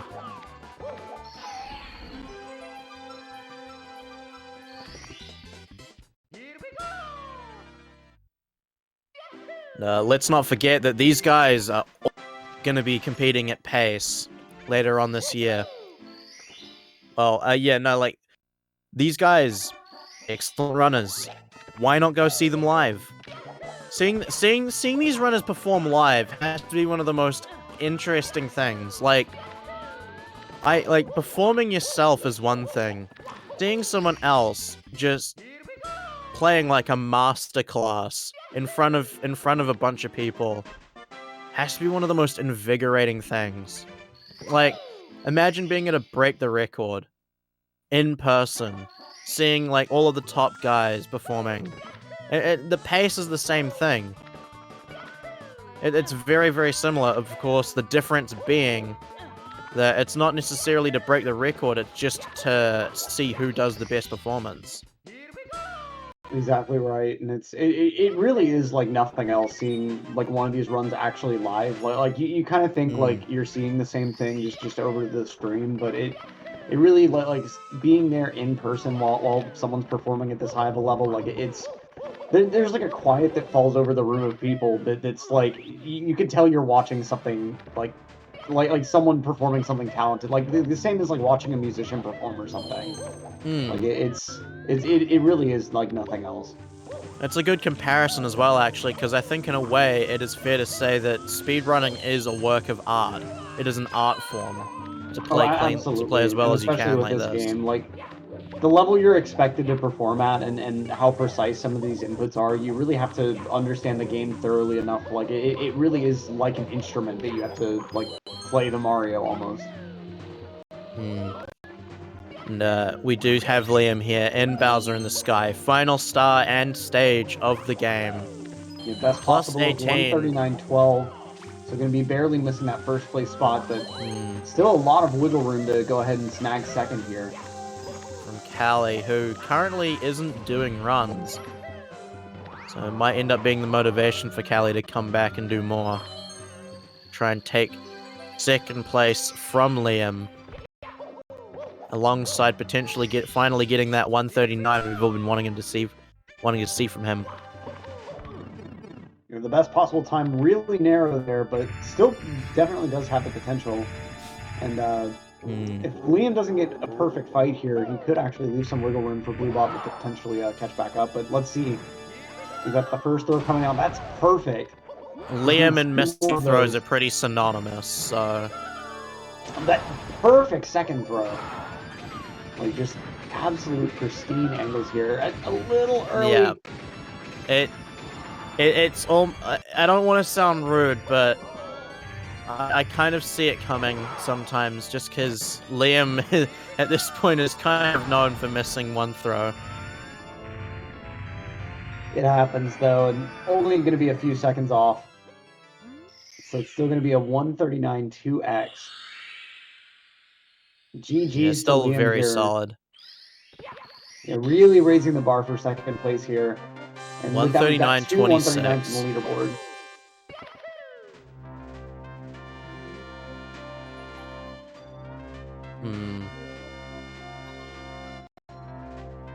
Yeah, Liam and throws are not friends. He didn't listen to Bruce. Throws are friends for any runner, honestly. I think a lot of people have pretty good throws, pretty consistent throws. Just sometimes I feel like Liam is just one of those guys that more frequently than not will end up missing a throw. He didn't listen to Bruce from Finding Nemo. Throws are friends, not food. And throws on world record pace runs especially, like having to time and input that precisely, knowing that the entire run is on the line, like it's nerve-wracking.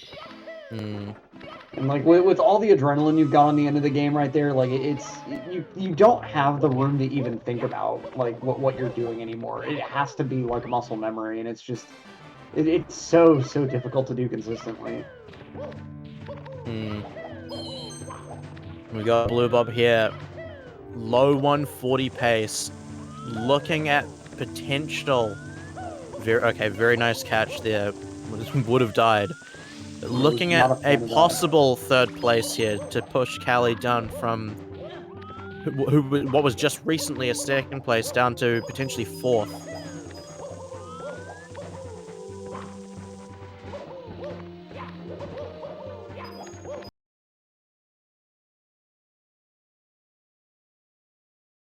Oh, his screen is frozen. Uh-oh. That's not good. Splice. Splice. Oh, we can hear him. And it froze again. We're going to try to have this back as soon as possible for y'all.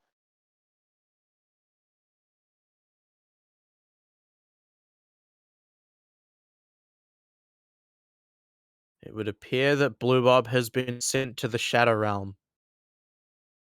But with that 2259 BOB exit that Luigi's working with right now, like that's not okay. that's not kosher. Very unfortunate for Blue Bob to have that happen at the worst possible moment at the very end of the run.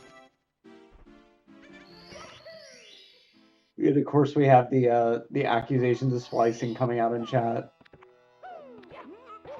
Yeah, but let's try and, for the time being, let's keep our eyes on Ouija in basement. If he can get through basement cleanly, then this run has the potential for literally anything. We don't know. It's Ouija. He could get a 137, he could get a 139. Or a 138, he could get a 142. Who knows? It's Ouija. There's still no time on the leaderboard to compare against, and so whatever he wants to finish his run out with, as long as it's got the potential to finish. And he's got all right RNG on this star so far, having a couple issues with these like middle coin grabs, but this sequence can be really, really tricky. Nice kill on that pokey. You gotta feel bad for Blue Bob though. Having the stream issues at such an important moment in the event. We just don't know what happened. To be able to compare against his run later. Yeah, we might only find out later on that he actually did get 3rd place. But until we find out, it's all eyes on Ouija.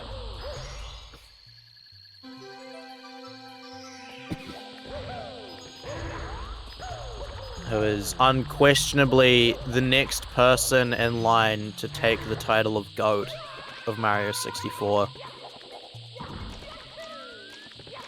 The spiritual successor to Cheese, and potentially literal successor, if he were to end up getting the 120-star world record.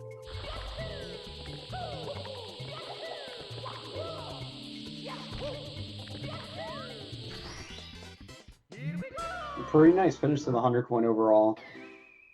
We'll see what his final time leaving SSL is going to be, but this is a pretty hot run so far. You're just comparing against a 140 flat.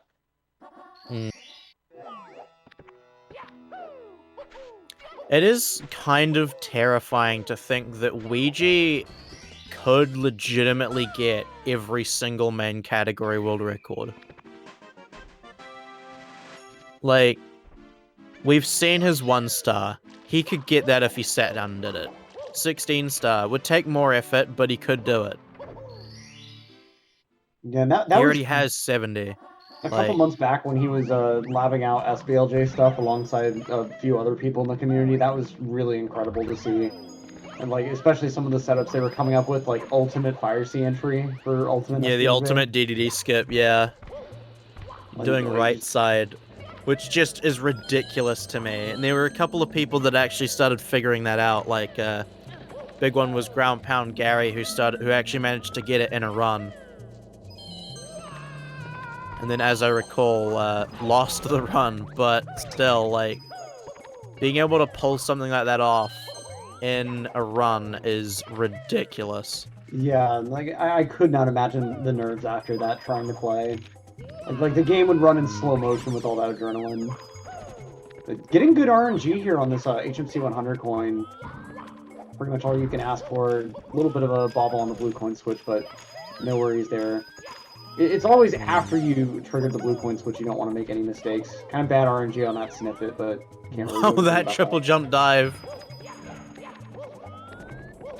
Nice save with that movement. Very, very nice from Ouija. And here we go with the BLJ. Really fast and BLJ. Just crispy clean.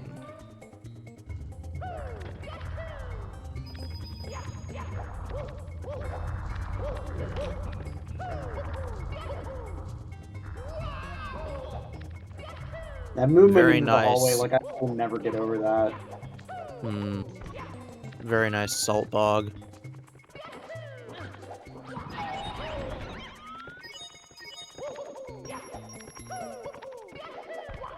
Oh, and I think I heard the blue coin drop there. Oh, never mind. It didn't. Yeah, so yeah, Ouija very much is just a wild card at this point in what he could perform. Like, he is someone that could definitely get a 137. Oh, no question. Yeah. No, he can get mid 137. It really is for him just kind of a matter of like whether he actually strings everything together for the run or not. But I mean, like he really does try to play this category as if it's an even shorter category, like 70 or 16, and sometimes that does bite him with some of these strats, just kind of being a little inconsistent. But so often he's able to maintain these just incredible paces that you don't really see from anyone else. And here we go with the Toxic Haze build there. the hardest part about that. Like, you're having to maintain that neutral match the whole time up. Doesn't quite get enough to get no. first best and then be backup star. Unfortunate. Very That was so unfortunate. close. There's just not much you can do other than that. Like, he only really gets one more shot. And this is his... I think this is probably his biggest issue in the entirety of Basement, is getting the Toxic Maze BLJ. It's a really hard strat. I mean, there's a reason that so many runners just don't even bother with it. Didn't like that setup. Going to go ahead and go for a slightly higher angle, and that's going to be a reset. No. Yeah.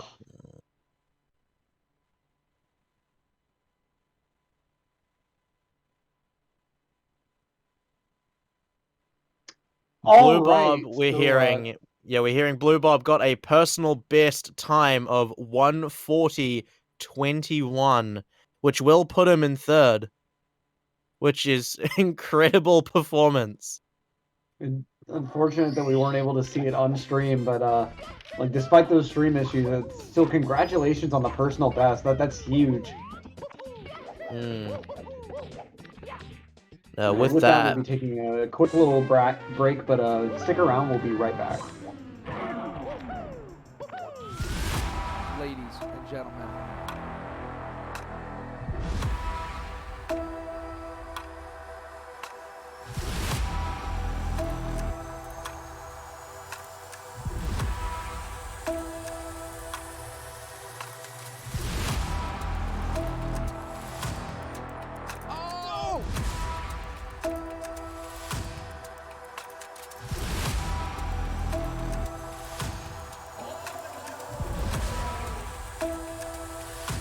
Who's ready for some action? There we go.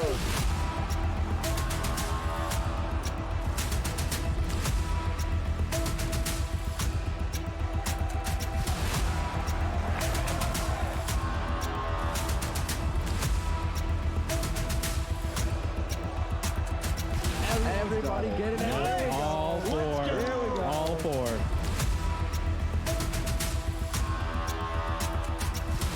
IBK, whole bunch of enemies, just like that, picking up another one.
And we're back with a few runs in the lobby. I'm Electric here, joined by Zeus VA64, as we are coming off of a couple of pretty hot runs and some shakeups on the leaderboard, with Liam advancing up to second with a 139.26. And meanwhile, Blue Bob with a personal best, unfortunately local recorded the end offline with a 140.21. But still a pretty significant change here, but of course, you can't be just watching the end of runs for the entire stream, so we're back in the good old lobby section with a Dark World, an intro, and of course JRB. But certainly an exciting finish to things, and a few hours remaining, and if you want even more time remaining on the stream, remember that we've got a donation goal of $1,500 for Urban Arts, which we're a little under $900 away from reaching, and if we hit that donation goal, we'll be extending the stream by another hour. So all the runners you see on here on stream right now, D Whatever and Cheese, of course, with kind of running up the back of the leaderboard with their event PBs currently, that extra hour might make the difference between whether they'll be able to snag one of those first, second, or third place spots. So make sure to get those donations in. We got Do Whatever with a really solid JRB here. Going to be finishing out with a low 14.2x. But of course, BOB ends up being the really big stumbling block for a lot of lobbies, especially with the 100 coin. As we got Punk and Cheese also finishing out their own respective Dark Worlds.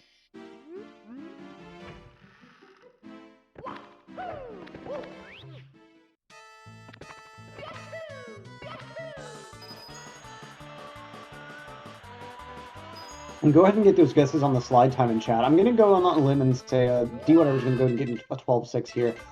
Gets the accidental ground pound. That's a rare one. Well, I guess that's just a commentator's curse from mentioning the slide time at all. That's a weird one. So D Whatever just going to go right on into wing cap instead. That's kind of an interesting change of pace there. That works as a backup, though, I guess. That is still going to be a pretty solid chunk of time loss, unfortunately.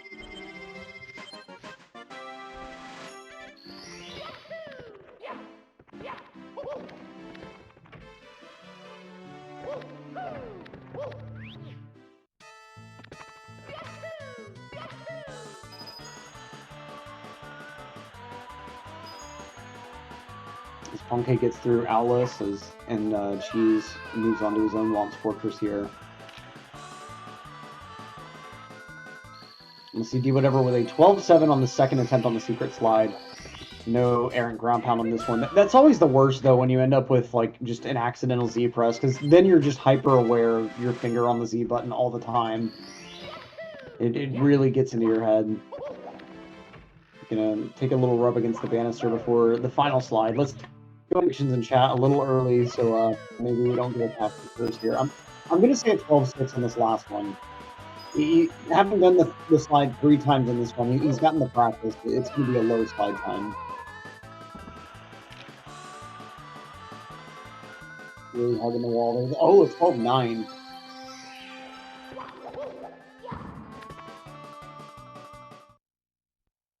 And that's going to finally put the nail in the coffin for the reset, just narrowly missing the ground pound on the box there. The ending of that star is a little underrated. Like, it's a little tricky to like kind of get that timing down to make sure that you're taking like all the speed from the slide into that like kind of moonwalk animation, and then getting the ground pound right in the right spot and getting the right amount of height for it. It can certainly be kind of tricky. Meanwhile, Punke and Cheese just working their way respectively through Launch Fortress. Kind of the first significant gatekeeping gauntlet of the run. The big problem here just being that every mistake loses you so much time that it almost inevitably causes a reset. He's not getting the long jump there, and so instead going to take a little bit of an errant grind. And goes for a sort of just a backup cannonless attempt, I guess. I'm not exactly sure what to call that. More just frustrated movement than anything. anyone that runs this game has certainly been there, where you mess up the 100 point, and you just got to kind of shake it out a little bit by just torturing Mario a bit to make him pay for his transgressions.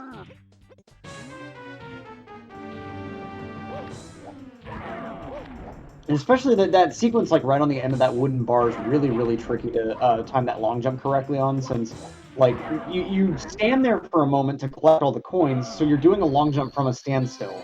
So you've got to let Mario run for a little bit before you try to do the crouch and A press inputs.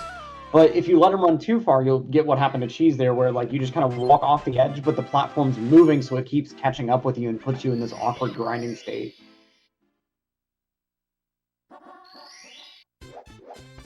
Punke, meanwhile, getting a pretty clean Wumps overall, so I'm going to be advancing on into JRB and continuing on into the later lobby segment.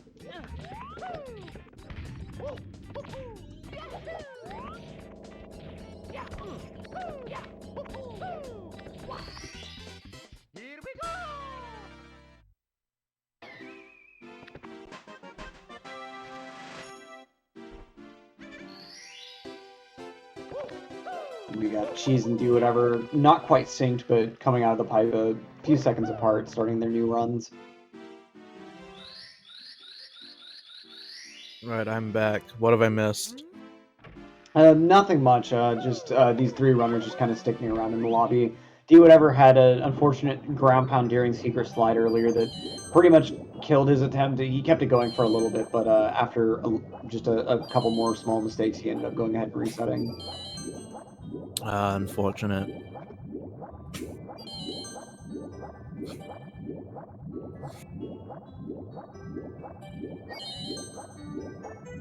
But Punke doing pretty solidly out of Womp so far, keeping a good pace with his current event PB. Literally tied, isn't it? Or is that? It looks like it. The good old -0-0.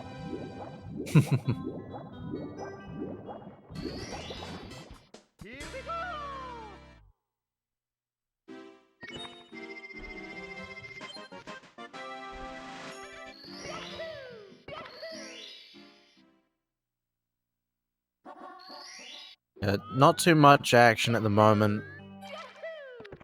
It's all eyes on Punke for the time being, as he's doing some swimming. Have to wonder if Mario could compete with Michael Phelps.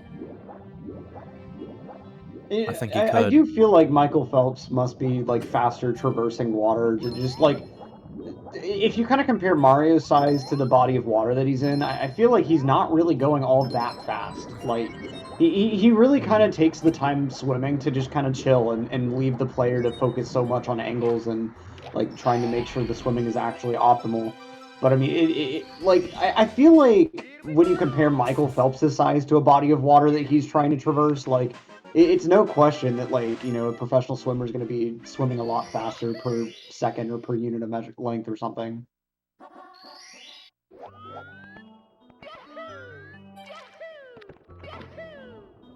That is to say, if Mario and Michael Phelps raced, I feel like Michael Phelps would have that one. But if they were trying to do like a gymnastics tournament or something, like Mario would win, no question. You know. Yeah. Mario is a man of all trades. Primarily plumbing, though. I think Mario would beat everyone as a plumber. Yeah, and the flying contest, like that's just no contest at all. Like, I mean, you know, one can fly, the other can't. Like that, it's. Yeah, there's not much you can do against Mario with a wing cap, and then of course, in a boxing match, I think Mario with a metal cap might be a bit unfair. A bit overpowered. You'd probably have to sign a few waivers beforehand before they'd even let you in the ring for that. Yeah, Mario is the real reason that Mike Tyson has a lisp. Punched him a little too hard with the metal cap on.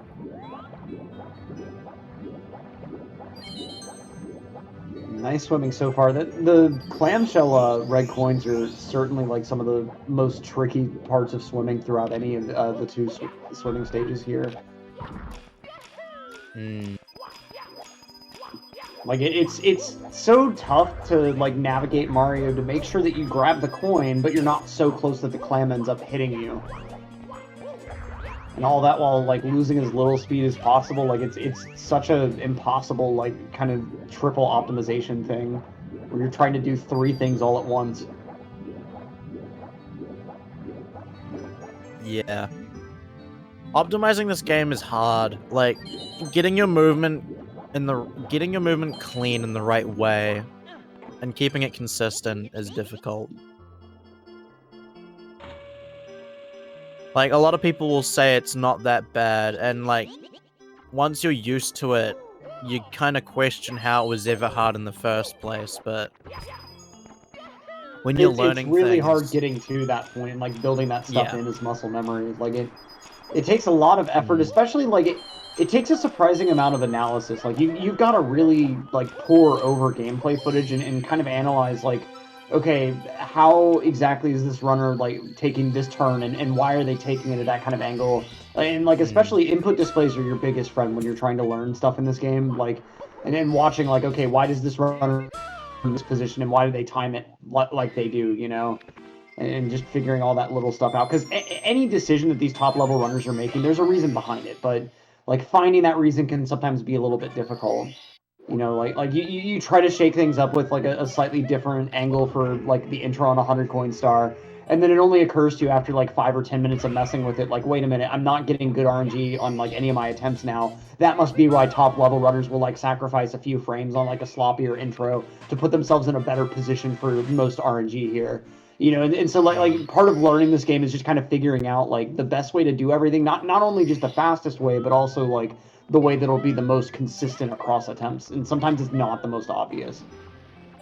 Yeah, that is like one of the biggest parts to speedrunning as a whole, and especially in this game, is just the fact that you'll find so many people going for either insane strats and being inconsistent, or going for weak, more consistent strats that are just outright slower. Yeah, and it really like at this point in the game's meta, so many people have pushed the skill ceiling so far that like at this top level, everything is just inherently a bit inconsistent, and it really kind of gets to the point of testing just how good you are at just moving the guy, just like you know how much you've played the game to develop that kind of just inherent sense of how Mario moves. Like at this point, you can't be thinking about like I need to press A for this many frames and release on this frame. Like it just has to be intuitive to you. You have to have played the game so much that like you just kind of know how long you need to hold the button in order for Mario to jump at the height you want him to, and that sort of stuff. And that really only comes from like just years of having played consistently. Yeah, absolutely. Like even 2 years of playing, you'll find a lot of people that have been playing that long still don't have that consistency that they need to perform at such a high level. Some people are absolute freaks of nature and can do it in a really short amount of time. Case in point, Sweegie and Callie. But yeah, and part of that like just comes from the community resources, because like those are both players that have made exceptional use of stuff like the Ultimate Star spreadsheet and like all the different player tutorials that people have made, because especially in the past few years, like if you're getting into the game, there are so many resources out there to help you like just climb that ladder to this upper echelon. Like a lot of people when they got into this game, there was a Google Doc with a few YouTube videos for different strats, but like now there's intricately community maintained spreadsheets of like the absolute fastest anyone has ever done like all of these different RTA strats. So like you can get the best possible examples to work with and analyze, and like especially in the case of like Callie goes for like all sorts of ridiculous like lag reductions and like other just really fast ways of doing things, and really pushes the like risk reward envelope as much as possible. And like a lot of that stuff has come like directly from community resources like the lag library or like the alternate strats Discord. There's like a whole Discord that exists that's just with like alternate strats for every star that you wouldn't see anywhere else on like any other community resource, just because you know it's not that much faster than what currently gets used in the meta, or like it seems to be harder or something else. But it's just so much work has gone into documenting every way that you can do everything that like if you're willing to dig through it, you can end up finding stuff that like something that everyone else thinks is a way harder strat for a star, but like to you it just makes sense and it saves time, so why not do it? You know, I feel like every runner has like 1 or 2 stars that they do something like that with, where like they do it harder or like a harder strat than they really should for the skill level, but it just kind of makes sense for them. Yeah, absolutely. And even with all of that, it's still insane how, like, despite all of those efforts to find these different methods of how to do things, you still have cases of, like, chip clip that just went completely unnoticed for such a long time.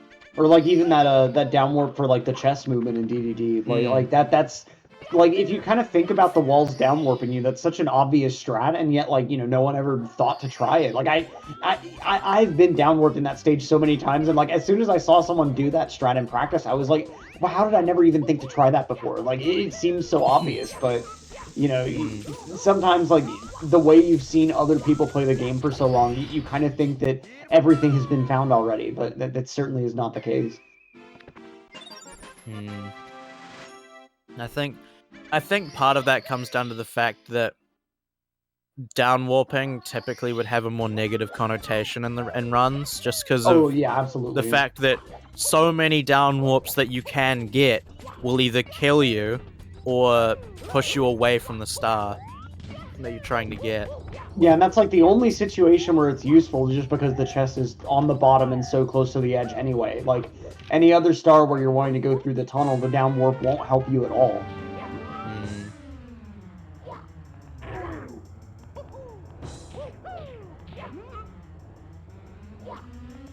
But Punkei working his way ever closer to the biggest RNG point in the early lobby with BOB. I'm not sure if it's entirely fair to say RNG, but especially like with the flying section, like it is such a big run killer. Yeah. Flying in this game is so painful. You gotta it's fly like swimming, fast. but so fast. It's like the Nightcore version of swimming. That's a good way of putting it, yeah. Nightcore. Yeah. Shoutouts to that one time the GTM played Caramel Dancing on loop on his 16-star attempt stream for like an hour straight. No way. Yes, I was there. It happened, and like I still get that stupid song stuck in my head every once in a while because of it.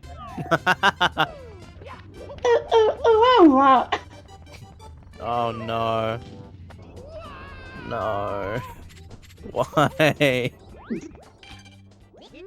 Any respect I had for GTM is gone. See, it's a great song until you've heard it over Dark World on loop for like 30 minutes straight, and then you're just like, please end, please. Any respect I had for GTM is gone. And we got Punkei with the Cannonball's manipulation here.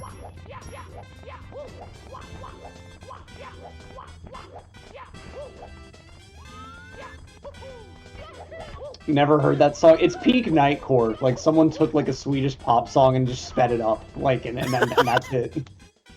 Like,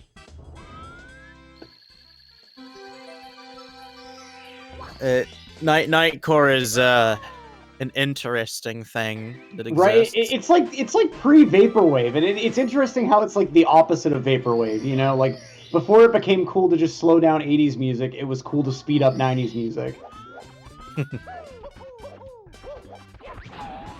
I feel like Nightcore especially is very much associated with, like, really just loner 14-year-olds. Well, it's the sort of music that, like, I hate that I like it. Like, it's catchy to me, and, like, I hate myself for that fact. Like, same with Vaporwave. I unironically like post-Vaporwave, and, like, it's just, why? Like, I know that it's just slowed down, like, 80s pop songs, but I still like it. Like...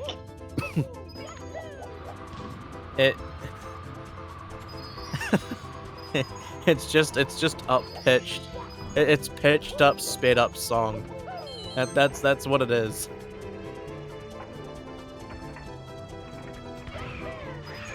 It's like Nightcore to me is just taking a song and then making it and then making it sound like it's being sung really fast by Alvin and the Chipmunks. Oh, and we got Punky with 69 coins out of this guy. That's really Nice. solid. Nice. That's a coin count you really don't see every day. Like that's really 2022 made a coin count. Not even going for the box. Like, doesn't have to. Right. Like, that's pretty much the ideal. And only having to do 3 pulls here.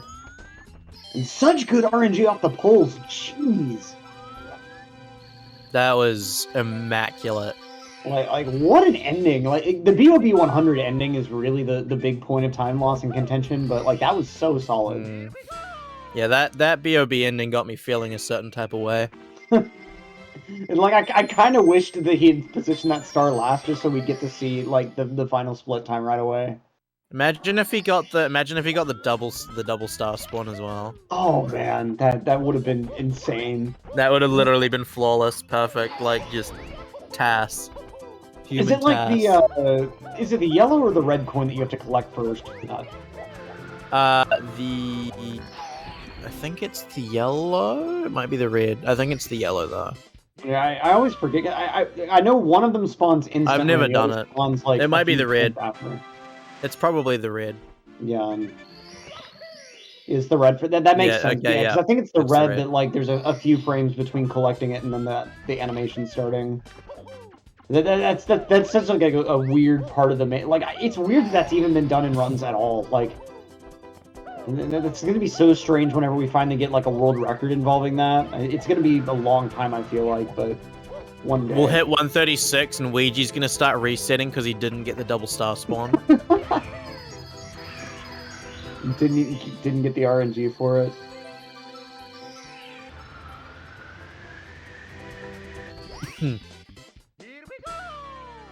And there we go. That's a BOB gold minus 14. Yeah, wow. Yeah, I mean, yeah, with that 100 coin ending, like that was inevitably going to be a gold. That was incredible. Yeah. Like, what was that split time? That was a 634? 634.5, yeah. That's ridiculous.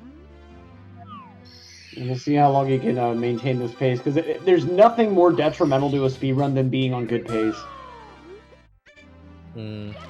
That's also a 22. That's a 22 lobby as well. On top of that. Yeah, that's just we saw Ouija earlier with I think like a 22:59 or like another 22:58. And like any 22-minute lobby is also just like incredible. Like that's something I didn't expect to see for a while. I think something to point out actually is that Punke's gotten a couple of golds in this event already. I think he's had 3 or 4. And something just seems to be clicking for him in this event, because like the last couple of events he's been getting like mid 139s, but especially this one just dropping the 139 flat on day 1. Last time I believe, as I recall, he got a 138 as well. So he's been doing really well, proving that consistency.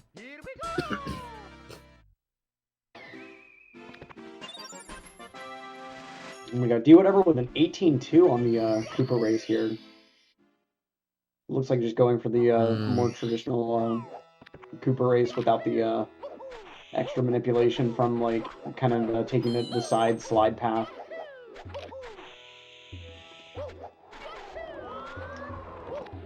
And we've got VOX3 asking, what time does this event officially end? So that's the thing. Depending on whether or not we reach our donation goal of $1,500, the event could end in just a couple of hours, or we could be extending the stream by another hour. So if y'all get those donations in for Urban Arts, we'll be extending the stream by, like I said, another hour. So definitely, you know, if you've got $5 or $10 lying around, make sure to go ahead and get those donations in. Yeah, absolutely. These guys are going to be needing that hour, I think. Yeah, they're playing well. They're starting to get their groove going, but they don't have a lot of time to make use of it. Exactly, and It's going to take a few like early game paces like this to really get something like really steady going out of the lobby and especially like into upstairs. Because with all the RNG heavy and difficult stars that you see in upstairs, like it's just kind of inevitable that some runs are just going to die there. So that extra hour could definitely make the difference between one of these runners maybe finishing out the event with a 139 or finishing it out with like a 138 and beyond.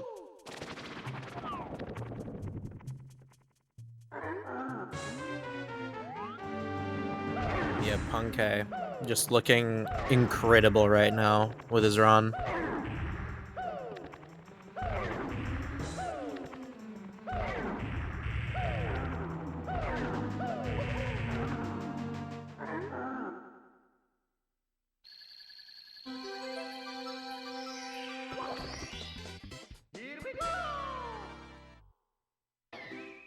And this is a really solid start. We'll see how the 100 coin goes here because these next few stars are really going to make or break the split.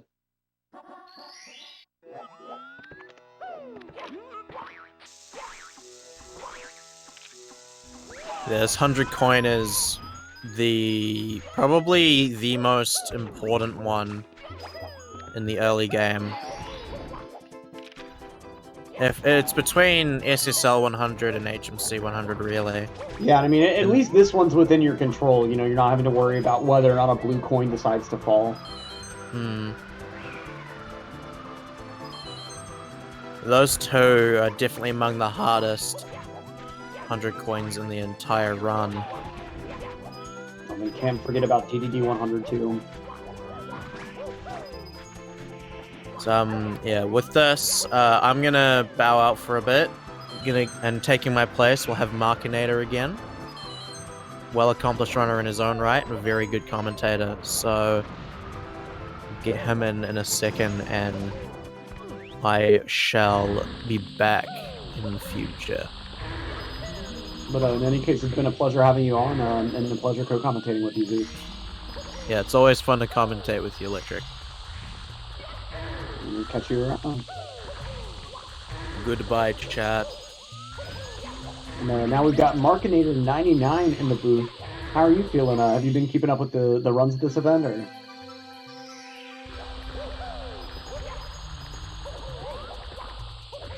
Yo, sorry. Headset was muted. My bad. No worries. All right. Yeah, and in the hour since you've been gone, we've had a couple of pretty stellar finishes, including Blue Bob getting that personal best offline with the 140.21. Yeah, that's amazing. I did wait to see that. I kind of hung around chat, and yeah, that was fantastic. Super unfortunate for Blue Bob, wasn't able to like finish it out live. Just glitching out right at the end. I mean, you hate to see it, but at least got the local recording, so we are able to still go ahead and get that verified on our leaderboard. Perfect. Yeah, that's why you always local record. Very important. But yeah, Punkay on a pacer, golding Bob, it looks like. Yeah, and then continuing on with a really nice SSL, so minus 30 on the event PB here coming into basement. This is really stellar because considering like if you recall like the run that he's running against, it was mostly behind going into the basement section, so like making up a lot of that early game time loss is really huge. Yeah, getting all that time saved anywhere you can is really big, especially early game, because I mean you're never getting it back and it'll be long gone. See what he can do here. 29:15, almost a 28-minute SSL. I mean, that is really impressive. Yeah. We'll see what the HMC 100 time is like. Of course, this star really makes or breaks so many runs. Yeah. Here we go. Very nice. So consistent at that section. Like, and it's so crazy. Like, he makes it look easy, but that is brutal movement there. It actually was. Good adjustment. Fell all the way down to make sure he was able to get that coin on the way. Yeah, I love watching the players' movements with these coin grabs, because you can optimize a lot of these 100 coins just by not like running out of the way, or if a coin's moving into a direction you're gonna be, like you don't chase it, you just let it roll. Yeah. And like a lot of that decision making of like when to grab coins, when to turn around for a coin, like you just kind of have to practice and grind through these stars over and over and encounter a lot of different coin RNG to develop that sensibility. Really nice BLJ there, just needing one air BLJ to catch through the fence. Yeah, and I think it has something to do with the angle, but yeah, not having that sharp angle didn't go all the way back to the wall. I'm going to take the more traditional ending movement, not going for, I believe it's the Salt Fog. And taking that, like, triple jump through the cage. Oh yeah, that's a good one.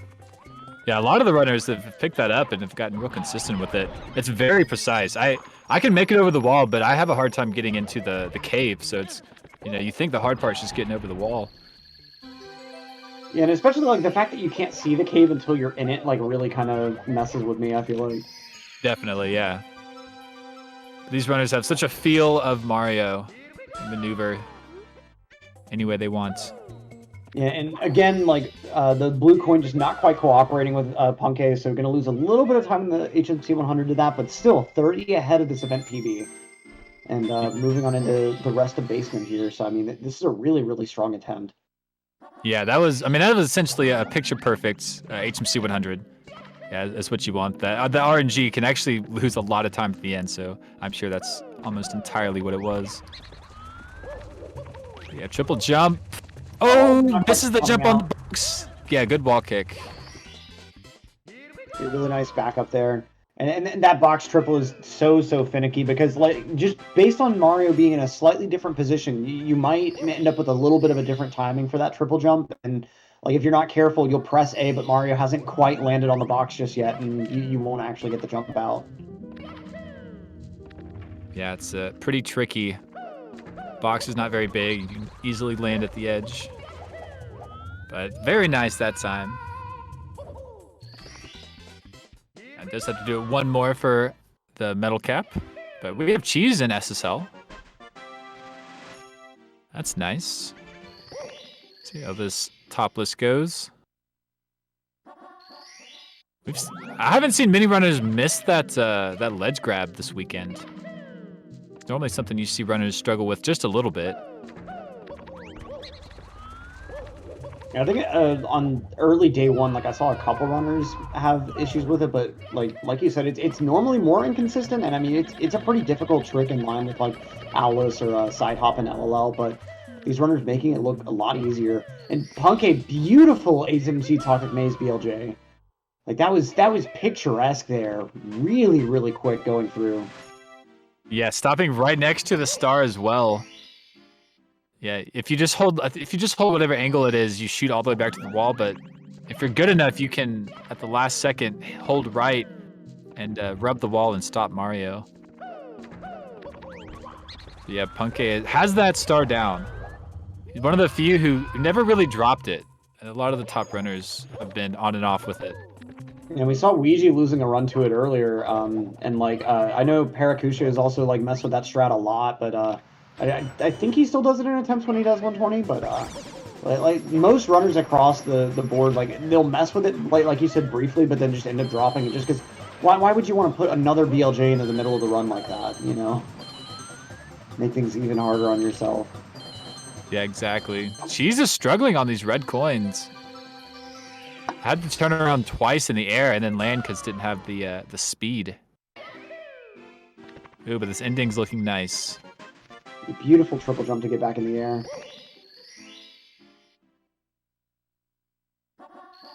Alright, with that ending, I mean, it didn't end up being the worst thing ever.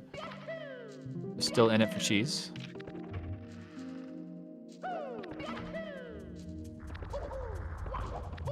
Yeah, all eyes kind of on Punkay at the moment with this pace.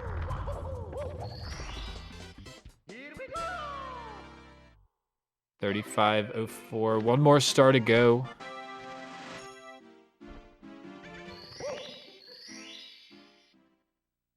Is it boulders? Is that what he's going for? I think so. Since normally, like, if things go bad with Toxic Maze BLJ, you can go ahead and just do boulders for backup. Oh, Christmas Miracle, I think. Oh, yeah.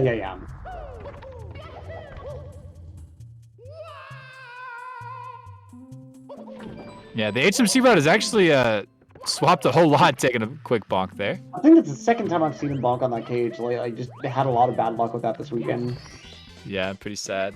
But yeah, the route can change a lot here. Like, Punke will do that triple box jump 3 times. One for that Toxic Maze BLJ. And then if you miss the BLJ, then you can grab Rolling Rocks will work, and then you have to do a triple box jump 4 times. And yeah, depending on how it goes, it can look really different. Leave the Lava Land time. This stage is pretty much the same. It's been very similar for a long time.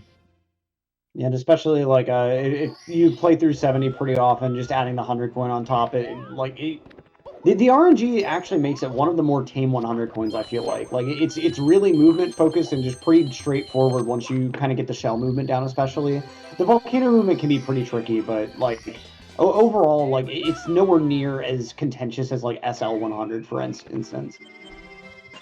Yeah, I would definitely agree. It's much more movement based than a lot of the others.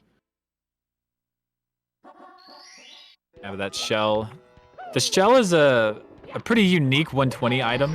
You can do it in like, what is it? SL Reds. Reds, yeah. Yeah, and 70 star, but in 120 you see it quite a number of times, like probably 5-6 times. You see it in BOB, you see it in THI, like kind of all over the place.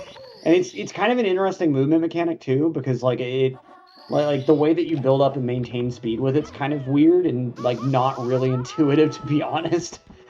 Like another strat you'll see beginners mess around with is like doing pillar full in SSL. You'll normally use the shell for, and like messing around with the shell for that like is very kind of it's certainly a big learning moment. Like trying to figure out like, okay, how do I build up speed? Like jumping off the slopes at right angles, and like it's kind of a finicky item at first for sure.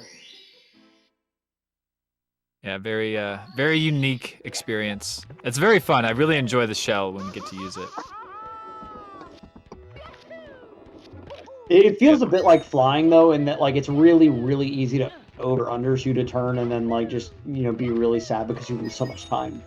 Oh yeah, definitely. Alright, Punke taking care of bullies. Cheese taking care of this 100 coin HMC. Okay, did grab the coin. The runners will use the sound of the coin. We don't have Cheese's audio, so I think I did see the number. Yeah, you get to very faintly see like the corner of the number in midair above that ledge as the camera pans.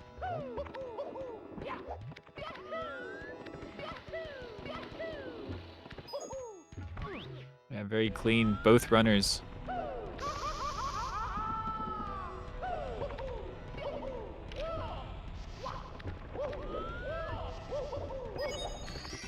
Alright, Punke's got the star. Cheese has a BLJ. We go very nice. Couple extra BLJs there, but it's all good.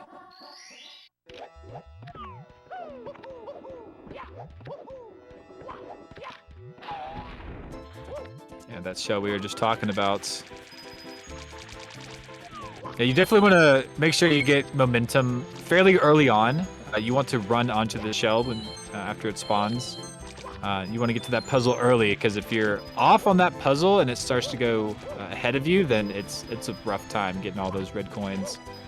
Absolutely, yeah. Like the fast position gives you like a really convenient kind of puzzle layout to work with, but like you said, the longer you delay, like the empty spot keeps getting more and more inconvenient. A really nice movement from Punke so far, like super solid shell. Of course, 80 coins going into the volcano. Yeah, no extras. Don't need them. Oh, beautiful movement up so far. Oh, and it's perfect grab on that. That coin inside the flame shooter is like the most tricky part of this entire stage. Absolutely. A lot of like you can do a rollout over it to be the most optimal. I see more runners miss that than get it, and yeah. I don't do it myself, and I don't blame Punke for doing that. Yeah, me either. Like I see so many people miss it. Like all the I really think I've seen it miss like 90% of the time. Honestly, it's very rare for me to see that strat actually work right. Yeah, I would agree. When she's actually going for Toxic Maze BLJ, this is really uncommon for him, I feel like. That's fast. Whoa! Whoa! Cheese is freaking out. You can see based on his face, like he was not expecting it to be that close. Yeah, that was special. You were like one frame away from not making it into that cage area. But that was the optimization I was talking about earlier with Punke. Cheese trying it out and almost failing. Yeah, that's the sort of thing, like, you have to make yourself forget that you did that, otherwise you'll get too far in your head for a mental block for the rest of the run. Yeah, you take it and move on. All right, Punke got the clip on the side here.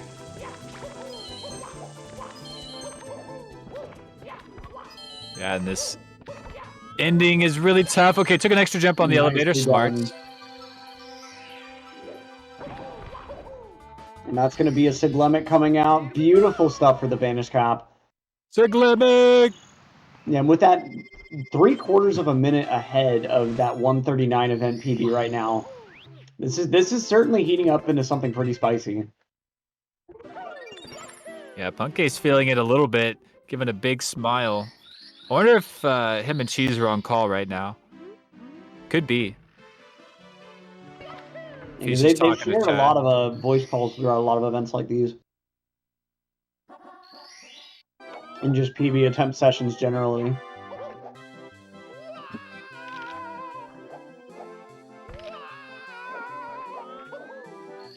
All right, nice wall kicks will work. Not a ton of time save here. CCM being one of the more consistent stages.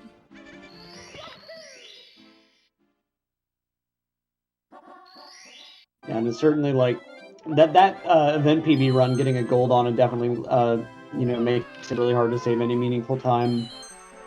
But like especially beyond reds and like the 100 coin, if things go a little bit south on the 100 coin, like there isn't really like you said, much room to save much time. But nice reds so far.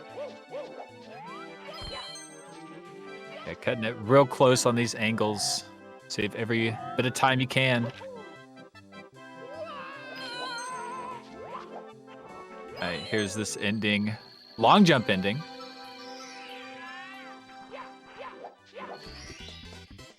And it's always a touch stressful since just a little bit of off angle there is really going to just break that strat right on the ending, and then you take so much time lost from falling down there. Yeah, certainly.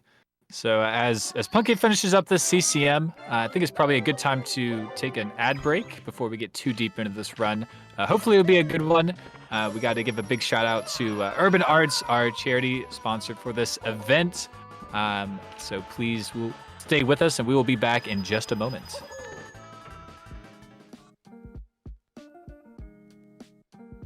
Urban Arts helped prepare me for college by giving me a lot of experiences working both independently and collaboratively with other people to make really cool games, and taught me how to put my all into creative projects, and that helped me put together a very strong portfolio for college. The best part about being in the urban arts community is the people that you meet. A lot of the people here have the same interests as me, so in the future, making friends here will benefit me and them and everyone around, because we all benefit from each other by gaining skills that other people had that I may need. Urban Arts helped me see myself differently by showing me that I can be a good leader. In the studio program, I was assigned the role as project manager, and fulfilling that role for the first time actually helped me realize that I have good leadership skills, and it really helped me to develop them.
And we're back, folks. Unfortunately, as you saw, that run from Cheese dying in the volcano, but Punke pulling out a pretty nice BBH Ghost Hunt and 100 coin here for a pretty nice continuation of this run as we head closer and closer to upstairs here. I'm Electric, joined in the booth yet again by Markinator99. And it looks like we've got Callie back to runs as well. And Callie's been another one to keep our eye on throughout this event with that 140.45 earlier serving as second place on our leaderboard. Yeah, excited to see Callie back doing runs. Callie, one of the most consistent runners this weekend. Maybe we can pull off another time. Has had multiple finishes on really good paces currently. 140.45, I believe, is the time. But yeah, sitting in fourth place, getting bopped by Blue Bob, just recently getting that 140.21 PB for Blue Bob. So actual personal best. Let's see if Callie can do the same. That is about Callie's personal best. Just shy of the 139. Yeah, and with the sort of paces that he's been getting, especially in the early game, like who knows, that 139 might be coming at this event. It's been possible multiple times for Callie.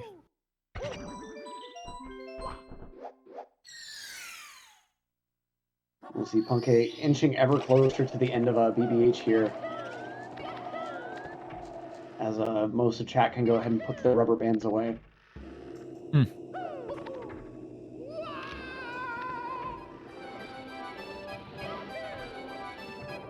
the nice merry-go-round.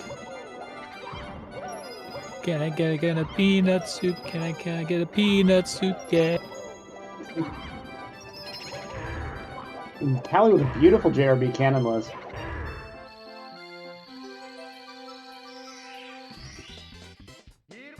Not opting for the frame walk variant, but I mean, you really can't blame him. Like having to pull out the Hori just to do the frame walk is definitely kind of a hassle.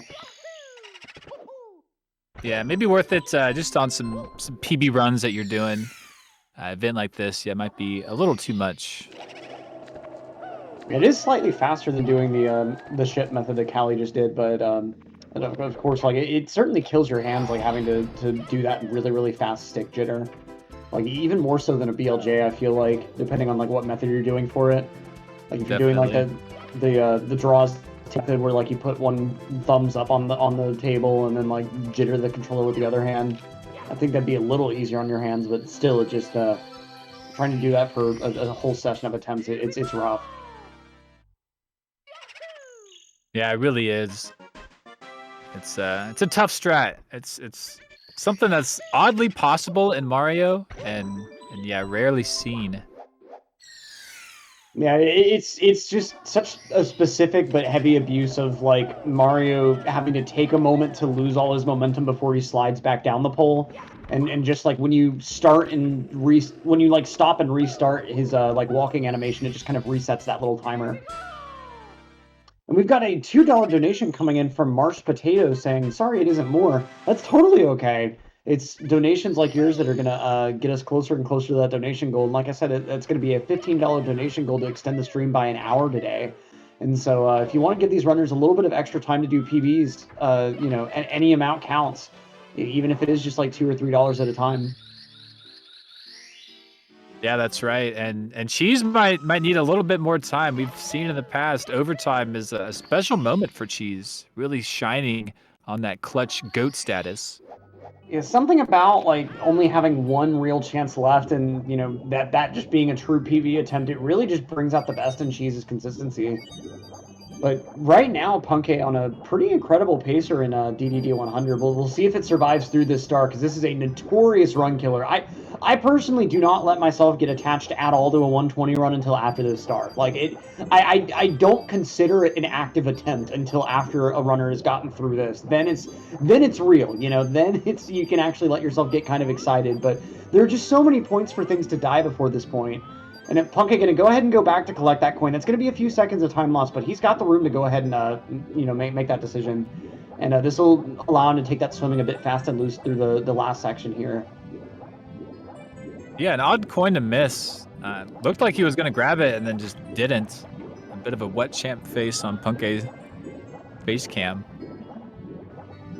But yeah, this DDD really seems like the halfway mark. Technically, it's BBH, but yeah, like you said, it's hard to count a run as a run until DDD 100 Fire C is kind of out of the way.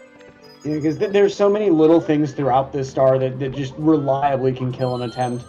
And especially going into this section here, like with the Reds gathering, like this is some of the most tricky movement you're going to see all the way up until you get to Tippy.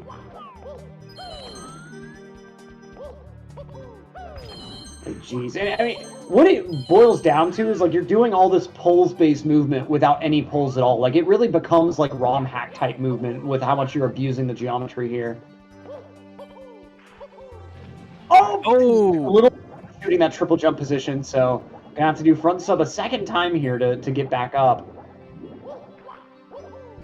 Taking the extra swims for the speed, that does work out. Setting up the triple jump one more time. There we go. Yeah, that one looked much better. And so you gotta hit like up, which is so rough. And like with this game and the way like depth perception works out, you can't just position Mario at the visual edge of the sub because like you just end up navigating him right off. Like it's really tricky navigating that like precise visual position to like where he's as close to the edge as he can be without sliding off. Yeah, definitely one to practice a lot. And jumping into the water, anytime you're on the sub, takes 15 to 20 seconds about. So yeah, with that, Punk is going to be... And you can see that in his splits there, losing like right about 13 seconds. Yeah, right in that zone. It's unfortunate, but it is what it is. And we got $20 coming in from Ice Walrus saying, "Go Cheese, go!" And that might be the sort of motivation Cheese needs here as he keeps it going with attempts. Getting out of Womps with a pretty nice split time here. Gonna bonk on the end of Fortress. As soon as I say that. Yeah, the last pixel that can get you got him. Right on the awning. Yeah, pretty good like, chest from Punke. The corner of that awning seems like it's almost like a silly hand with how grippy it is. Like it's so easy to bonk on that stupid corner. That's why I've always gone for like the long jump under the awning. That way, like you don't even chance hitting it.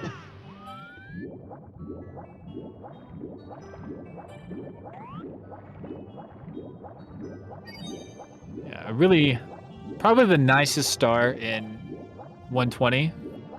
It comes, as you can see, the star counts as to why. When we got $4 coming out from Anonymous with the comment, "It's not much, but I hope it helps. I wish your wishes come true." And it does help for sure. And we got another $20 from an anonymous donor just with the comment, "Good luck, Cheese." A lot of Cheese fans in chat coming out. Hey, there we go. It's kind of interesting how Punke being on a really good pace or like this is what's motivating the Cheese fans to come out in full support.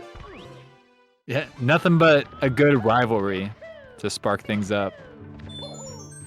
But a friendly rivalry here at Mario 64, kind of how they all go. Like to root each other on, see each other succeed, but you want to be the first. I mean, like every other runner has a healthy respect for just how much work that takes. Because I mean, it really, at a certain point, it's like everyone's trying their absolute hardest, and it's just who happens to get lucky with the game first. Yeah, exactly. Really good sport to play. Good esport. Nice lava boost here from Punkation. We'll see how this ending goes. Fire C, another notorious like mentally blocking stage from just how easy it is to lose massive time here. And that's something that like the movement through the stage isn't too hard, but it's the fact that any mistake is going to lose you 15 plus seconds. It makes it so stressful. It really does. Nice movement into the toilet bowl. And we'll see what this uptime looks like, but we're certainly dealing with a good upstairs time here. 137.05 best possible still on the timer. Yeah, I would have to assume upstairs time is close to a 104. We'll see if it can catch that 103. But we saw Liam, it was like a mid 103 upstairs and then was, yeah, right at that 137 best possible time. And probably something similar here from Punke. But as you can see, did perfectly through Fire Seed, throw and everything. Saved 0.2 seconds.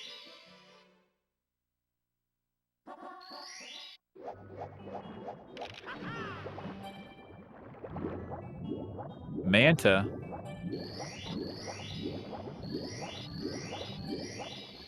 Oh, and this lag reduction. Oh, I hate this camera for the lag reduction since like the star's barely on screen. Like it really feels like you're trying to swim blind there, trying to do that. Yeah, kind of are. You know the angle. These guys do at least. I wonder when Punke, if he's ever gonna decide to implement chip clip. It does save some bulk time in 120, but you do have to do it over and over. Yeah, it's something you have to be really consistent with. Like you said, you have to do it over and over. And if you miss it once, you must have not done it at all. You might as well have not have done it at all, if I could speak. But yeah, you just lose all the time plus an extra like 5-6 seconds.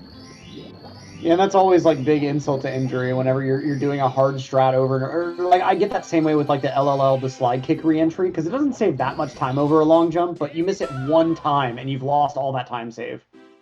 Yeah. With interest. Yep. but it looks cool, so we all do it anyway.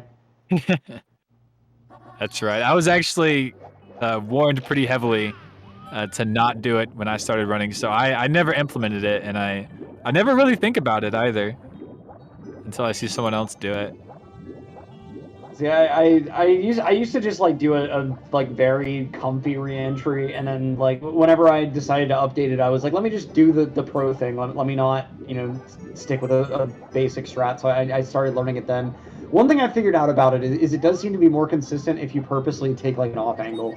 If you try to go straight on, you do get like a few frames faster at times, but like it does seem more consistently that you get the bonk. So like just hold straight up and just kind of take your off angle into the painting, and you'll still get a little time save over the long jump just without the extra danger. Yeah, a bit of a pick your poison situation. Yeah. A lot of those around Mario, around this absolutely, castle. Yeah. And oftentimes, like, the absolute fastest way to do something is going to be way more inconsistent than the way to do it that'll be, like, 1 to 2 frames slower. Punke taking a bonk off the door frame, unfortunately. But still going to be a 102 door touch.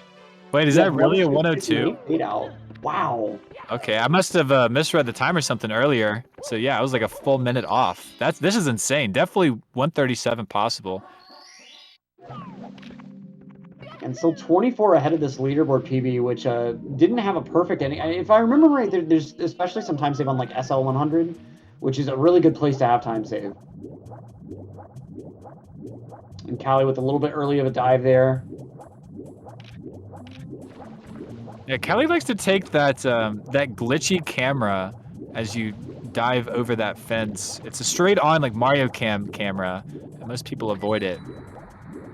Yeah, because it follows you in a really weird way as if you were flying, and like the first couple of times I saw him do it, I didn't even realize it was intentional, since like every time I've had it happen, it's been a complete accident. But apparently like doing the dive in the way that gets the camera actually does speed that strat up just a little bit.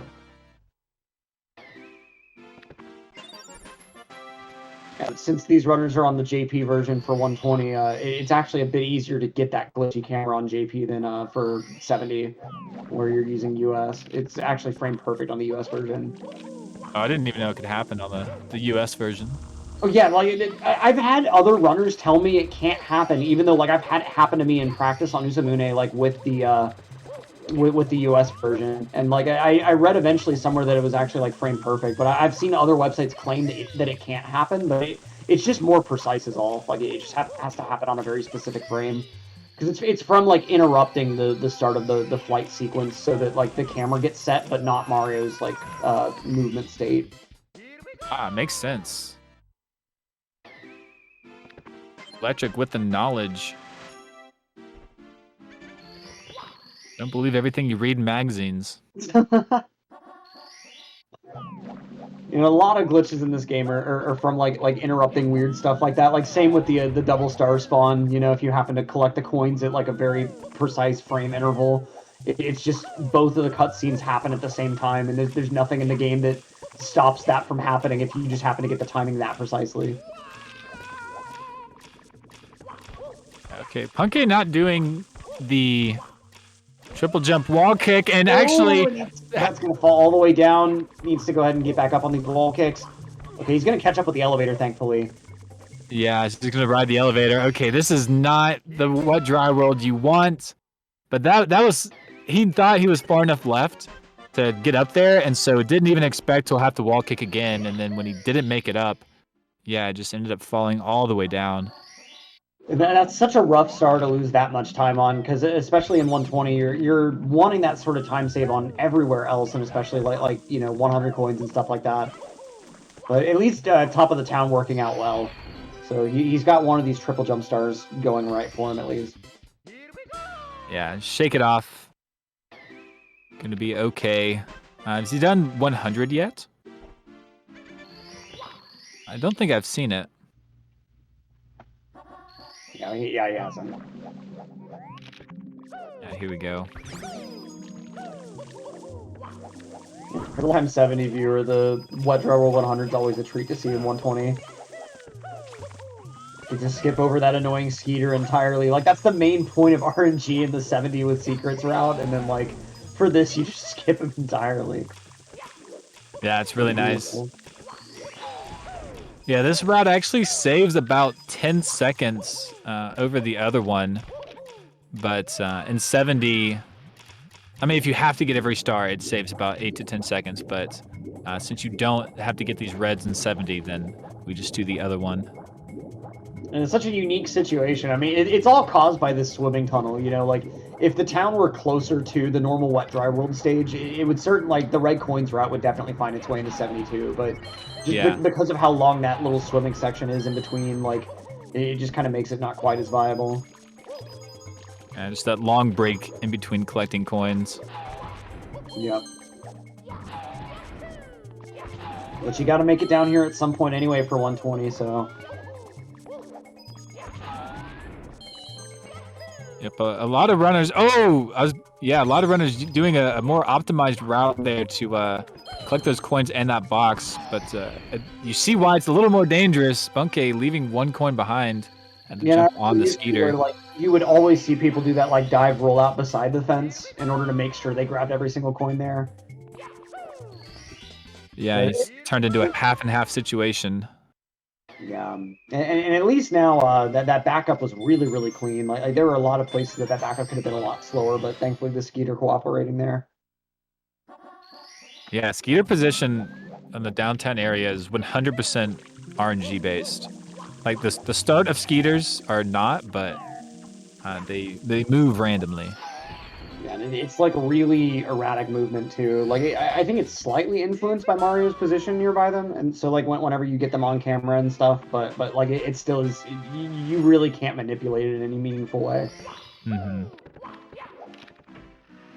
And in fact, the main thing is just like they tend to be in a worse position if you're playing worse. If you start making mistakes and take longer to get to them, like they tend to be in an even worse spot than normal. Typical Mario enemy behavior.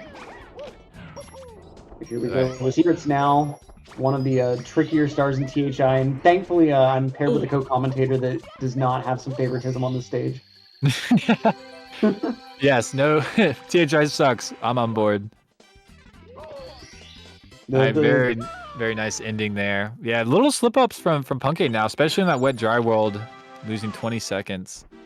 You really can't blame him for that though, because like that sequence of long jumps to like do the normal clip there, it's really awkward. Like all the movement for Secrets is just like really tight and precise, and if you mess any of it up, the backing up just gets so awkward.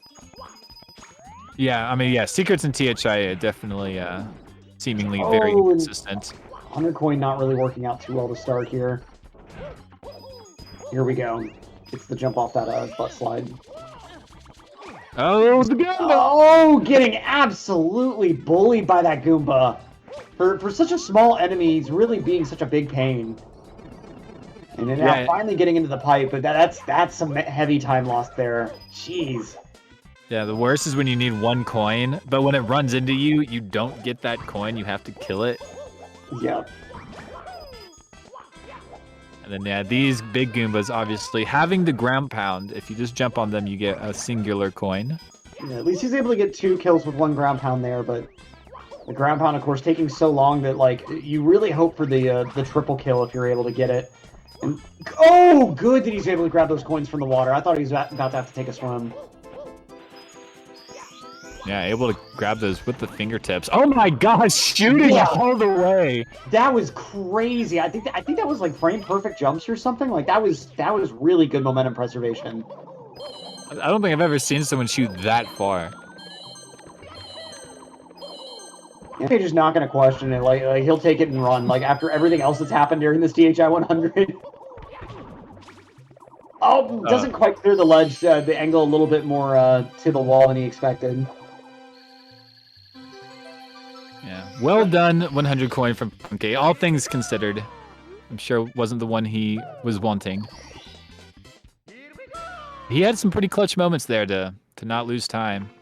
Yeah, exactly. I mean, that's the sort of 100 coin that would cause a lot of runners to just reset out of just like anguish, you know, being mad at the run at that point. But Punky really like keeping a cool level head and pulling himself together super well. Like going from tiny island to huge island, you could see this kind of mental shift where he really kind of recovered, took a bit of a breath, and like just really chugged along like really strong from that point.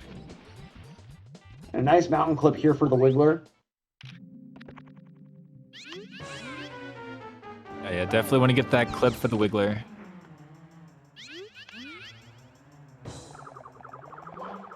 All right, yeah, and there's been taking the hit. There have been some improvements to the Wiggler star in the last year about just specific spots to ground pound instead of just jump on top of them. Because I don't know exactly what it is about that, but it speeds up the time in which Wiggler takes to talk to you. You can try to get him on that very first frame.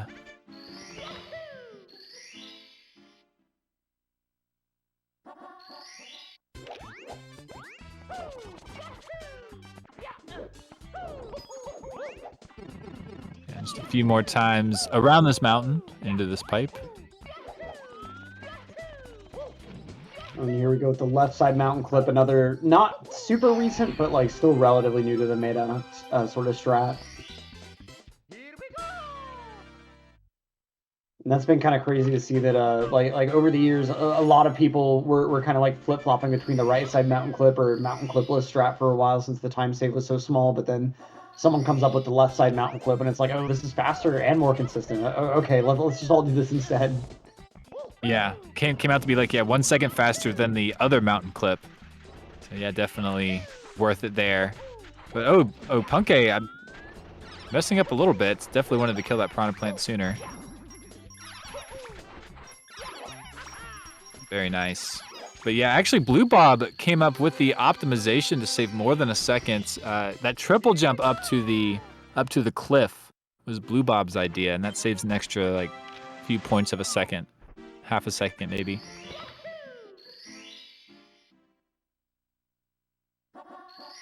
So it's fun to have a new strat come out and then everyone tries it. Somebody comes up with an even faster strat. Oh, yeah, absolutely. And Callie, really nice HMC 100 so far. Really, so still comparing against, I think this is his real PB he's comparing against, and minus 21 so far. And doing a really good job. A lot of runners playing super close to their PBs. It's been really, really good to see all these really nice paces coming out. You hate it whenever, like, at one of these events, a runner's, like, really struggling to even get, like, a run that's a minute off their PB, but thankfully these runners have, by and large, like, just been, like you said, just getting really, really close PB paces throughout especially, like, the mid and the late game. And Punky going to be behind his event PB for the first time, but still, like, plenty of room to make up a little bit of time save, as we see best possible, still 137. Barely. So we might be looking like a mid 138 type finish if we get like a really, really clean ending section here.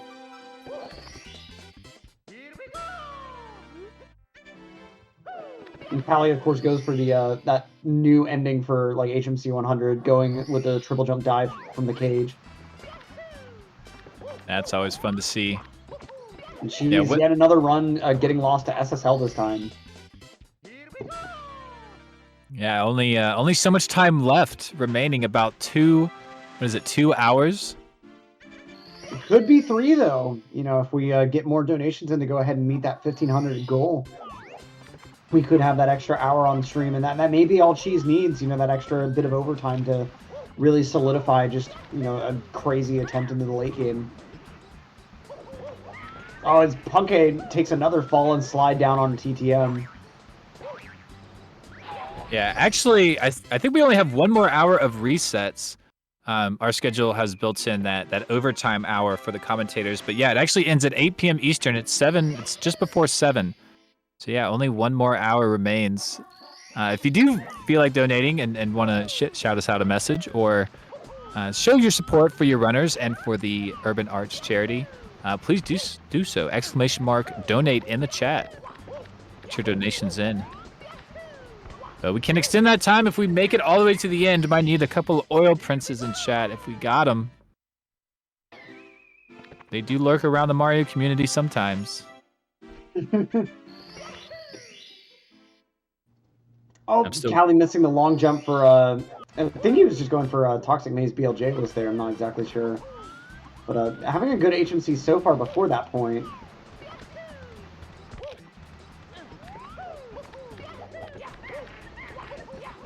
Unfortunate mistake there. Yeah, also exclamation point Urban Arts, or I'm sorry, UA in the chat for the Urban Arts exclamation point command. I'm sorry, I'm watching the multiple runs and my brain's melting. It's been such a long weekend. Oh, for sure. It's hard to keep up with it with all this Mario gameplay all at once.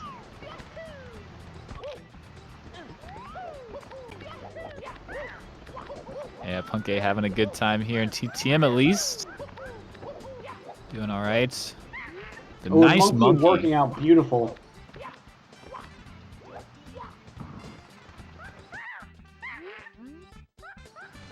Yeah, if anyone isn't quite sure what we're doing with the monkey, if you catch him on that slope, or rather if he talks to you while you're on that unstandable slope, the game gets a bit confused and can't put the monkey down, but wants to. And so it just kind of keeps him in your hand, and we can just kind of jump to the end. Otherwise, he takes a while to walk there. Yeah, because that text box that comes up is, like, the game asks you if you want to free him or keep holding on. And, like, based on what happens, you think that we chose hold on, but in actuality, the option you choose there is the free him option. But like you said, since you're on the slope, it interrupts the process of you freeing him, and so it keeps him in your hand, so that, like, when you do drop him, he immediately starts running, like, towards that final position. And so, like, doing the jumps like we do to have Mario ground pound over that spot makes him, like, just run instantly to the end like that. But, like, one thing that these runners are, like, really consistent about, so you don't see very often, is, like, if you ground pound in just the wrong spot, he'll actually get stuck in, like, a run loop where, like, he'll laugh endlessly and not move and not start the ending where, like, the cage drops and everything. And you'll actually, like, soft lock the star and have to go get an alternate star. So, like, you really want to be careful about, like, getting a big double jump so that you can make sure to ground pound in the right spot. Yeah, there's nuance to it for sure. There's nuance in, like, everything that we explained. I mean, if you guys are like, oh, that's how it works, and you go try it, and you're like, that's not how this works. It's because there's a lot more to it. We just can't tell you everything. Right. I think so much detail for all of these stars that it's too much to get in, like, while a runner's doing one run sometimes. But I've always thought, like, that glitch with the slope is so cool. Like, you tell the game, I want to free him, but then Mario goes, nope, I'm holding on. You're not leaving. Right. I've got bigger plans for you.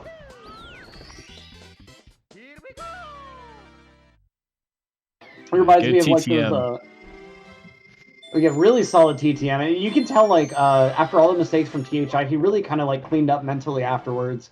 Because, like, that's one thing a lot of new runners will struggle with. Like, even if you're really technically good at the game, getting a lot of mistakes happening to you in a row is just so tilting that it's hard to focus and play well after that.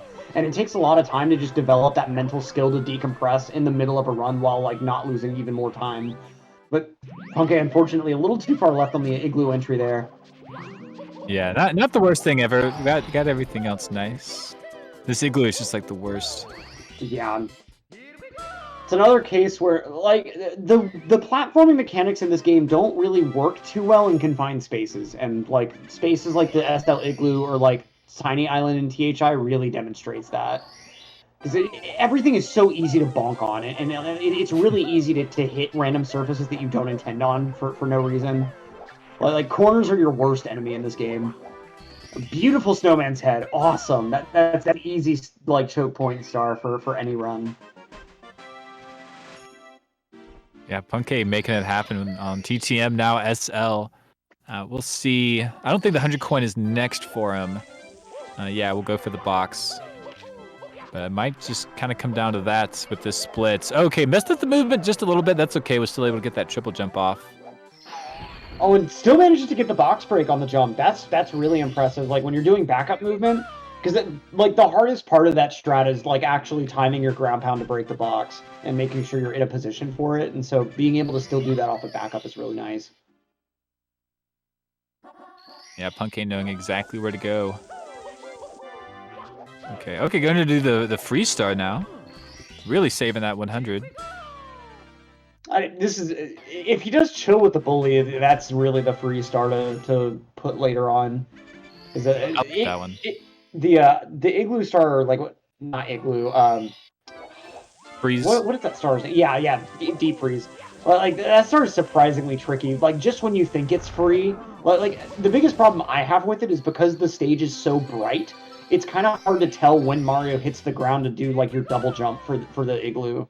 And like you have to do like a really, really quick double and triple jump to make sure that you actually clear the edge of the deep freeze.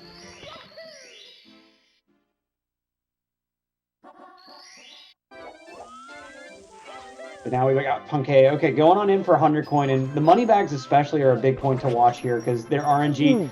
Punkei getting bodied here, and luckily only going to miss out on 1 coin, but still not quite the start that you want.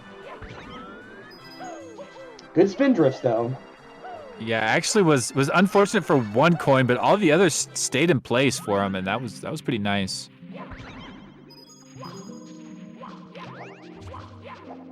Avoiding that Goomba. He might get a backup Goomba here. Doesn't lose too much time, and it is really nice to have one extra coin going into the ending coin bag. Yep, there it is. Yep, very, very quick grab too, so that's not really going to lose too much time missing the punch on the spin drift, but overall good igloo section now for the shell part. Oh, and another just like slight whiff there. Mario really had like one of the most unfair melee style hitboxes for his punch. Like it is just so tiny, has like a 3 to 5 frame active window or something, like just so many invuln frames. It's like every enemy just gets free to win all the time. and lack of actual melee knowledge is showing because I'm just throwing buzzwords out. Anyway. Good RNG from these spin drifts so far. Let's see. Oh, but of course we get an exploding money bag here. Ooh, it's close. He's got to get all of these. He did miss 1 extra coin just on the spin drifts. So not utilizing his extra very well. So that's going to be some time loss, unfortunately. But keeping his cool and like maintaining the shell through all of that, like that's an easy shell break moment for sure. And yet another coin just going into the abyss, but thankfully, Fly Guy really had it in for him to get just that extra bit of time loss too. Is it coming back? It's waiting. Yeah, he's out of there. Yeah, Fly Guys can really be a menace. They will lock onto you. Okay, but we're out of there. Yeah, lost some time on that 100 coin. It was a really, really good SL up until got a little unlucky with some of the RNG there. Ooh, good Wilco clip. Beautiful stuff. Tried to maintain the speed going towards the Wing Mario entry, but not quite. I never thought I'd see the day when people would be actually like trying to do speed preservation off Wilco clip and stuff like that. Oh, yeah. Yeah, a few years back when BLJs were the bane of everyone's existence. You know, we actually have a better understanding of them nowadays. Runners can get them a bit more consistently. But yeah, they've always been a pain. And I remember the days where like people actually thought like having a slight angle would make them a bit more consistent, or like just it's so much like just kind of misinformation and like just superstition around them is really the best term. But unfortunately, I won't be able to see this one out. I'll have to leave the booth after this one. But same. Y'all will have a West Dog and Zeus VA64 to commentate out the ending of this Punkay run, which is shaping up to be a pretty solid ending here, especially with this cloud stage. And Markinator, as always, has been a pleasure commentating with you. Yeah, I always have a good time, Electric. I'm excited to. Are you going to? You're not going to Pace, are you? Unfortunately not, but hopefully those of you in the audience will have the opportunity to go. Callie, unfortunately, a little bit low for the star grab. But with that, we'll be seeing y'all later. Peace out, chat, and thank you for being such a good audience. Have a good one. Peace out, guys. Y'all have a great time. Good luck to all the runners. Oh. All right, hello everybody, and welcome in to what is currently the final hour here of the Speedrun World Record Circuit here on twitch.tv/speedrun, hosted by the Global Speedrun Association. West Dog now joining you guys in the booth with Zeus VA64. Zeus, how's your last hour been? Pretty good. It's very nice to be in the booth with a robot. A robot? You went robotic for a little bit. Oh, whoops. Yeah. But yeah, no, it's been good. Commentating this event has been great. We've seen some really cool performances. Liam getting a mid 139, Blue Bob getting a personal best, and kind of ruining the hype almost a little bit with the internet in his run as it cut out in the middle of Bowser in the sky.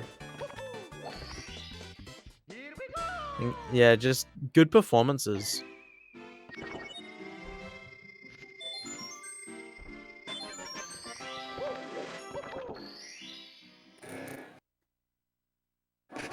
Alright, I think I've made some changes. Am I less robotic?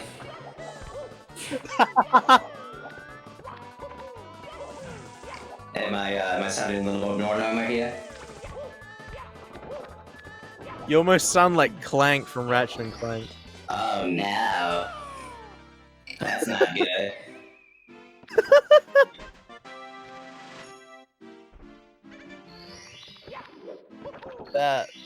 Wow. Gotta have a little bit of fun, right? I wish I had that kind of technology to do that, but then again, it would take away from my natural skill. Alright, well, ladies and gentlemen, folks, everybody out there watching, I have a very bold proposition for everybody at this moment. We are currently in the scheduled final hour of day 2 today. But if we reach our donation goal, we can extend this event by another hour, potentially giving any of your favorite speedrunners more opportunity to get a run on the leaderboard.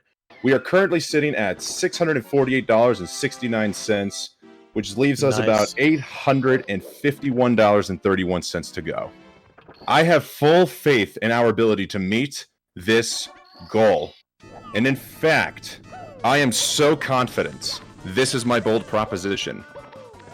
Pace is going to be coming up this October 30th through November 5th or 6th in Maryland, where I will be showing up in person for Mario 64 commentary. If we reach this goal tonight, within the next 55 minutes, I am going to be going to the Big Body Art Store, which is about a 20-minute walk from the hotel, and I will get a Mario tattoo and put it on my butt cheek. What?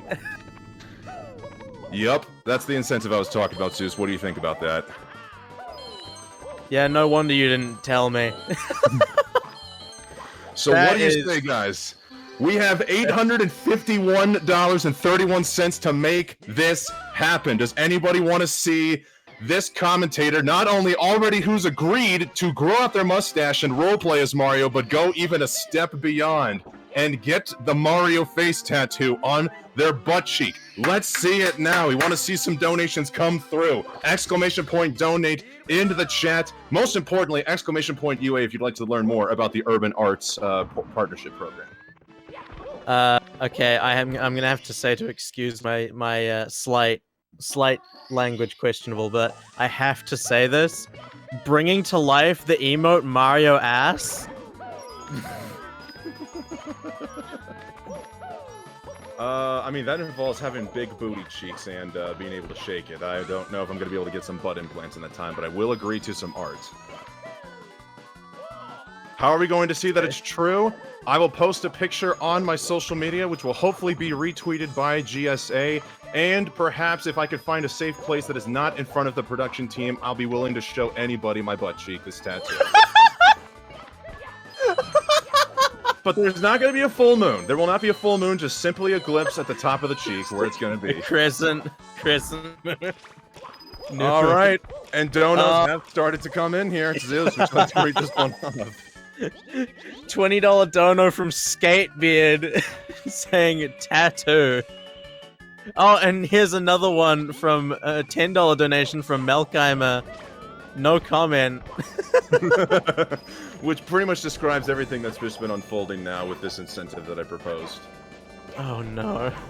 You said it was bold, but that was more than I expected. I'm also hoping that each of the runners who are competing aren't going to despise me, because in the event we do reach this goal, that means they've got more running to go, but... Oh. Alright, Punkey, coming into a normalized conversation a little bit. Weirdest / most cursed upstairs in his entire life. Daring us to find a more insane and cursed upstairs. Well, Wes, you've run 120 before, right? I have, yes. Let's just use your run. There we go. Right, we got a $1 dono from Louis895 saying, donate not only to see a Mario tattoo, but also to see West Dog's cheeks. Let's go. Love what to have see you it, done? I've done what is best for the charity, Zeus. Remember, this is for the kids. Cheeks for kids. This is the initiative now. Urban Cheeks? Urban Cheeks.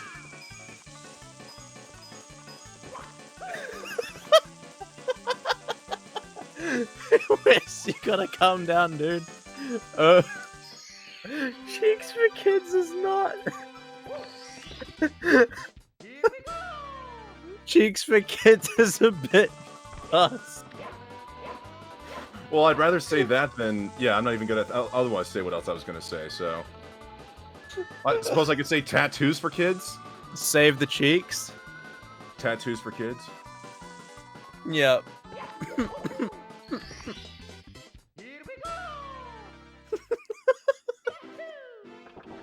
What is this? Why is it that why is it every time you and I are on comms, it just goes crazy? Because we are crazy together, Zeus. Just like this crazy $1 anonymous donation saying it had to be done. Thank you, Anonymous, for the $1. On that note, Punke just completing Rainbow Ride 100 plus Big House in the Sky. So now he's just got to close out Rainbow Ride. PB has been dead, unfortunately, since I believe Snowman's Land, but could still very much pull out an all-around event PB. Punke has never gotten a 138 in an event before, but this could be happening right here, right now, if we get a strong closure of Rainbow Ride. So, if you get the tattoo and then you do Big House in the Sky, would that be Big Cheeks in the Sky? I'm not expected to perform anything, so I would need to renegotiate my contract here, but perhaps you are correct.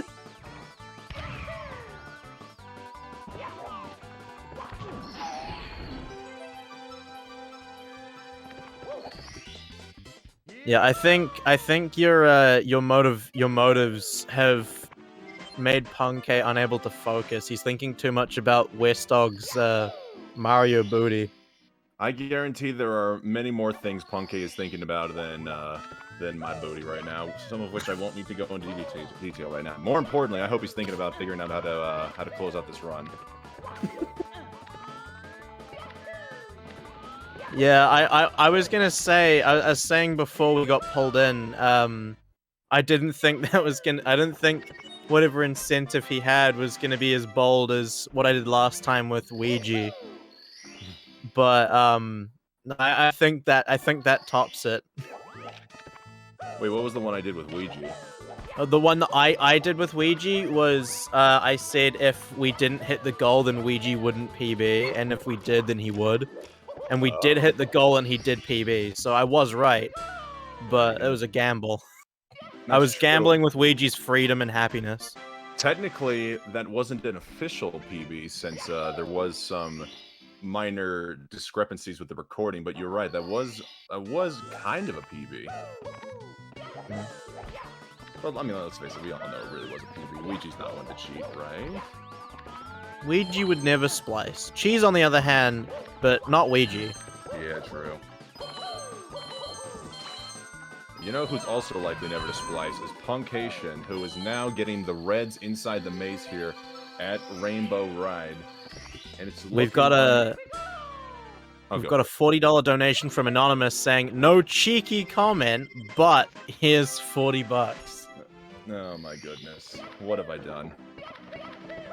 You can only blame yourself. Yes, well, hopefully these, no, I'm gonna refrain from saying anything involving the butt at this time. Punkei out to close out this run in Bowser in the Sky. He's got 20.66 seconds of time save here on the split, so there is still a possibility with a clean Bowser in the Sky. What's up? Wes. Oh my gosh. You've cursed him. Oh my god, I've been watching the Twitch stream this whole time. I haven't even been looking at Discord. Yep, I cursed him. I guess, kind of. Yeah, I hate to break it to you, but you just made him die. Like I said, thinking too much about the booty cheek. Wasn't focused enough on the run. Well, you hate to see it. That's definitely not... I am definitely one to make fun of and propose the caster's curse, but that literally is not even possible because I was watching the Twitch stream this entire time and not getting the live feed through Discord. So as I was making all of these comments, he was still at the very beginning of Bowser in the Sky, so there was absolutely no curse there whatsoever. No, but I was watching it, and you said it right as he was about to die, like right before. Like I'm sorry, but you can't get out of this. Alright, well, unfortunately, Punky does not look like he's going to be improving upon his 139 flat here, but he's still willing to finish this one out here to farm some GGs in the chat. We love to see it, so let's also keep an eye on Callie, who has the best possible time of 138.15 in the going into the 50-star door, with, of course, Cheese and Blue Bob still performing, but for now, here's Punky closing out with throws.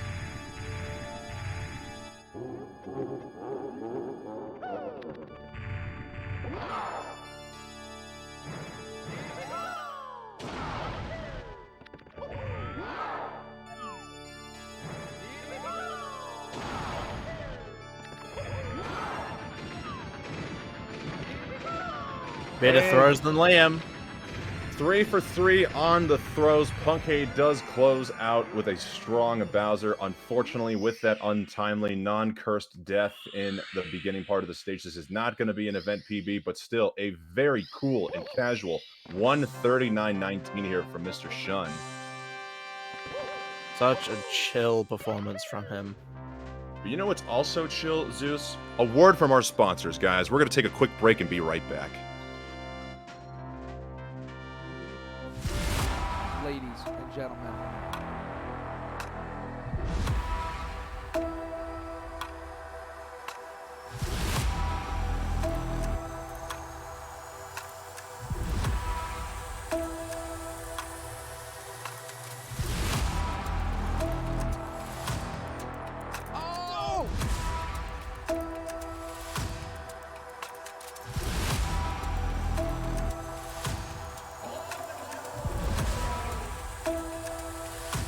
Who's ready Come for on, some let's action?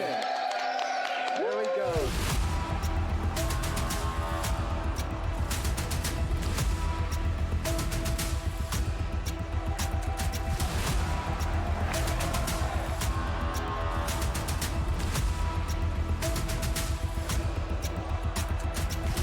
Everybody get it out. All four. Here we go. All four.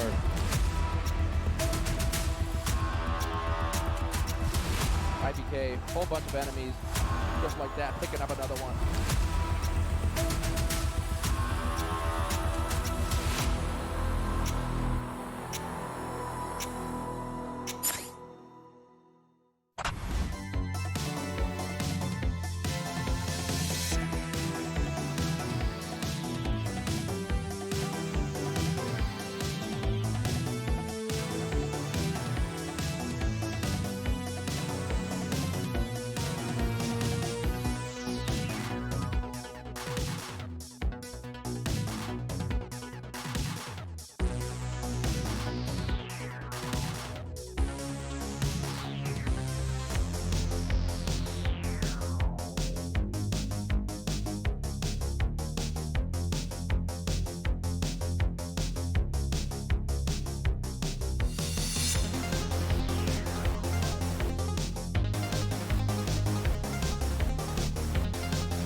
chocolate! Oh, yes, my favorite SpongeBob impression is indeed the chocolate. Hello, everybody.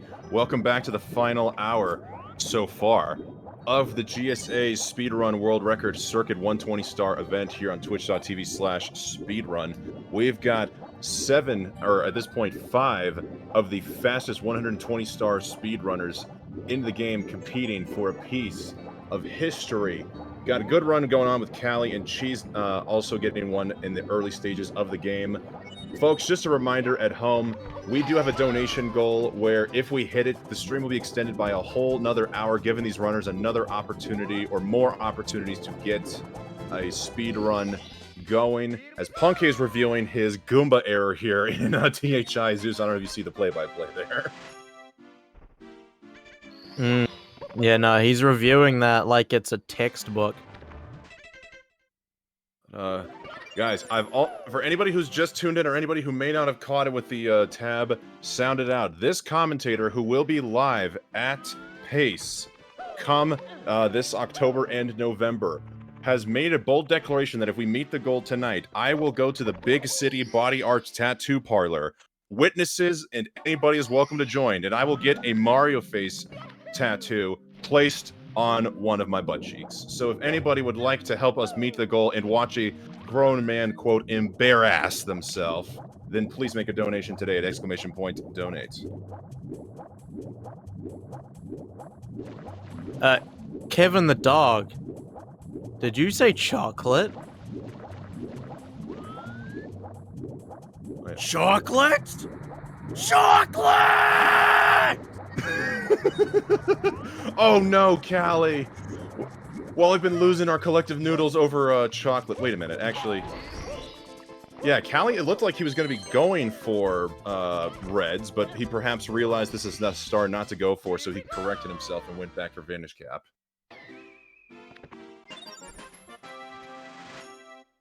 Excellent voice impersonation there from Zeus, by the way. Love to hear it. My throat definitely didn't stop functioning for a second. I am a trained professional. Okay, I'm not actually trained nor a professional yet, but that's besides the point. Finally! I've been trying to catch you boys all day! Now that I've got you right where I want you, I'd like to buy all your chocolates. Okay, that's pretty good. That's pretty good. I'm only good at inflections, not necessarily the voice. Hmm.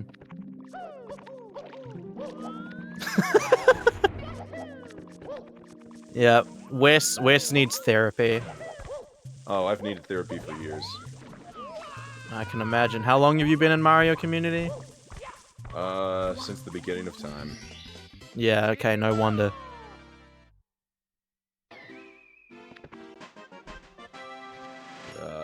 Speaking of time, Callie's saving time on that upstairs door touch. It is a 1:03:43 door touch. I don't know what his fastest door touch is, but love to see the 1:03 there from Callie. 1:39 pace here, perhaps if he keeps this up. You know, he's looking good. He's looking really good right now in this run. Mid 138 best possible time, I believe. Which is just awesome. I believe that's a, yeah, high 103 upstairs. Which really says a lot, actually.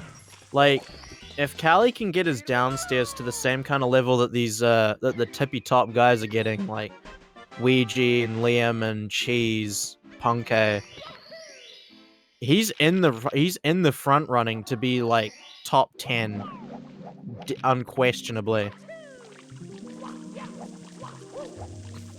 Alrighty, we've officially crossed the halfway mark here with a $50 donation from Anonymous here, saying, I will also cover the last $200 to make it to $1,500. Let's go. Ooh, Anonymous. All right, we don't know who this anonymous person is, but supposedly they are willing to help cover the final $200. So it sounds like maybe the goal is $1,300? That means we only need about $529.31 in order to potentially meet the goal and or watch this commentator fully make a fool of himself. That's gonna be quite the moment. Imagine actually having that. Like we need Wes. We need Wes to become the booty cheek man of Mario. Oh goodness. I believe Simply already claims that title, and I refuse to take that from him. Look, if Simply doesn't get a tattoo of Mario on his booty cheek, then I think you claim that, and there is nothing he can do about it.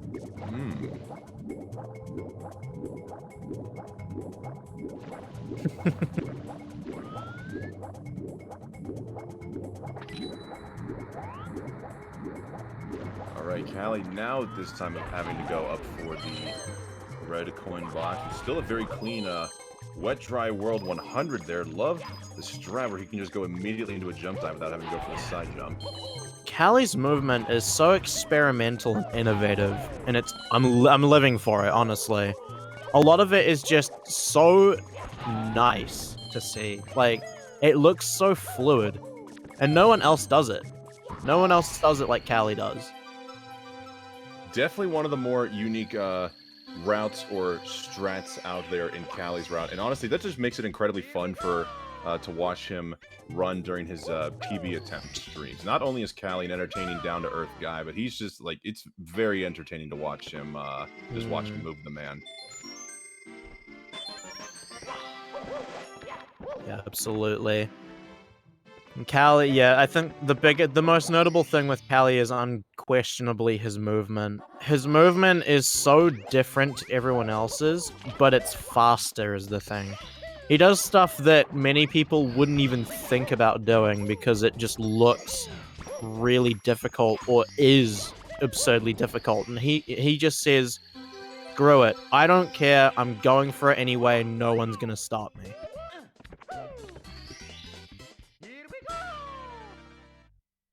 Alright, and Cheese is going to be spawning the star very close. It looks like with, he might be able to get a 22:59 exit. Potentially, this is going to be close. It might be 23 flat. I think it's going to be 23 flat. Oh, darn. Well, at that point, you might as well reset, Kappa. Exactly. When you're the world record holder, you have no choice but to go for 22 BOB times. But you know what? She still has yet to get a run recorded on the leaderboard, so he's just willing to suck it up and work through the awfulness that is this run. One run that isn't awful, though, is Callie's, who had a slight mishap at the start of the Wiggler fight, but is still trucking along, playing excellently. Padronis, moderator of the Super Mario 64 community, I believe, is already trying to get the sirens fired up for a shout-out if Callie potentially not only completes this run, but PBs. Because Callie's event PB is only about 41 seconds off of his actual PB. But at this rate, Callie at this rate, just he sees the PB in sight and he's going for it. I mean, how could you not with this astounding pace? Yeah, at this point, I think it's fair to assume that a few mods are sitting there on that shout-out tab in the Mario 64 Discord, waiting to start the race of who can type out Callie's eventual PB shout-out first. Perhaps some moderators have been waiting for so long that they just have it as a copy-paste command ready to go. Probably. Drogi claiming dibs on the shout-out. What is the rule in regards to dibs on the shout-out to their Badronis and/or moderators in the chat? Is dibs allowed? Because dibs seems to be very controversial. Some people acknowledge dibs and other people think it is absolutely childish. I'm willing to bet that it's first come, first serve. Yeah, fastest person just takes it, yeah. Gotcha.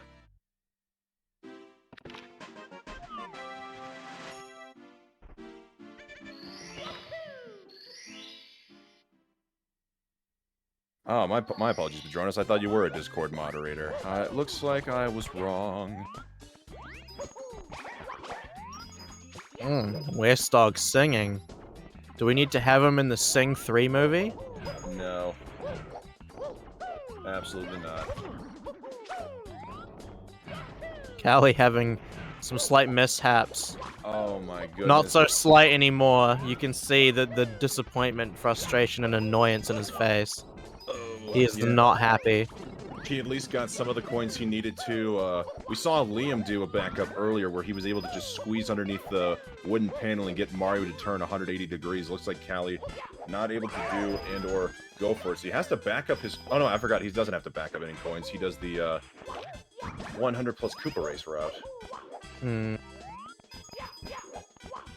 It's going to cost a fine amount of time with those mishaps there in the beginning part of this 100. Oh yeah, the rest of it's at least 20 seconds, likely more.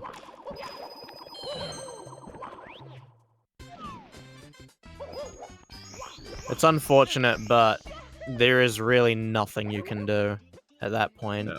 The last time you and I were in the commentary booth together, which was last night, or I guess in your part of the world, yesterday afternoon, we saw Callie going for 100 plus Koopa race, and unfortunately it died in the most comedic of fashion possible. Oh yeah.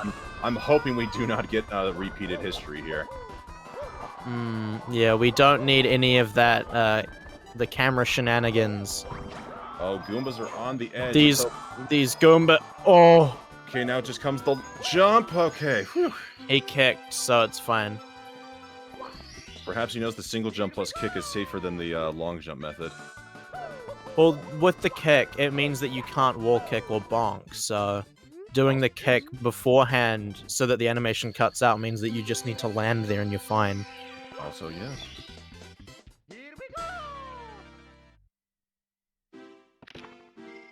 So yeah, definitely a very rough, very rough THI for Callie, which is very unfortunate because THI is the best stage in the game. Oh my gosh.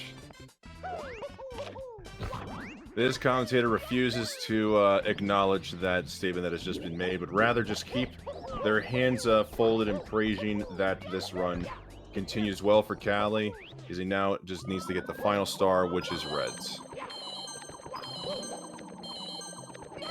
If I had to guess, if it all goes well, he's probably going to be losing. Actually, yeah, Zeus, I think you might be right. Maybe about like 20 seconds, maybe more, as he unfortunately turns the corner a little too sharply there on that final red.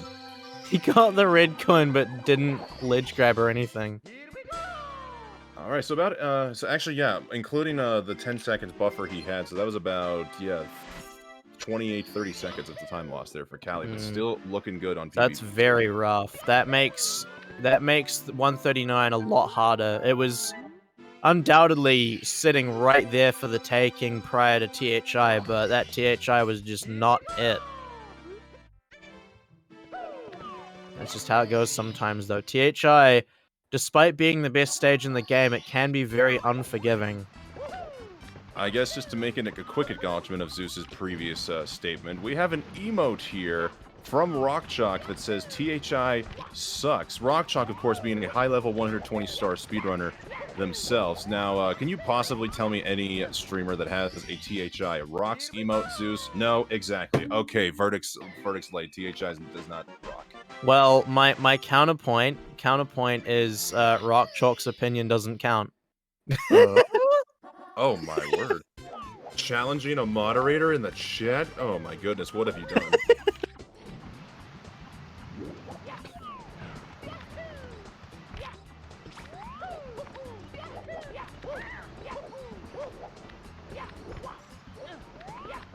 Alright, Cheese, unfortunately, who was comparing against his world record pace splits, officially in the red, has switched to a 139 comparison, but still on a very good run so far.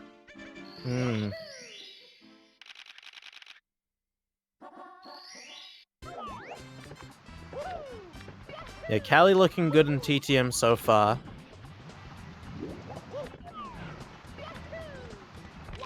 Hopefully we can get some more clean TTM action. Perhaps a gold. Pause champ.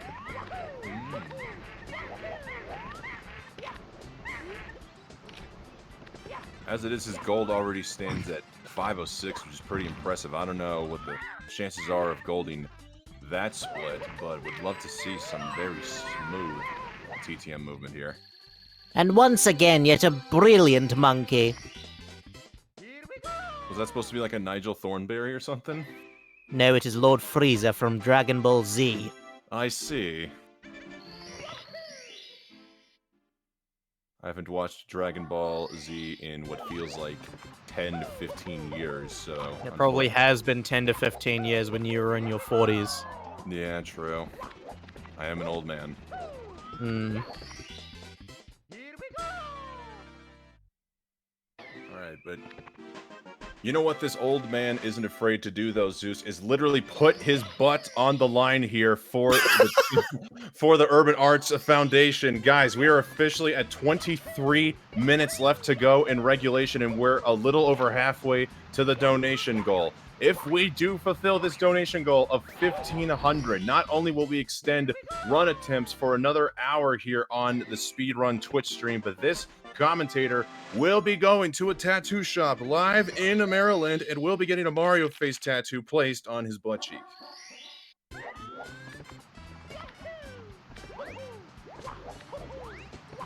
Exclamation point donate in the chat if anybody would like to make a donation.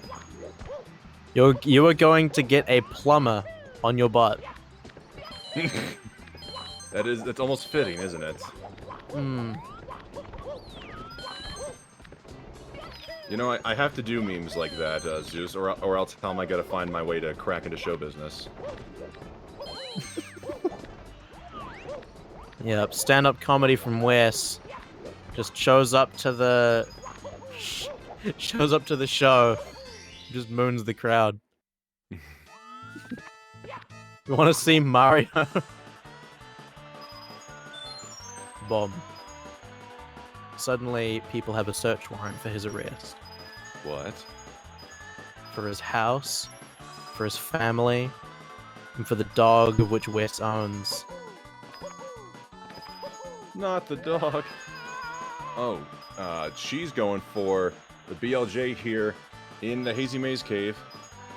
I don't know what the official name for this BLJ is, Zeus. Do you? Because I know there's the Toxic Maze BLJ. Toxic Maze BLJ. I thought the Toxic Maze BLJ was the one you took pretty much after you went to the Toxic Maze. Toxic Maze BLJ, because that is the Toxic Maze star. Callie, no! Callie! Oh my, no! Oh no! Oh, wow. You can see just the pain. Oh. Oh my gosh. Wow. Within moments of each other, two runs have come to an abrupt end. Cheese not able to hit the Toxic Maze BLJ here in HMC and the Christmas Miracle backup. And now Callie, unfortunately, with 98 coins collected in the 100 plus reds, has taken an unfortunate end to his run. Oh my goodness. Emotions are flying high here, I imagine, for both runners and commentators. So let's just take a moment to cool off here and get a word from our sponsors here, guys. We'll be right back here. Don't go away.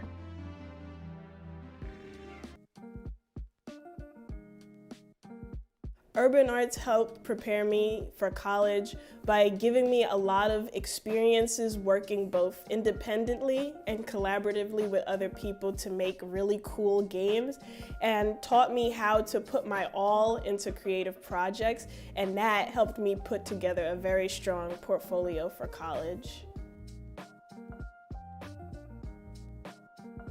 The best part about being in the urban arts community is the people that you meet. A lot of the people here have the same interests as me, so in the future, making friends here will benefit me and them and everyone around, because we all benefit from each other by gaining skills that other people had that I may need.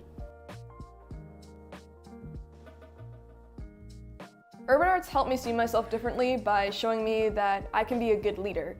In the studio program, I was assigned the role as project manager, and fulfilling that role for the first time actually helped me realize that I have good leadership skills, and it really helped me to develop them.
Hello, everybody, and welcome back to the Speedrun World Record Circuit here on twitch.tv/speedrun, hosted by the Global Speedrun Association. We are in the final minutes of the final hour of competing here. Regulation, as of this very moment, will be done in 14 minutes, which means by the top of the next hour, any runs that are still going after that are the final runs, and resets are no longer allowed past them, unless we meet a donation goal of $1,500. The progress bar is shown in the bottom left section of your screens.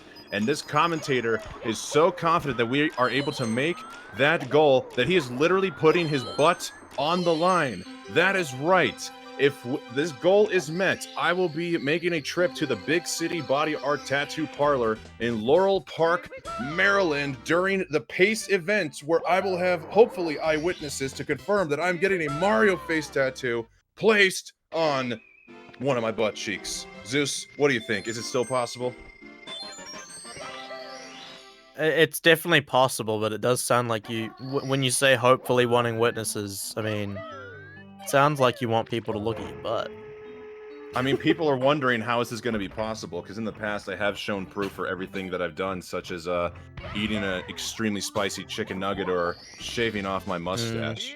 So, I mean, if people want proof, they will have proof. I will do it, but only if we reach the goal, and holy moly, we've got a $50 donation from Anonymous saying a little more help from person still willing to donate the last $200. Woo! Thank you, Anonymous. We appreciate it. Yeah, absolutely. Absolute Chad, Anonymous. Throwing in two $50 donos, and then on top of that, willing to donate $200 to close it out.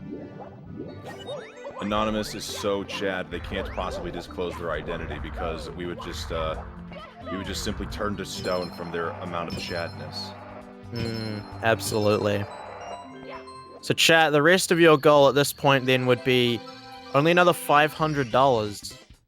Less than that even. $479.31 to make the dream come true.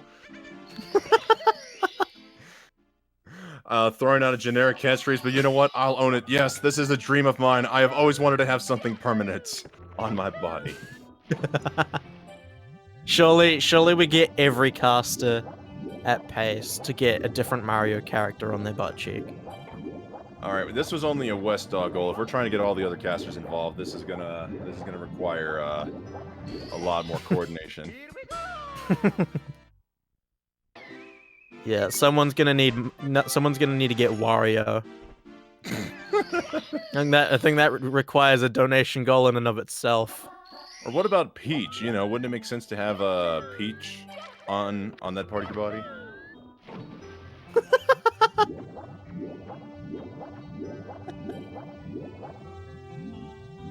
Well, it would make sense, yes.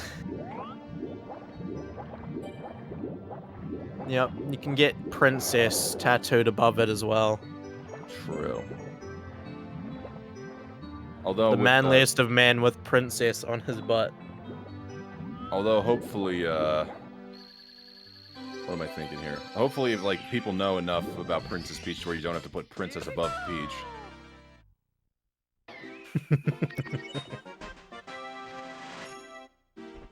No, we'll put Toadstool below it. Thine buttocks is now a toadstool.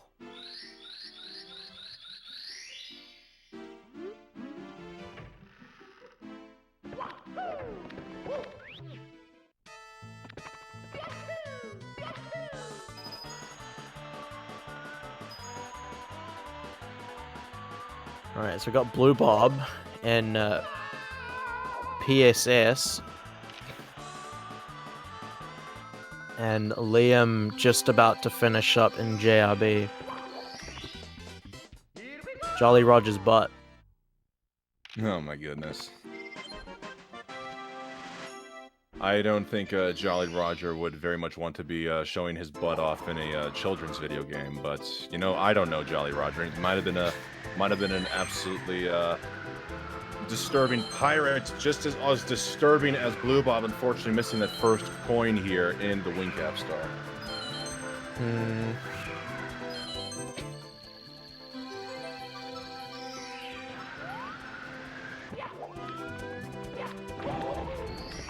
Right, we've not got long before we hit that limit, and the time runs out for resets and for Wes to get the Mario on his behind. It's up to you, chat. You have to do this, or else we will never get Wes putting pretty much grafting a part of Mario onto himself. We do only have roughly 7 minutes or so to make this come true. Are we able to find a push from anybody out there? Do we have any Oilers in the chat perhaps? Al Capone, are you here?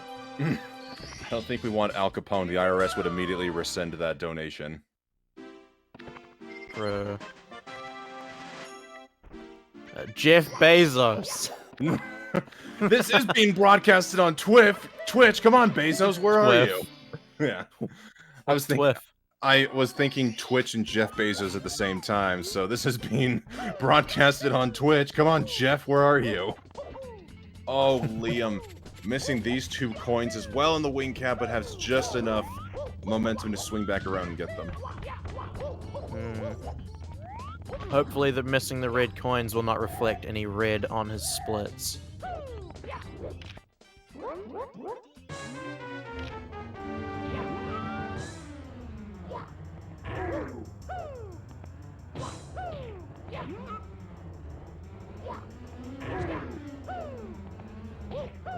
You got Cheese coming out of Womps.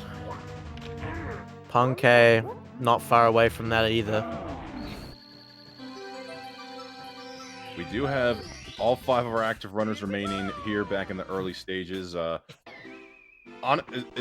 sadistic as this might sound, I'm hoping that if any of them are to commit a mistake, it happens sooner rather than later, because this is looking like this could potentially be the final run for everybody here so far, given that early stages are not so much reset heavy once you're out of Dark World. Yeah, it's gonna be interesting. We might get 1 or 2 people doing a final reset potentially if the run's not up to their liking, but very well could be the final runs for everybody here.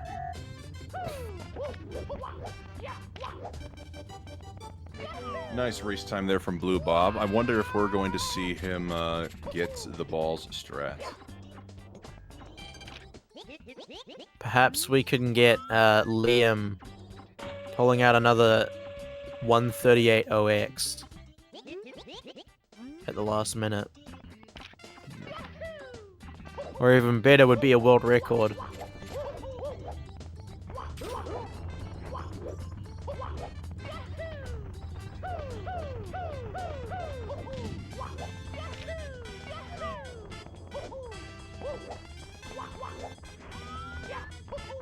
Oh, Liam looked like he just teleported into the Bob-Omb King there for a moment. He did. Didn't you know? Liam's mastered spatial relativity. Whoa. He can create wormholes. That's deep, man. He can just type /TP, put anyone's name in, and he'll appear there. Like in Minecraft.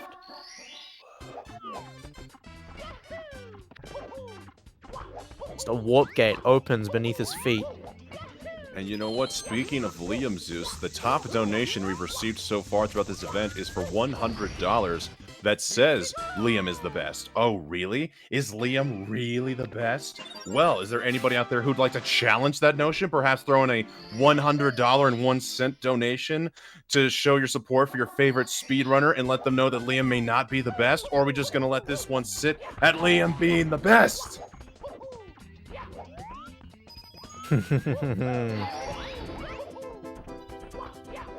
Xandra Rev saying he lives in darkness because the light can't catch up. Could not have said it better myself. Oh my goodness. Faster than a black hole. One could call him the Dark Knight. Hey.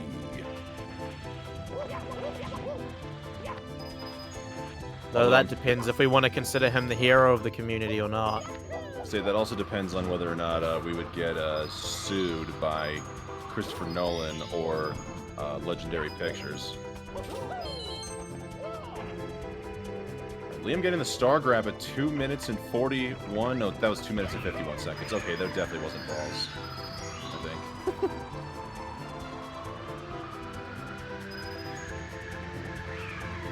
All right, and look, we got a $5 donation here from Ocean Prince that says, how much to not get that tattoo? Well, I mean... Less than $1,500. Exactly. So, unless we're trying to go way above and beyond and, like, cancel it out, then I don't know what else to do. You're like a subathon nuke. Ocean Prince, thank you for the $5 donation. We appreciate it. I'm sure everybody at Urban Arts appreciates it.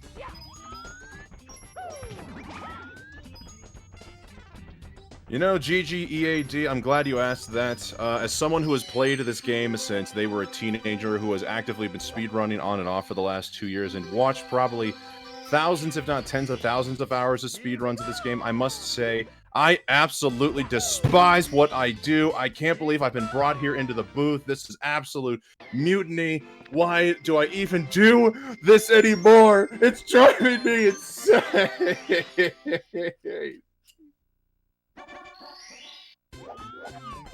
I think the sad thing is that there are a lot of runners that actually have that kind of mentality. Like, why am I doing this anymore? I hate this game, but then I can't stop.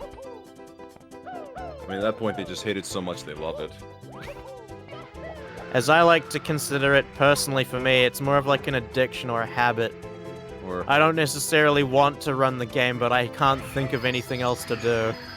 Or what would be the economic term? Isn't it like sunk costs or like fallacy costs or something, where you've already poured so much time into this game that even though you despise it, the fact you've already put so much time and effort into practicing, you feel like you just have to keep going to push yourself to limits? I'm just in a toxic relationship with Mario, that's all there is to it. Alright, well, we've got less than 60 seconds here, guys! Less than 60 seconds! Is it possible to watch this commentator absolutely embarrass themselves with a tattoo of Mario on the cheek? Is there anybody who's potentially going to help us reach this goal? I hope maybe the goal could potentially even be reached at overtime, because once regulation's over, we will be carrying these runs into overtime, but I don't know what the dono goal is going to look like, so let's just play it safe now. Is there anybody who's willing to help us get to the promised land? The promised land, yes, we need the promised land for the booty cheek man.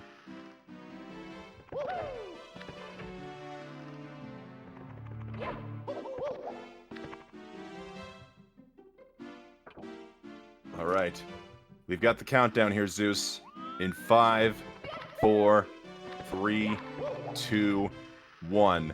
That's it. Regulation is officially over. Every runner is now officially on their last runs. There are no more resets. Every runner here is going to be seen if this is the one and final earn for them.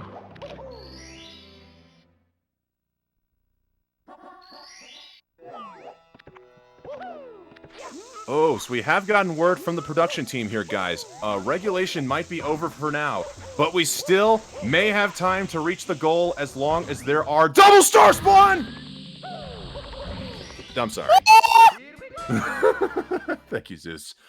As long as runs are still going in this overtime period, if we reach the donation goal and somebody has reset their run and would like to re-participate, if we hit the donation goal in overtime and someone is reset, they will be revived back for, I don't know if it was one more run or for runs until the end of overtime regulation.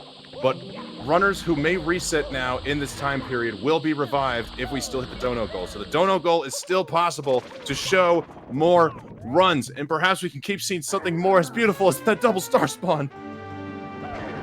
If we hit this goal, I myself will find the One Piece. Oh my gosh. We're going to be here for at least 1,700 episodes. It's yeah, with that, I'm gonna bow out. And we're gonna get Warning Track in here to join Wes in the commentary booth. It's been a pleasure. I've enjoyed my time for the last 2 days. Goodbye, lads. I will come back with the One Piece. Goodbye, Zeus. It was a pleasure as always, good sir. I'll see you in 20 years. Well, you know who we won't be seeing in 20 years is our good friend, Warning Track, who's now joining us into the commentary booth, I believe for the first time today. Warning Track, is that correct? If so, welcome in, dude. How are you doing today? Yeah, first time today. I'm doing okay. How you doing, buddy? Because I've been listening for the last hour, and I want to make sure you're doing all right. I mean, I've always been questionable, mentally speaking, but I'm always willing to give a little part of myself here for the good cause. I was going to say, rather than try to fix those underlying problems, we just funnel it into casting. We've turned it into a semi-profession instead, which is really kind of enabling of us. It's not good. We're bad people. I mean, so just to be clear, like Zeus tagged out and I tagged in, we're really just trying to make sure you're not left alone at this point. You know what? We're bad people, but with good intentions, Track. Isn't that what all that matters? Yes, that's exactly. I mean, like Bowser. You know, he probably thinks he's the good guy in all this. I just want to point that out. By kidnapping the princess, he thinks he's the good guy? Yeah, it's probably, like you guys said, toxic relationships, man. He's like, if only she understood how much I love her. You know, it's a bad situation for sure, but I'm pretty sure he's convinced himself he's the good guy. You know, I never even thought about it that way. Love the fresh perspective here. You should get the Bowser tattoo. Forget the Mario. Or hey, I mean, I'm just saying, after all this is done, you're going to have an extra cheek left over, so you don't have to pick. You know what? What if I made it even more interesting? Instead, if we reached the donation goal, if we reached not a donation goal, but if we reached $1,000, just quadruple digits, I might get a Mario face. But if it's $1,500, I'll do Bowser. Ooh. Because Bowser is significantly more detailed than the Mario face. So it'll hurt more, you're saying? Exactly. And I feel like it'll be less recognizable. People will be like, what's that weird turtle thing? But everyone knows Mario. Exactly. Yeah, I mean, you still won't be accepted into polite society with either one, but Mario's a little better socially. Hey, if we're talking about polite society, why are they looking at my butt cheek to begin with? That's a good point. Well, apparently it's going to be because you're going to show people. I mean, hopefully you're going to ask them first. I didn't know if you were just going to walk up to people and be like, hey, hi, nice to meet you. Check this out. I'm not going to just start pulling my pants down and openly showing people the colorful piece of gamingness that I have on my cheeks. It will be done in private, behind closed doors, with people's permission, of course. Okay, okay. Now, not even with people's permission, but people who would actually even want to see it in the first place. Have we talked at all about which Mario you're going to go for here? Because if you were, a little squeamish about the pain, and I'd be reasonable under the circumstances, you could go 8-bit, and I'm guessing that's a lot quicker. Right? I mean, I was thinking about just like the traditional 3D Mario face. I didn't even think about 8-bit. And besides, the gluteus maximus muscles are some of, if not the most stronger muscles in the entire body. So it's my understanding that a tattoo in that area would not be as sensitive to somewhere, say, with a thinner layer of muscle and or skin. But we do have a $10 donation in here from Banana Moose with a simple smiley face. Thank you, Banana Moose. Smiling right back at you. Yeah, thank you. Look, for all the silliness, this is all for good cause, guys. Whether you get the awesome tattoo offer or not, even if you don't, you're helping out Urban Arts, and they help underprivileged students with their multi-year college prep program, teaches them the arts and technology of video game design. It's a great, great cause. Not as great as the tattoo offer, but pretty great. I mean, I keep telling people that Urban Arts, it honestly could be much better. You see, the tattoo might have some fun, momentary pleasure and hilariousness with the permanent possible regret that comes later in life. But you know what isn't a regret is helping out the kids learn more about video game design and development. Perhaps the kids going through the Urban Arts programs today could be one of the next big game developers of tomorrow. And Warning Track, something even new I learned. These aren't just your average run-of-the-mill kids. You know that some of the students at Urban Arts have gone on to Ivy League and advanced in like very well-recognized schools on the West Coast. So I actually did not know that. I knew that 100% of the people in their program had graduated or moved on to higher education, which is obscene, but I didn't realize they'd made it to the Ivy League. That's great. Yeah, some of them have been enrolled in Columbia, I believe, I think maybe Dartmouth, and then we've got some students that have made it on to USC as well. It's just honestly, like, it's just wonderful opportunity we're giving the kids here through the help of Urban Arts. Yeah, and you care so much about the art side of the arts and technology that you're willing to get some of that art permanently put on your body. Exactly. You know what? That's where it all ties in. Right? Warning track. I'm willing to get art in an urban environment for the urban arts. What's the ultimate urban art is Mario? Oh, I see Mario graffiti all over the country. It's a great. it's a very famous gang sign, don't you know? That little Mario peace sign. Yeah. Every time he gets the star, he throws up that gang sign. Yep. Mario is the OG, you people. I didn't realize that was a gang sign, but yeah, we try to keep that on the down low. Blue Bob, unfortunately not being able to get momentum off that long jump to the box, so had to back it up with a side flip. Was fortunately able to grab that coin. He's facing a little bit of hiccups here in HMC 100, but still in a good run here. You know, we've got all 5 active runners going right now. Warning track. Everybody so far on a great pace. Liam actually blazing right now on world record pace. Is there anything you'd like to see or hope to see over the course of this next hour? Well, I mean, obviously you want to see a late change. Well, I say I want to see a late change. I'm going to contradict myself immediately because I remember we did one of these not too long ago where Punkay had the lead until Cheese did his Cheese thing on the final and only run he submitted during the entire event. And while I loved that and it was exciting and it was great and we all have to appreciate Cheese's greatness, you know, there was a part of me that just had to feel bad for Punkay too, right? Because he was just dominating that event and he lost it in the last second. And that's tough. That's tough. He's a tough guy. He's a great runner. But that's a tough thing to take after, you know, days and days of grinding. So a part of me kind of doesn't want to see it get swiped from him again because that would be 2 in a row and that would be pretty tough. But the next best thing is actually to get more examples of what we saw earlier, which was Blue Bob getting a personal best, right? By, I think, 20+ seconds. Yeah, exactly. Yeah, 24-second PB by Blue Bob. Just even tagging on more to that. Didn't Punkay have a potential to even... It was Cheese and Punkay at the end of that run, and Punkay could have even beat a 139.23, but he missed 1 or 2 Bowser throws at the end? Yeah, I think so, but we thought, hey, he's going to win anyway, right? And that was a reasonable assumption at the time, but again, never count Cheese out. So I think it'd be a little cruel to see that happen to Punkay twice, especially if it's Cheese again. But the next best thing is always to see people beat their own best. And that's what I like about speedrunning is, you know, you want to win, but doing the best you've ever done, especially on this stage, is just an achievement in and of itself. So we can still hope for personal bests like that. Maybe, hey, maybe Blue Bob, you know, if they were still, you know, if they're running well enough here, beat their PB again would be sick. Like, that just isn't done. That doesn't happen.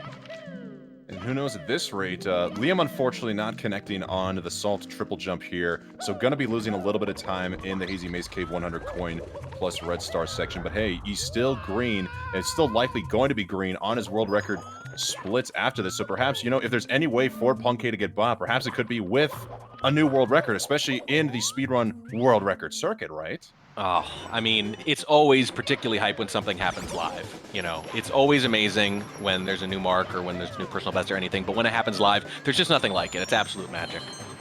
We can all say we were here in Hi YouTube. Yes, hi YouTube, of course, and we're gonna end up in one of Carl's videos. We're gonna end up in all of them. All the usual speedrun guys are gonna be talking about it, and it's always special. And let's be honest, that's one of the reasons chat's here, right? You want to be part of that special moment, and speedrunners are so close to their fans compared to, like, you know, professional real-world sports athletes that you share in their joy, especially the more emotive types like Cheese, right, who clearly wear their hearts on their sleeves, and you kind of get to be part of that. And waiting around for that magic for, you know, consecutive, like, 8-hour days, that's what it's all about, too, as a fan as well as a runner. Oh no, Blue Bob not being able to get the box triple jump. He bonked off the wall. Honestly, hadn't seen that in a while, but does get it onto the backup. Was able to hold the camera angle and quick little fixer-upper there. Also, I gotta say, Blue Bob must be the most nicely dressed of the 5 remaining runners, being the only one here to wear a collared shirt. Perhaps you're perhaps dressing to impress. Yeah, although I do want to say, just this is the level we're at with esports that people are like, oh my god, a polo shirt. Like, this is the standards. The standards could be higher, you know, dress-wise.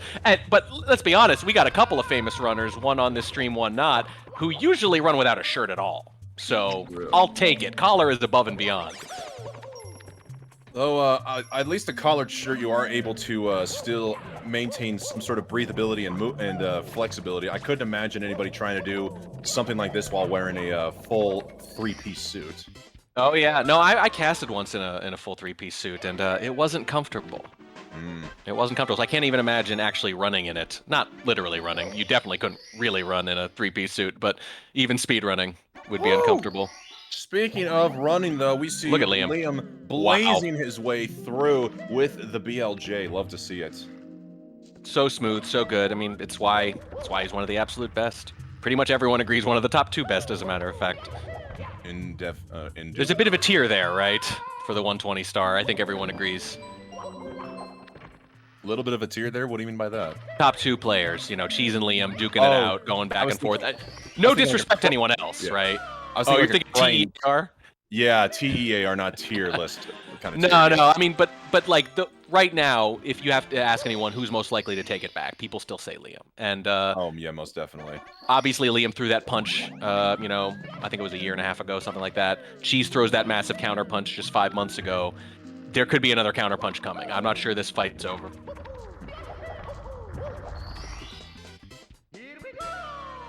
Yeah, Liam is still very honestly. If Liam ever retakes the world record, I imagine it's not going to be a farmed like meme PB either, where he breaks it by just 1 second. I imagine he's going to completely destroy it and perhaps ruin the category for the foreseeable future. We almost saw him do a 137 3x speed run months ago, but unfortunately, I believe it was lost to some faulty movement and bits as well as a missed throw or two. So the potential's still very much high for Liam.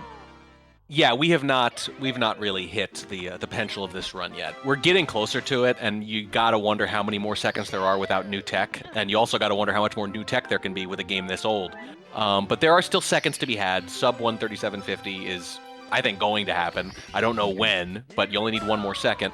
And, you know, that's how people felt about Cheeses a little bit. They wouldn't say, like, category breaking, but a 3-second drop for something this competitive 5 months ago, that's still pretty ridiculous, right? It's not one of those 1-second edgings that you were talking about. And I think you're right. I think it's just going to be one of those God runs, you know, beat it with seconds to spare.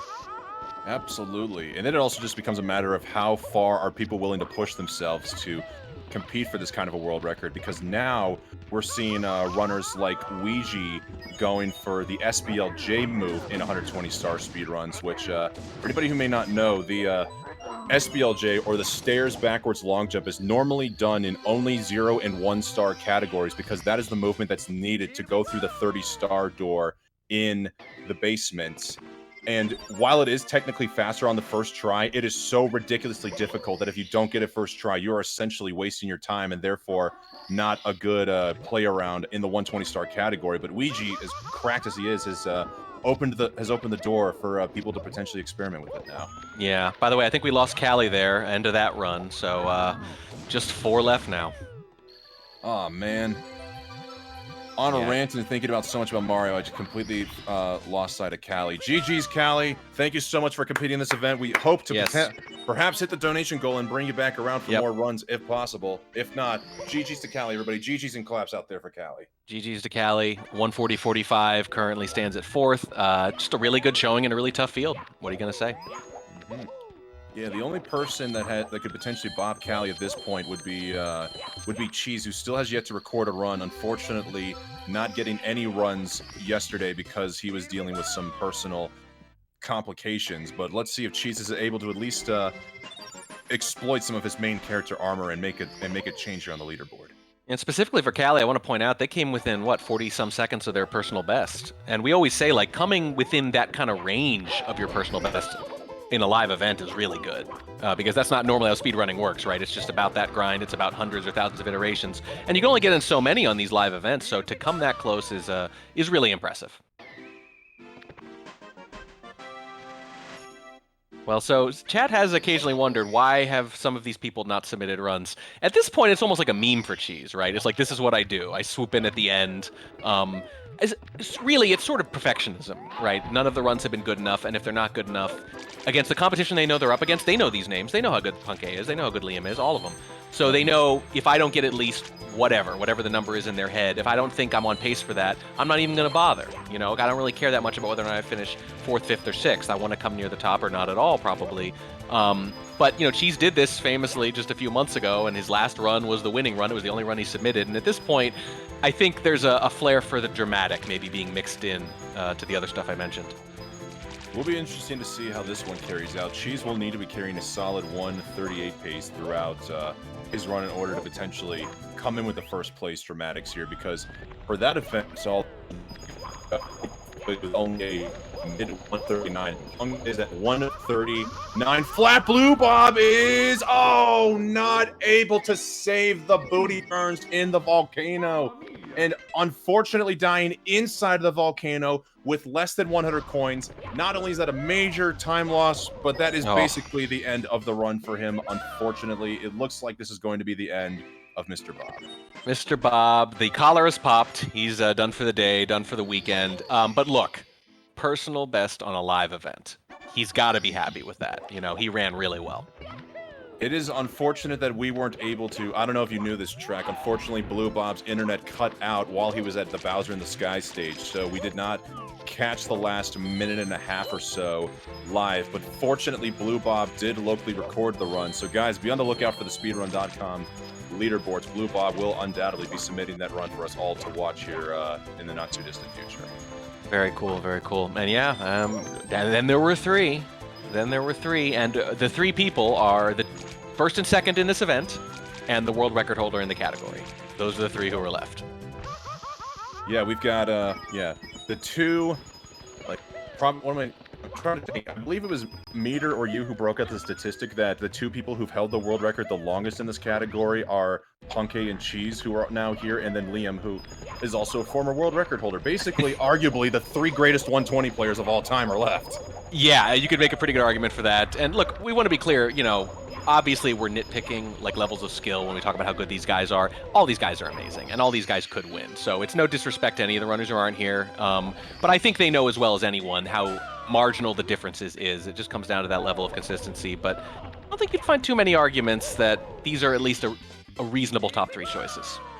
This caster is all just now realizing with Punke coming on a bigger screen that we have basically got a race with Cheese and Punky right now, as they are both in HMC getting the 100 coin stars, separated by only a minute. So if these runs continue, we're going to be in for a treat with these two duking now with one another. Perhaps, you know what, history might repeat itself with Warning Track in the commentary booth. We might be looking for I was there last time. I was losing my mind, of course. And again, as much as I was rooting for that to happen, I think this time I'm going to be on Team Punke just a little bit, just because that would be heartbreaking to have it happen a second time. I always feel, when I watch competitors for anything, you know, I get excited, but part of me is just rooting for nobody to, like, feel too bad or mess anything up too bad, you know, the Bill Buckner kind of thing, if you want to go old school. You don't want my goodness. You don't want someone to lose the event, you want someone to win it, right? You don't want someone to feel like they blew it or lost it last second if you can help it, because these are good guys, you know, and you want them to all feel good at the end of it, if it's at all possible, even though only one person can win. So I think I'm rooting for Punke to pull that out, but you know that's in the back of his mind right now. It's gotta be. Like, am I gonna get sniped again? You know, it's the funny thing you say that.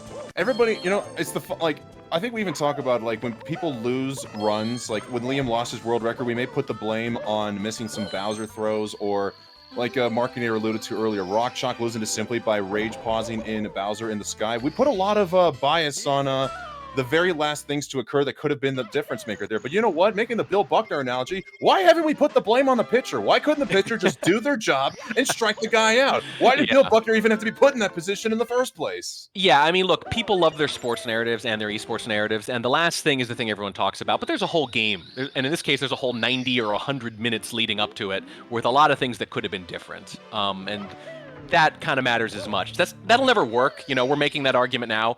This isn't going to change anyone's minds. People are always going to put that extra emphasis on whatever happened last. And, you know, in their credit, it's sort of like they're thinking that's when the pressure is really on, too.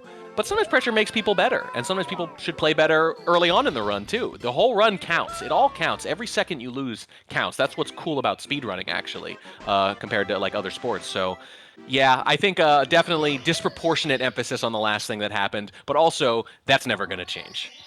Yeah, unfortunate. Unfortunate. But it's good for the narrative, and I don't want to undermine it, because as casters, we do kind of lean into that a little bit, don't we? Yeah. Yeah, we're saying all this, but guess what? The next time it happens, when someone loses a run at the end, we're still going to lose our minds. We're going to lean into it, we're going to build off the narrative, and we're also always going to endure and carry on the caster's curse. Though some people like to think it is an absolute farce and should never even be discussed. It's just fun sometimes. It's just fun. Hey, look, like with the enabling we're doing with you, we're part of the problem here. Absolutely. Oh, but you know what's not part of the problem here is a $40 donation from Kilobytes Shout out to all the speedrunners and the hosts. Smiley face, Kilobyte, thank you for the $40 donation. We appreciate it. Very cute, very cool, very cool. And look, whether we get the goal or not, 1,500, which we would love to do for special reasons that I'll allow you to remind everyone of in just a minute. Even just hitting that big round number of $1,000 is just a tremendous accomplishment that is going to make a real impact in the lives of these students. But you got that bonus, right? To remind it for the latecomers, you're offering a little extra incentive beyond just, I don't know, doing the right thing ethically. That is true. Unfortunately, we missed perhaps some time loss as I was reading off the donation on Punk's part, so he's trying to make up for it with the Toxic Maze BLJ, and he gets it. Wow. I remember when that wasn't even a thing, right? And not only is it a thing now, it's followed the standard speedrun progression of, like, almost nobody tries this, one person did it, it happened in TAS, and now it's like, oh, every decent run from the top runners has to include it. It's mandatory now. It goes from barely possible to mandatory in, like, the space of a few months.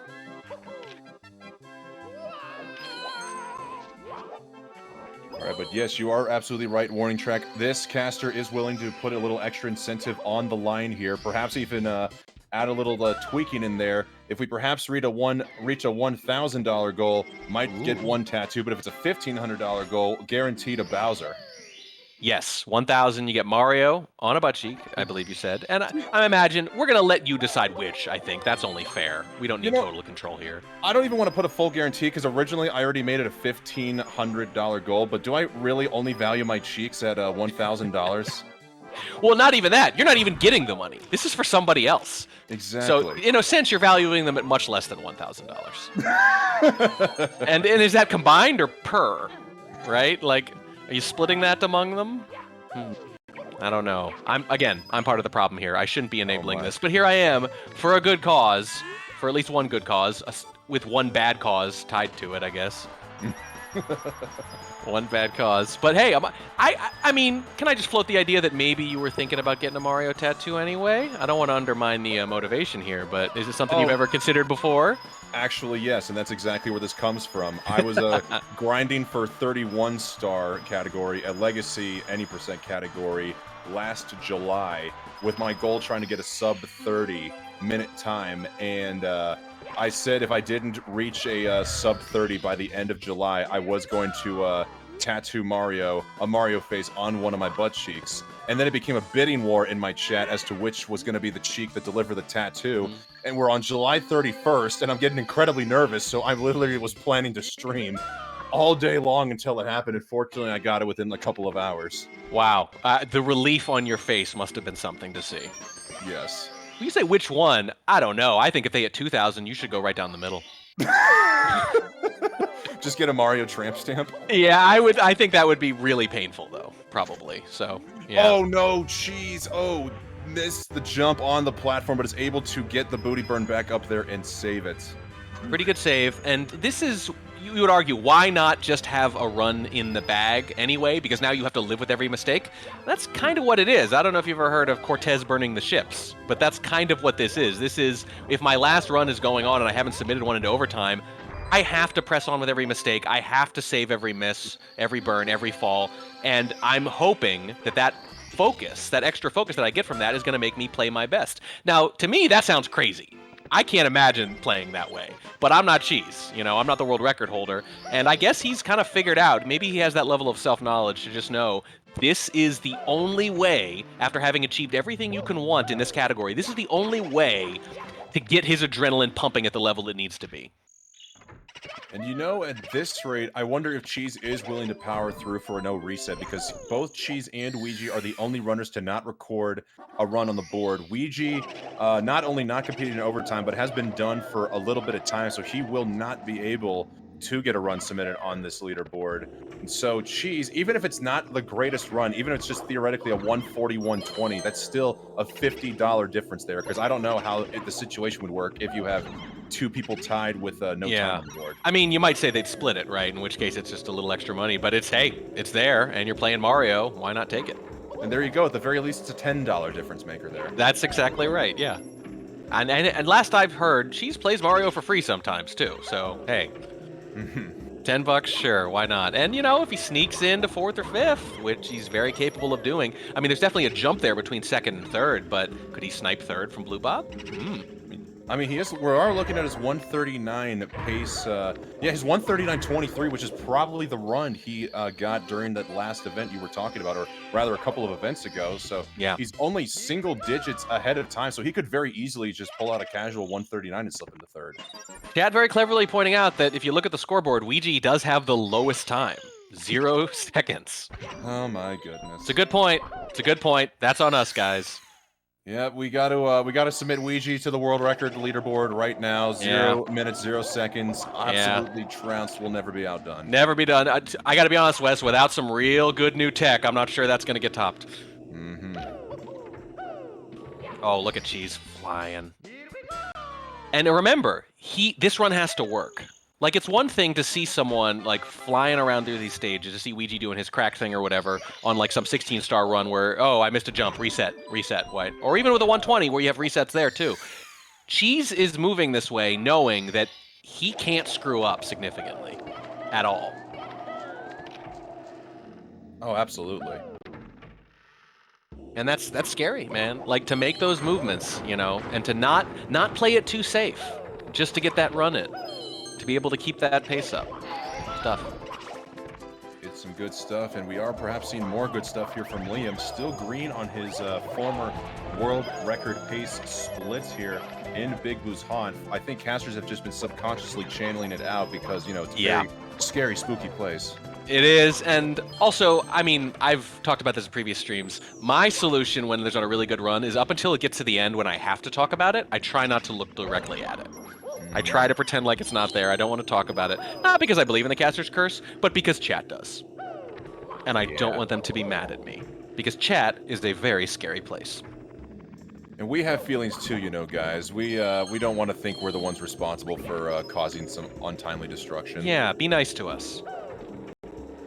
But speaking of untimely destruction, Cheese is in the Vanish Cap, and we have seen some runs outside of this event just overall be the untimely doom of some runners in this category. But fortunately, Cheese not destroying the run here. Let's see if he's able to pull off Siglemic!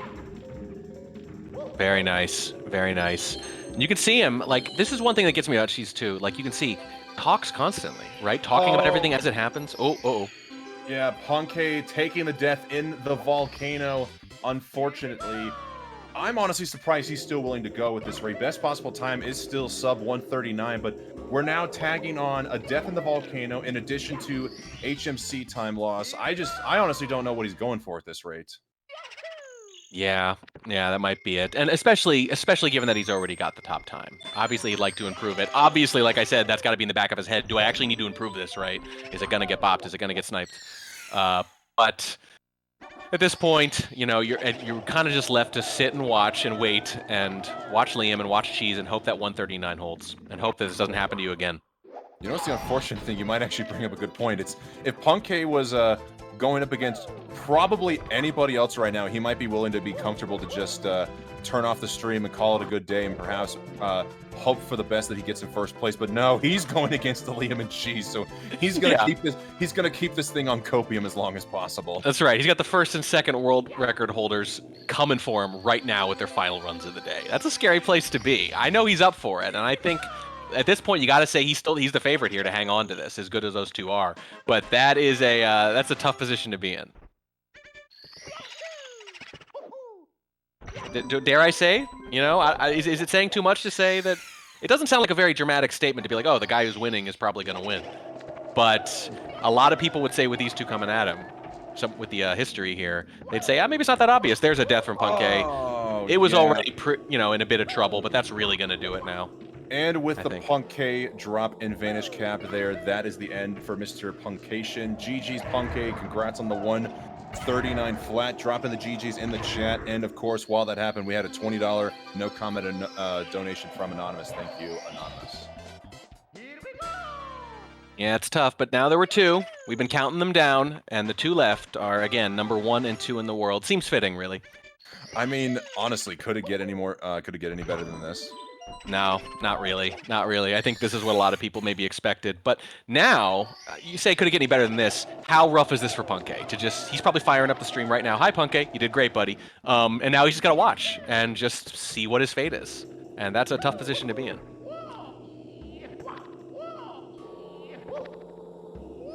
Liam going for a ledge grab there.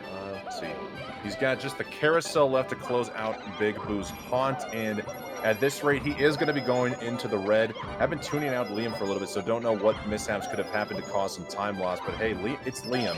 He might be red coming out of this split, but he still could very well just bust out some major time save and some advanced strats that could very much put him in contention for the world record. I mean, look at that best possible time. We're still looking at a mid 136 best possible. Yeah, he built up a lot of margin before that red split. So he's given a lot of it back, but he hasn't given all of it back. He's still got plenty to spare. By the way, $20 more from Anonymous. I don't know if it's the same Anonymous or not. We never really know, but thank you very much. That was the same Anonymous. It's the same one? Excellent. Well, we're just shy of 900 now. And if I were you, I'd be squirming in my chair a little bit, preemptively. Which is what you're going to be doing eventually if this works out, squirming in a chair. Possibly. Yeah. Probably facing the other way you normally sit. Oh my goodness. Probably stomach down, right? Breathe, man.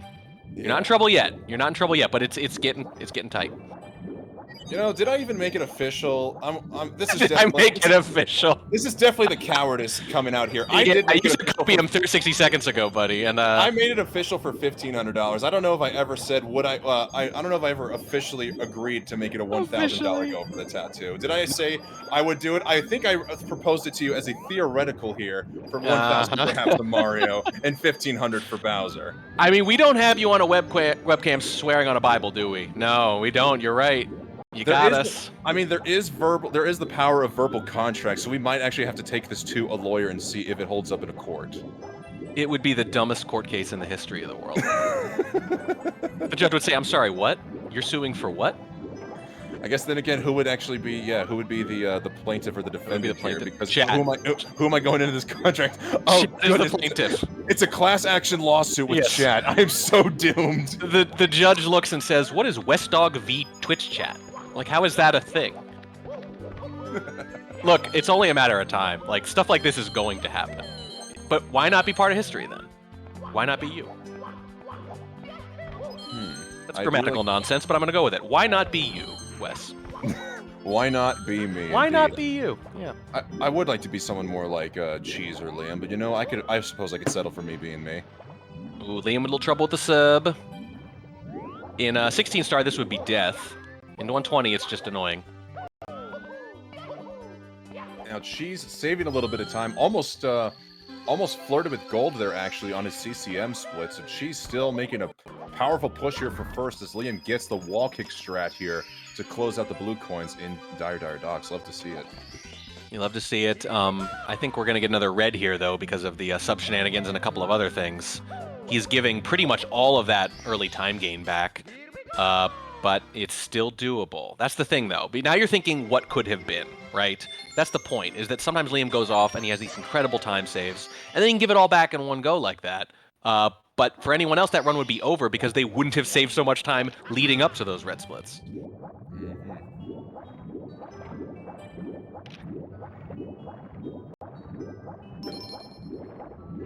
Right, Liam now just having to close out. You know what amazes me here, Warning Track? I don't know how much you know about this strategy, but Simply seems to be the only one who does, maybe Ouija too, I'm not sure, but Simply is the only one who gets all of the stars in Dire Docks first before going to Fire Sea, which on paper saves anywhere from 1.5 seconds to 2, but it seems like nobody is willing to give that a shot right now. I wonder why that may be, especially from the number 1 and the number 2 players in the world. Yeah, I don't know very much about the sequencing there, although just abstractly, you know, to have someone take any kind of risk to save a second at 120 star is not something I know that you see a lot, because that's not kind of the level they're working at here. I mean, world record, right? It's an hour and a half for crying out loud.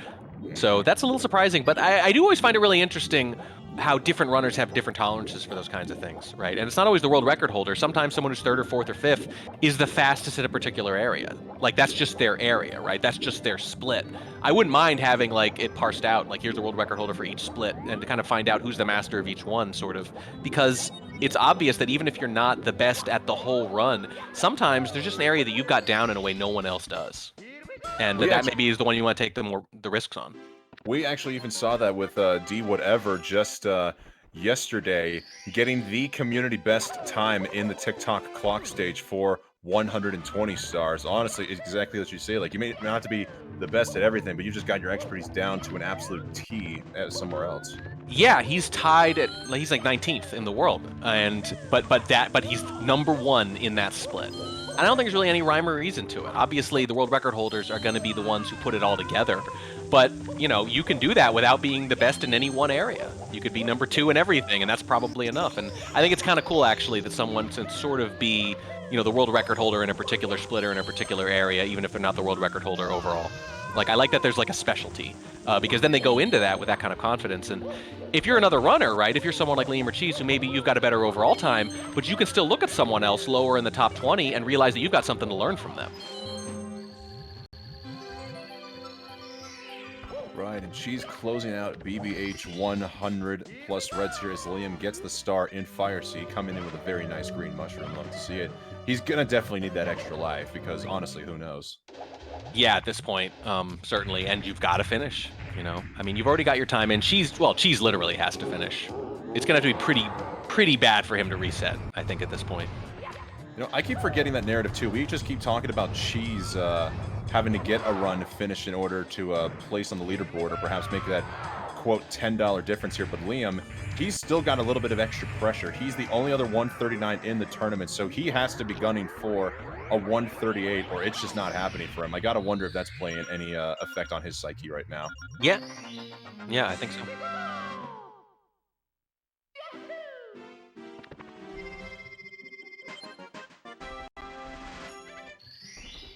Right, and just a reminder, guys, while we are currently in overtime, the donation goal hasn't been met, and there's still maybe an opportunity to revive your favorite streamer. Though we have seen runners like Punkay, Callie, and Punkay, Callie, and Blue Bob exit. They are on deck waiting to see if we hit the donation goal. If we reach the goal of $1,500 before the end of Cheese and Liam's run, each of those runners will get revived for one more run. So do we have any Blue Bob fans, any Callie fans, or any just diehard Punkay supporters? We could perhaps revive them one final time for one run of glory.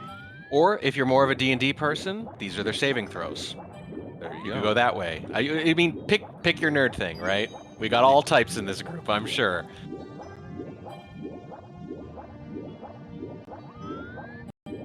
I guess since we are doing Mario, this could be the green mushroom. $1,500 guarantees us the green mushroom. Ooh, I like that. Yeah, and you could say that Cheese in overtime seems to have the invincibility star all the time. Actually, come to think of it, look at the colors he's wearing. Closer. Liam, I can't tell what Liam's wearing. Liam is apparently in a darkened closet of some kind. I believe the chat said earlier that Liam is always in darkness because light can't catch up to him. Excellent. So I was gonna say, I will buy this guy a ring light. Like, I'll do it. I don't care. Like, just to be nice, just so I can see the man. Yeah, so he's just willing to go and embrace the darkness lore, but yeah, she's definitely vibrant and colorful with what looks like to be the synthwave color scheme there on the CLG jersey. He's rocking the CLG jersey and hell of a lighting setup. You could tell, you know, which one does like the hardcore streaming, right? And which is just like the grinder. Like, it's definitely there. But, you know, who cares? You know, greatness comes in all forms. Yep, Cheese has got the lighting, he's got the piano in the background to break out into song, and Liam, he's just, he's you know, he's the bane of the situation. He was molded by the darkness. He was born into it. Molded by it. Yeah. No, he's just a guy. He's just a guy sitting in a room. Which, you know, I guess that's video games. So yeah, just a reminder to chatters out there, like DJ Real One out there. The event, these are the final 2 runs right now, but you guys could potentially extend this run, this stream even longer into another hour if we reach the donation goal before the end of Cheese and or Liam's run, which it could be, honestly, who knows? It could be very soon, or it could be anywhere between 30 to 40 minutes from now. We'll have to wait and see. I mean, yeah, it could end at any time. So you really don't have a lot of time to get in there. We're only a few dollars away from 900 flat, which is pretty darn cool already. And that means we're only $105 away from 1,000 even, which, depending on whether or not a certain commentator welches on his verbal contract, may or may not involve other enticements. But just completely deterring from that, Liam had a high 102 upstairs entryway there. So while it looks like world record may be dead, he could potentially have the greatest upstairs in any Mario run and still get a world record. Very least, this is still potential for 1:38 here from Liam with that upstairs entry. Certainly still good enough to continue, even though he's got that second place time already locked in. And it is kind of a tale of two runs here, because we just saw nothing but green splits there for a while, and now you can see 4 straight reds, you know, giving it all back and then some. It's just been a total switch. Like, he dominated the first half of that run and just has really struggled since, relative to Liam, of course. I think a lot of people would be happy with those splits, but Liam is probably not. But it's good enough still to continue. And Cheese, meanwhile, still saving a lot of time out of BBH there. It looked like he saved 7 seconds on that last event, 1:39 he had. So he's gone from red to green here. So we're still looking at some very good quality runs right now. I wonder if Cheese is even poking into the stream to see where Liam's at right now. With this level of focus, I would kind of hope not, you know, because he seems to be getting better as it goes on. The opposite is happening to Liam, who fell again, by the way, while we were talking about this. Just a few more seconds here and there, but it's really starting to add up is the problem. It just feels like these two runners are going in different directions.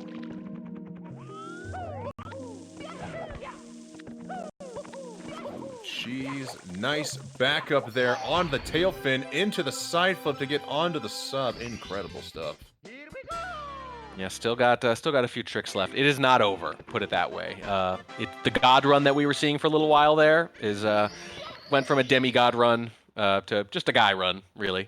But it's still something that could bop Punkay, who again has to watch all this. Hi, Punkay again. Hoping that this time the time holds up. I think it might this time, and I'm pulling for you, bud. But the hype is real. Do we know for sure if Punkay is tuned in to the chat? Can we potentially get a high from Punkay? Ooh, interesting. You know what? I wouldn't blame him if he just said, hey, I'm just going to walk away for half an hour and then just see what happens. Because, you know, you got no control over something. Some people like to watch that, and some people say, if I don't have control over something competitively, I don't want to see it. What's the point, you know? And that's a perfectly valid way to approach this, especially when you've been grinding Mario this long. Even guys who obviously love this game, like as much as anyone, even they need a break from it now and then. So he might not want to immediately stop playing Mario to then go watch Mario for a few more hours. You know, as much as I love the lighthearted take there from Warning Track, I expect the Price is Right approach here when you're on the final segment before the Showcase Showdown, when you're competing for the 100 points on the wheel. You have to make first place stand there, waiting to either eventually get replaced or just hope for the best here. We want the Price is Right treatment here. Punkay, get in the VC with us. Commentate. It's a great analogy, man. That takes me back. Yeah, they do just make them stand there, don't they? It's kind of cruel in retrospect. Like, give them a booth or something, right? Something where they can stand off to the side. Just stand there and then they get beaten. It's like, okay, go home. Back into the crowd with you. We have no more use for you on the stage. Or yeah, exactly. Just even backstage with some noise-canceling headphones on, so they aren't Yeah. what's going on. Yeah, come on. It's cruel and unusual. But yeah, I don't know. I wouldn't surprise me if he was watching. It wouldn't surprise me if he wasn't, if he just needs a break, or take a break and then come in and check, because he knows, you know, if they are going to be on a great run, I can come back 30 or 40 minutes later. Frankly, right about now, right? This is where you kind of get an idea of what kind of potential these runs have. They can still be lost in the end, but they haven't been lost yet. These are still both viable. And again, what's also not lost, folks, is a chance for that donation goal to be hit. We do have some runners potentially on deck waiting to get one more chance of glory. So if we hit the donation goal of $1,500 before the end of either of these two runs, we could potentially see the return of Callie, Blue Bob, Punkay, or perhaps maybe like some Christmas miracle, D whatever, or Ouija if they really wanted to. That would be pretty wild. Getting Ouija out at the end, after all this, after not submitting a run and kind of skipping the second half of the day, that would really be hype. You can make it happen. It'd be kind of one of the wildest ends, I think, to one of these events, frankly, if something like that happened. I've seen crazier, though.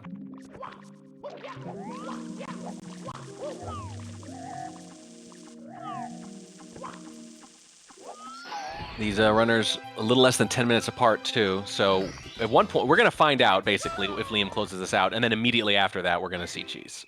So it's going to be very rapid fire there at the end. If they both keep up these runs, I mean, it's going to be the point where we're going to kind of have to start like looking back and forth very quickly, and you know, fortunes could change in a matter of seconds for both of them. Mm-hmm. Especially in the later half, but Liam, you'll love to see the time save in here. Still, I don't know how much time save he's got over his personal spec splits. I know there's still some time save in Bowser in the Sky because he missed a throw, but there's got to be some pockets of good time save sprinkled throughout the rest of this run. Right. I mean, look, that last one was a +5, which, you know, you normally would say not great, but when you think of how many major time losses he had in the seconds before that, he's at least headed in the right direction. He does seem to be kind of putting it together again. Thank you, chat.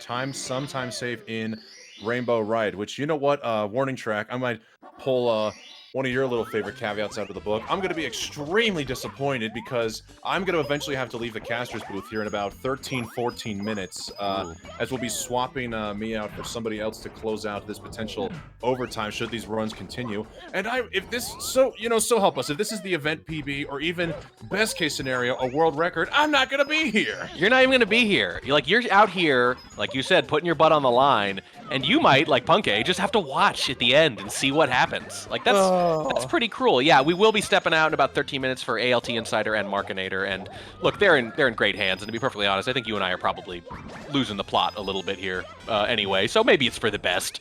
But I do not envy you having to watch and see your fate.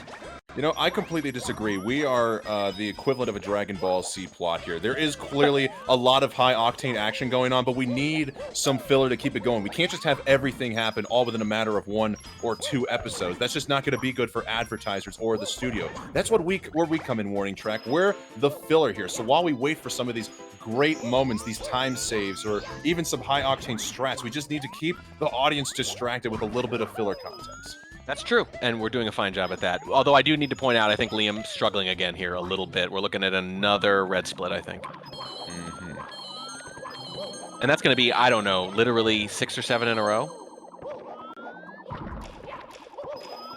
Well, I guess it depends on what's a red split. He is in the red, yes, but he has been saving time on his last 3 splits, as we see with a lighter shade of red there. But, yeah. Well, as I said, that maybe a slight curse with him falling down, not collecting the 8th red.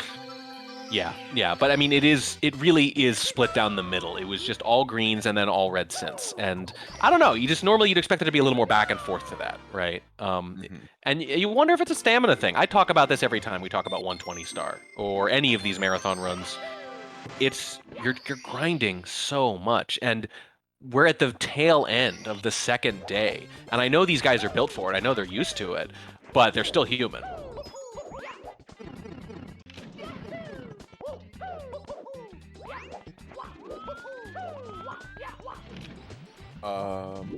No, we got a little bit of a freeze there. Bear with us for just a second. I thought that was me. I thought my internet crashed. No, your internet's good. Okay. Yep, bear with us for just a second. Actually, all right, I'm looking at the Twitch stream right now, and everything's going through. It's just not coming through on Discord right now, so we're kind of left in the blind. Well, that's all right. We'll just be a little bit behind. But, hey, it's not 16 starts 120. That's okay. Until the end of the run, then we'll have an issue. You know what? We're going to either have to watch the Twitch stream or we're going to have to really test out our filler content abilities here. Yeah, guys, it is good on the Twitch stream. Everything is fine. Just we're not getting any visuals right now in the Discord. So hopefully, yep, we've now got the feedback. And Cheese with the low 103. There we go. Treat. Basically, 13 seconds, a little bit slower than Liam on the door touch. But hey, this is Cheese. He could still bust out a 138 for us. Yeah, he could. I mean, look, there's a reason they're both still running, and it's not just because Cheese still needs to submit a run. It's because both these runs are still very viable.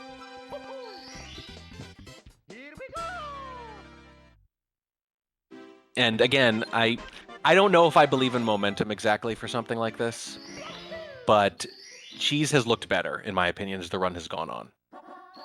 It's honestly a very Cheese thing to say, right?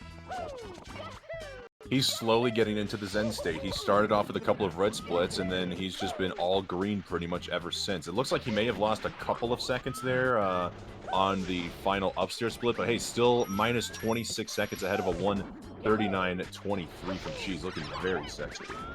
I mean, we're talking about how hype it would be if someone in overtime took first. What if they both do?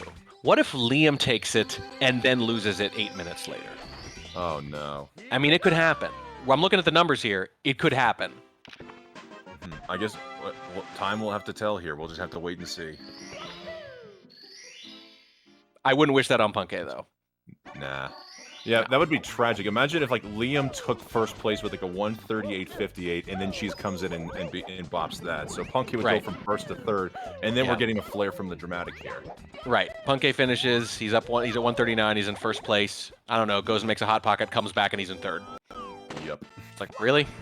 Well, I hope it wouldn't take half an hour to make a hot pocket. Otherwise, we got some serious problems. More than one, maybe. Might as well ask you if you got a favorite hot pocket, since, like you said, filler.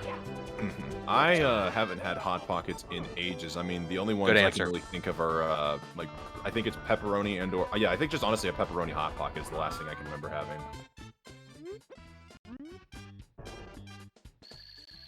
What about you? Do you have a favorite hot pocket at all? Not anymore. No. I've tried to block it out. But yeah, back in the day. I like those the meatball ones. I think those were good. Yeah. So those were only in the lean pockets, which were a little quote unquote healthier. I can't believe I'm saying this. Healthier being a relative term.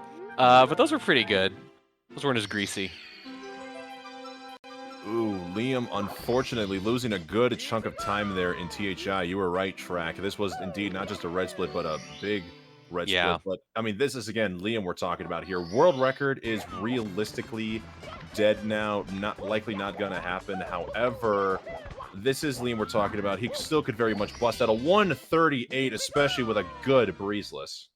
Yeah. I mean, he doesn't look particularly enthused insofar as we're reading body language at all, which...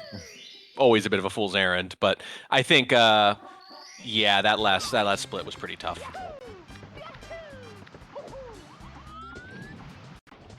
Chat talking about how Hot Pockets occasionally had really weird things like broccoli in them. So if you're keeping track, well, yeah, but if you're keeping track as to what esports is like, we're impressed by collared shirts and we think of broccoli as a weird food.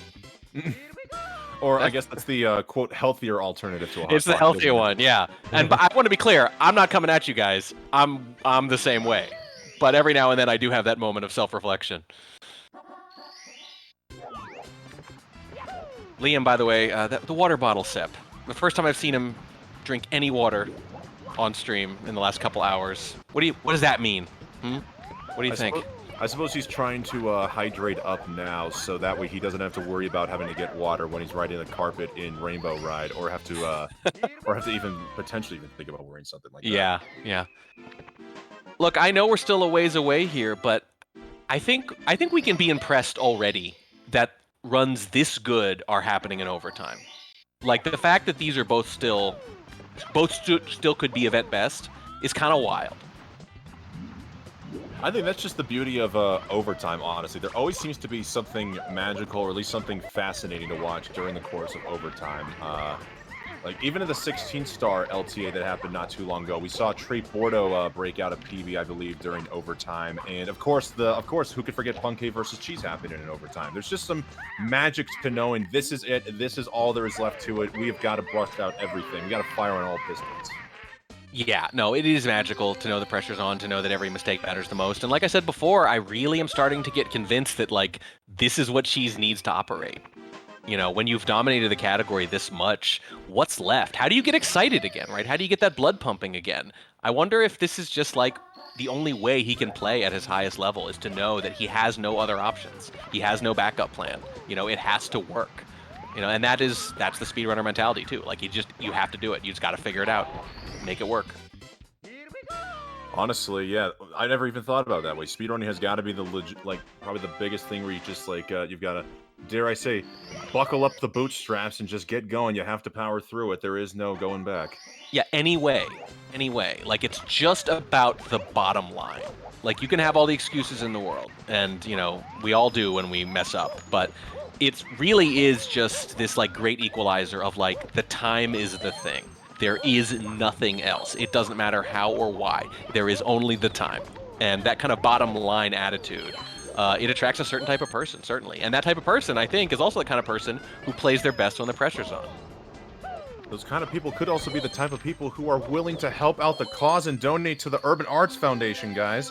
Just a reminder out there, the donation goal has definitely not died. We could still potentially help out Urban Arts. If we hit the goal of $1,500 before the end of these runs, we could potentially revive Callie, Blue Bob, and Punke for potentially one more run. But you know what? I've been talking about the donation goal vaguely too often.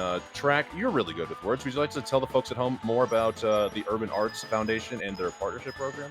Yeah, I mean, they focus specifically on not just, I want you to draw characters for video games, or I'm going to teach you to code. Those are important parts, but game making is a holistic thing. And what I think is basically coolest about Urban Arts is that they teach students the entire process, like soup to nuts. And their final project as a group is to actually make a video game. One of them becomes project manager, right? Some of them do the art. They make a game together. It's very pragmatic. It's not just like academic theory stuff about games, right?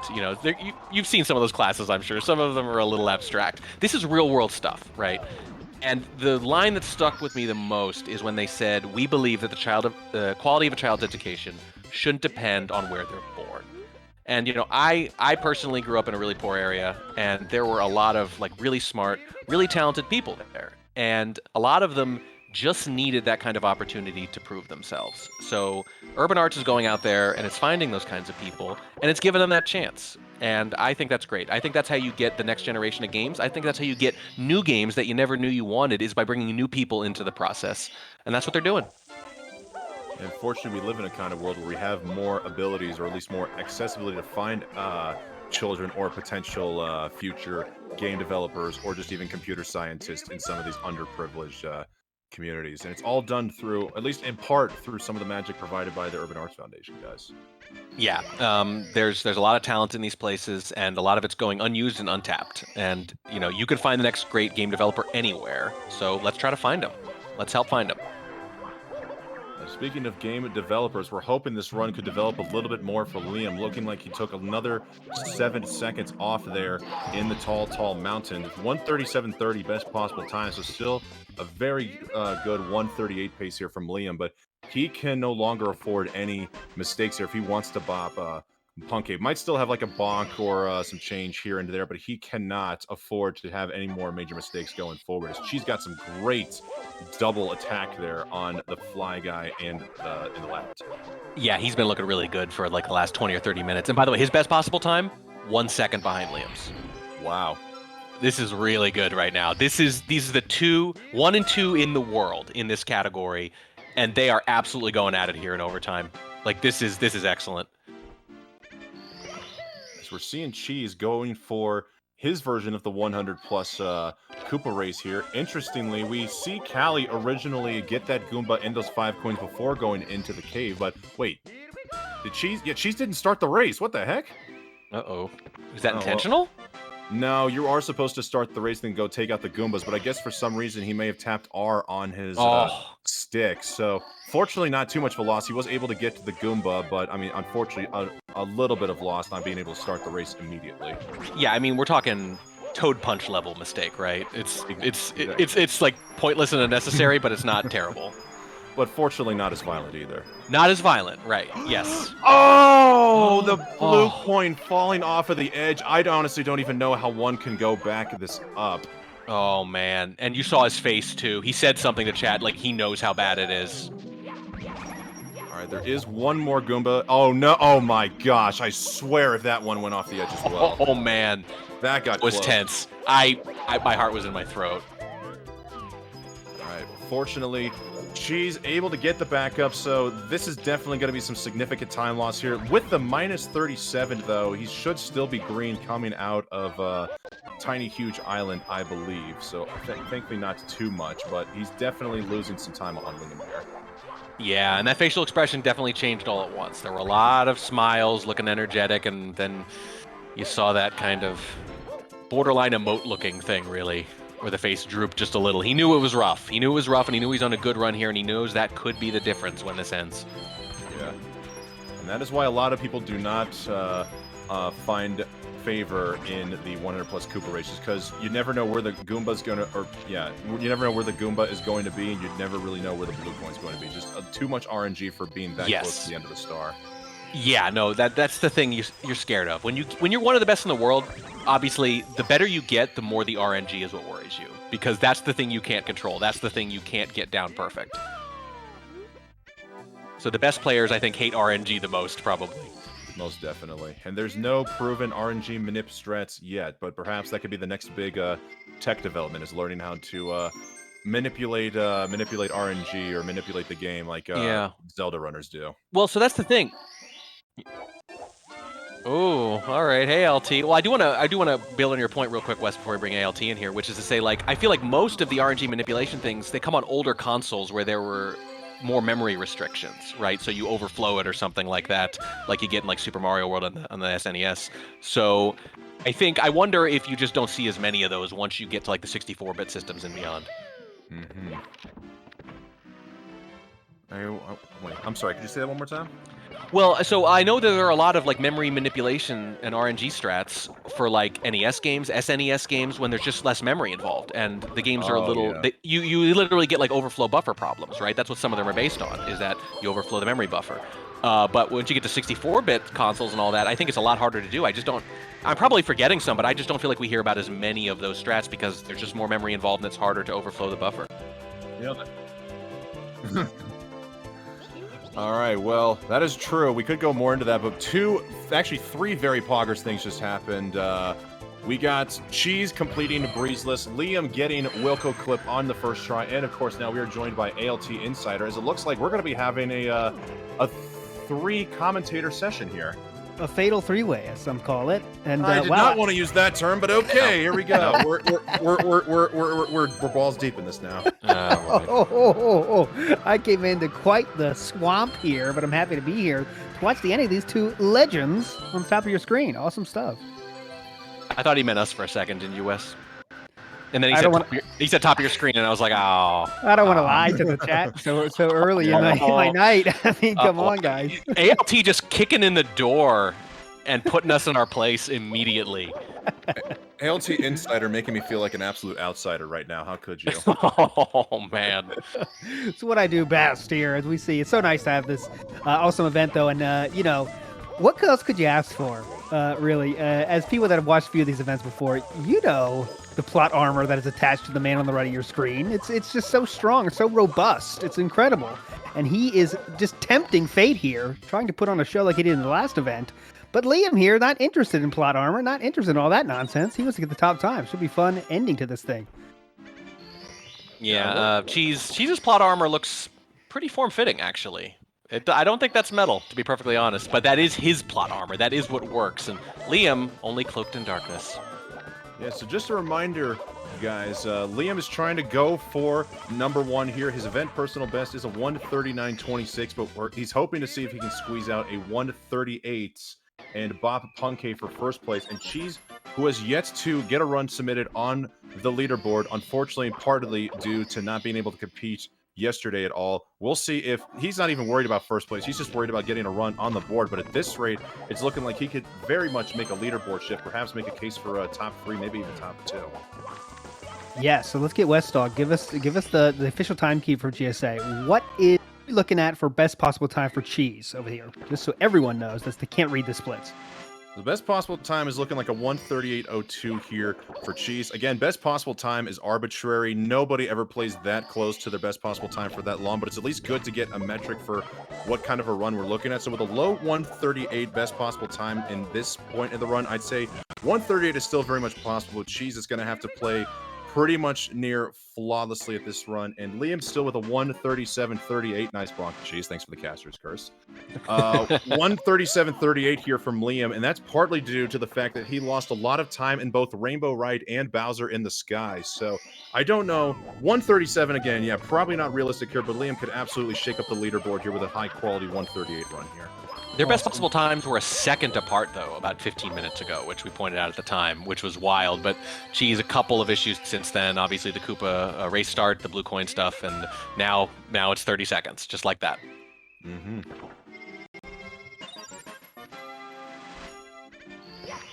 And yeah, that's what makes the game fun, and also very difficult to get to this level. I mean, this category is so long. You're just trying to really avoid big mistakes, right? But these guys, they have to do better than that. They can't just avoid the big mistakes. They have to put up low times to move up the leaderboards here. And for Cheese's case, he just wants to finish, of course. But he has a flair for the dramatic here. He'd love to bop. At least Liam here, right? Blue Bob maybe getting bobbed here. Nice to see Blue Bob third, by the way. It's really awesome. Yeah, Blue Bob did get not just an event personal best, but a full-on personal best by 24 seconds earlier. Unfortunately, his internet died literally in the final stage of the game, but fortunately he did local record the run, so we will be able to watch the conclusion of it once it gets submitted and verified on speedrun.com. Awesome. I mean, look, a personal best live is already amazing, but I don't think we can overstate how cool it is to get your personal best by 20+ seconds live. That's ridiculous. Especially not just 20+ seconds, but 20+ seconds getting just even one step closer to the 1:39 barrier, an accomplishment that so few can say they've done in their life. Yeah. That's really clutch from Blue Bob. That is right. I mean, let's give it to him. That's awesome. I mean, he set his previous personal best 3 months ago, and he's been pushing it, man. Who knows where he can end up on this leaderboard if he keeps pushing it like he is now. Yeah, I honestly keep forgetting Blue Bob was pretty much all but retired from SM64. Anytime you tune into one of his streams, he was likely playing classic Tetris. But once the Speedrun World Record Circuit came around, they were able to get Blue Bob to come out of retirement. And look, he's now making steps. Perhaps Blue Bob could be the underdog as Cheese got the igloo clip there in Snowman's Land. Not an RTA viable strat, but good going on Cheese. Oh my goodness. Temperature rising just a bit there in Cheese Camp. Love to see it. Like he even had to, he puckered his lips. Looks like he had to blow into the camera a little bit just to cool down from how hot of a strat that was. I mean, we talk about Cheese as being, the clutchest of the clutch, and we're reaching clutch time right now. If he's gonna do something, now's the time. All right, and Liam losing 6 seconds on his best possible time out of TikTok clock, but saved a couple of seconds there and is still very much low to mid 138 capable with a very clean Rainbow Ride 100 so far. Keeping the dream alive, Liam, for all of us. Love to see it. Well, you say that, but I've been talking about how torn I am here.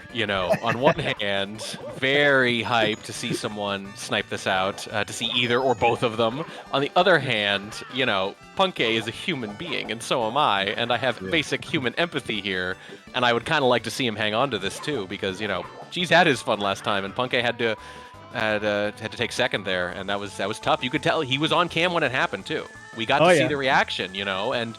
He didn't lose his cool or anything. He was very cool about it, but you could see the disappointment. It was very obvious, and that is just tough to watch. So I'm still going to be on Team Punkay here and just say that I hope it doesn't happen to him a second time, even though I admit it would be pretty incredible. Is it time for Liam to take care of Punkay's first place position? We're going to find out, though.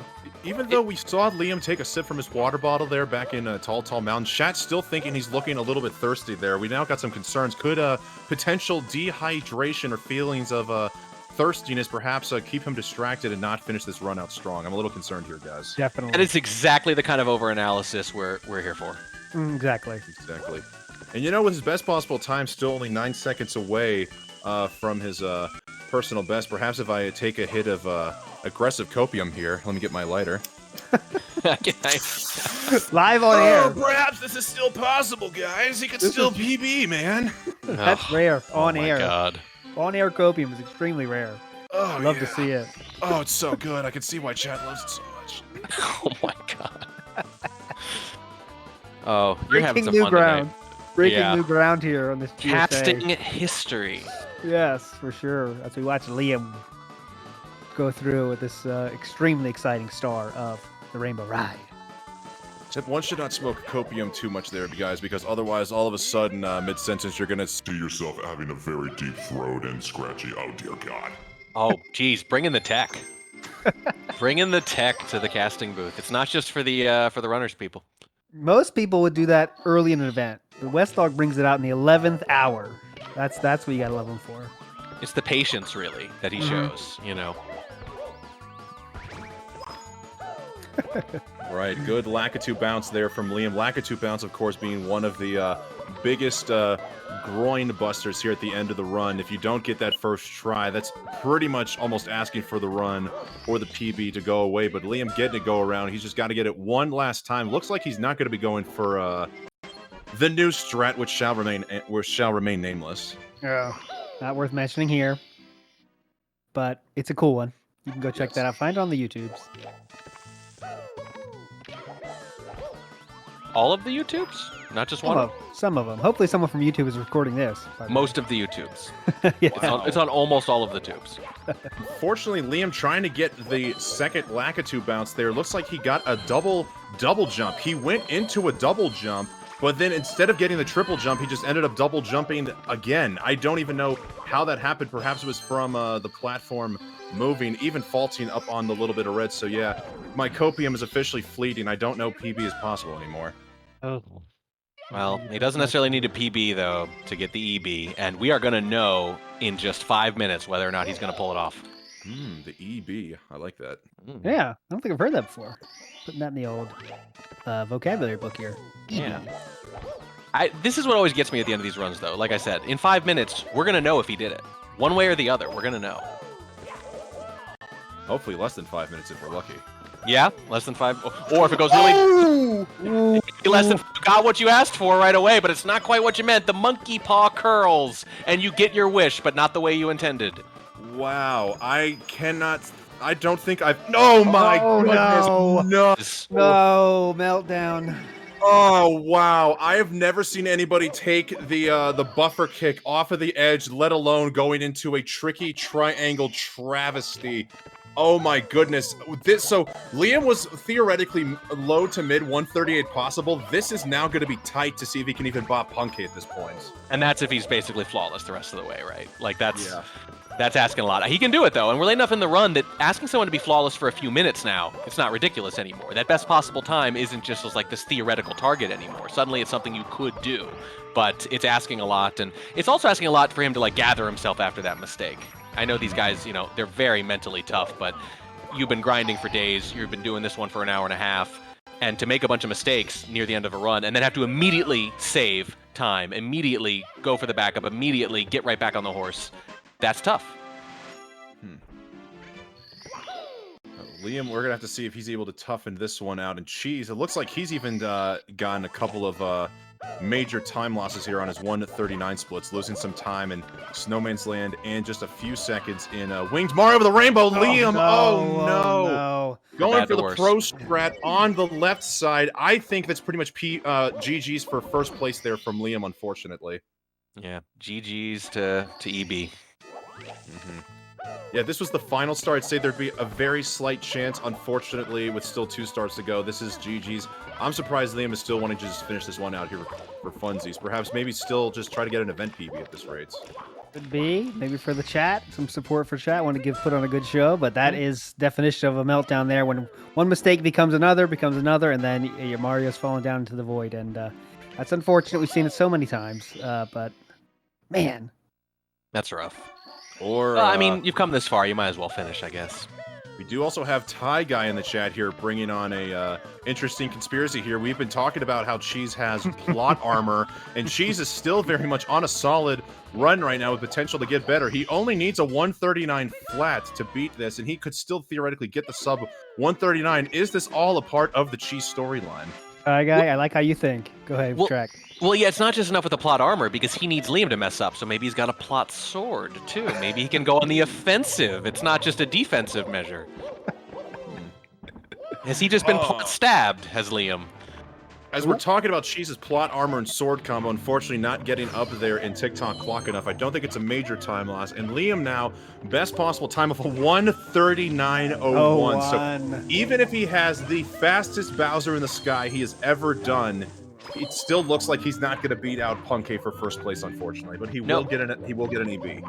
Right, exactly. He could still lower that, because we're talking about maybe Liam or Cheese, right, topping Punky in this last run, maybe both of them. What if he lowers his 139.26, and that's the difference between second and third, because Cheese comes in with something around the same, same time. Oh, Cheese! All right, you know what? Fortunately, he did not fall all the way down and die in the clock. That would have been GG's there. That is going to be a major time loss there. But you bring up an absolutely good point, Track. I've been so fixated on first place there. Liam at this rate may just want to put a little extra cushion on his second place because that's the difference between 200 and potentially 150 or lower at this point. Yeah, and Cheese could be coming for second place, and just shaving a few seconds off that could matter. Oh my, getting absolutely squished by the thwomp there. It looks like the run is trying to get out and get Cheese right now, trying to make sure the armor doesn't break through. Yes, this is everything's out to get both of our runners now, but we're gonna find out. That's true. I mean, we can talk about first so much, but yeah, Liam is interested in that second place more than third place, and he definitely can get that time lower for sure. So that would be a win, a small win, and then we can see what Cheese can do to catch up or not. First throw was very true for Liam. Second throw right down the middle of the plate there. And do we have a strike number 3? Yes, we do. And that will finish it for Liam. Let's see what kind of time he finishes with. So let's see here. Once he talks to Bowser, it's looking like it's going to be a 1:39.02, I'm guessing here. So literally a 2-second difference between first and second place at this rate. 1:39.03, a little farther away from the start than I expected. But there it is. 3 seconds separates first and second place there. Liam, unfortunately, not able to capitalize on the first place dub, but does further comfort himself in second place now. It's all down to Cheese. It's all down to Cheese, and even taking second now is going to be harder because of that run. It'd be really interesting if that's the difference between second and third even, and that's why you keep going, man. Man, I know you always say you can do this for every single run ever done in speedrunning, but man, what could have been? You know, my mind. Yeah. Liam, what could have been there?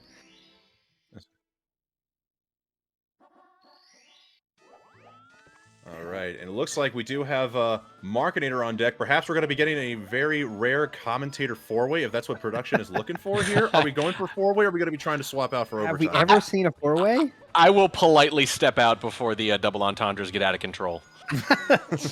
Track's a legend. Thanks so much, Track. And, Thanks for having me. Oh, no, Track, that was your fault. That was my fault. That was his fault.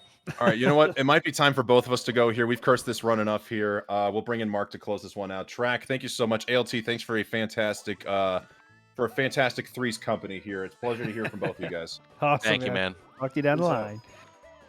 And we will see Cheese now finish this one out, but it becoming more and more of what's the way to categorize this run now? Because he just kind of put a time up there now. It looks like we're not going to see any last-second heroics now, but still wants to put on a good run to finish it up. Unfortunately, the mistakes kind of piling up for Cheese as well as they did for Liam just a second before. And Markinator is in here now. Markinator, have you been seeing the destruction that has happened to these gentlemen's awesome runs here in the last 5 minutes? Yes, I have. I was actually hoping to join the party. I heard there was a party going on in the commentators booth, and I was like, well, I was scheduled for overtime, so let's see what's going on. But yeah, glad to be here with you and watching this. It's been a little sad the last 10 minutes. And good thing is, Punkay fans have to be celebrating for sure because their boy will not be getting bopped in the last second by Cheese this time, and that's all but confirmed now. I'll try to keep a little bit of hype here, but yeah, that last mistake by Cheese is pretty costly, and we are going to see what happens now as we have a rainbow ride on the way for Cheese. Yeah, just a little bit of a carpet ride here, and yeah, Liam really faltering here in Rainbow Ride earlier. Just, one mistake led to another, and when that happens in Rainbow Ride, death is likely to occur. A very likely symptom here in Rainbow Ride when you catch the flukes, if you know what I mean. Maybe not. Just me. Oh, no, we get it. We all got it. So you can see that best possible time there. Liam, with that run, even those mistakes at the end, is, solidified his spot in second place. So that is definitely good for him to do that. He was, in the 139.30 range, I believe, for that second place. But now with the 03, he just can't even bop second place anymore without some kind of miracle happening. True miracle happening. Discovering new strats on the fly or something like that to that nature. Yeah, it would be pretty tough to beat Punkay. Yeah, Liam 139.03. And Blue Bob, yeah, is definitely looking for that third place, that Blue Bob bop. Yes. Yeah. And you Yeah, can see the energy I'm kinda- trying to rationalize into my head to see if it's possible, but I don't. Yeah, I don't think it is. Yeah. Third place only. And we can see the energy kind of sucked out of Cheese himself there with that mistake. He knows that was a big one, and that will end the Cinderella story. Is not possible tonight, but we can still have fun watching someone play Super Mario 64. And just so happens that person is the world record holder of this game. So let's enjoy this as we close out this great event here today. Yeah, certainly, and at least he's finishing off this run. We were joking about it all weekend that he wasn't here yesterday. He was gonna come in and he was just gonna, like wipe the floor on the last run. Half of that's true. This is the last run, but only wiping part of the floor. Punkay coming in hot, letting us know he just won a Fall Guys crown as well. So just everything coming up Punkay today, it appears. So congratulations to that legend. Yeah, Punkay on a roll. Go buy a lottery ticket, my friend. The double dub. Oh God! Yeah, I wish Ouija had been able to finish one out. Ouija had so many good runs this weekend. Mm-hmm. Yep. It's sad to not see him finish one. That is true. Another story we talked about last hour, but yeah, Blue Bob is another great story of this event too. With getting third, coming up the one of the lowest places on the leaderboards. Blue Bob was coming into this, but getting popping third with a great PB, 20-second PB or 20+ second PB. That's just incredible. So big ups to Blue Bob for sure. As Cheese is falling to his doom into the void. Mario meltdown again. Rainbow Ride not interested in drama, not interested in giving us a good story. Just taking Marios to their graves right now. Yeah, Rainbow Ride taking no prisoners. Sad story to end the day. You kind of wanted to finish really strong. I am curious to see what this final time will be. See what actually bought Blue Bob or not. Blue Bob's probably watching with anticipation. Yeah. There's some money on the line. No joke here, yeah. Rainbow Ride is punishing. It's definitely the scariest stage in my opinion. Markinator, would you think that's not a too hot of a take? I don't think, right? Nah, definitely up there. Yeah, it's a stage of tricks. It's not a stage of movement necessarily. Like you get summoned 100 coin and whatnot, but like tricky triangles, you're jumping over gaps through triangles, like swinging in the breeze. I mean, you only ever run on platforms for like 2 seconds at a time. Mm-hmm. So it's it's very much a very dangerous stage.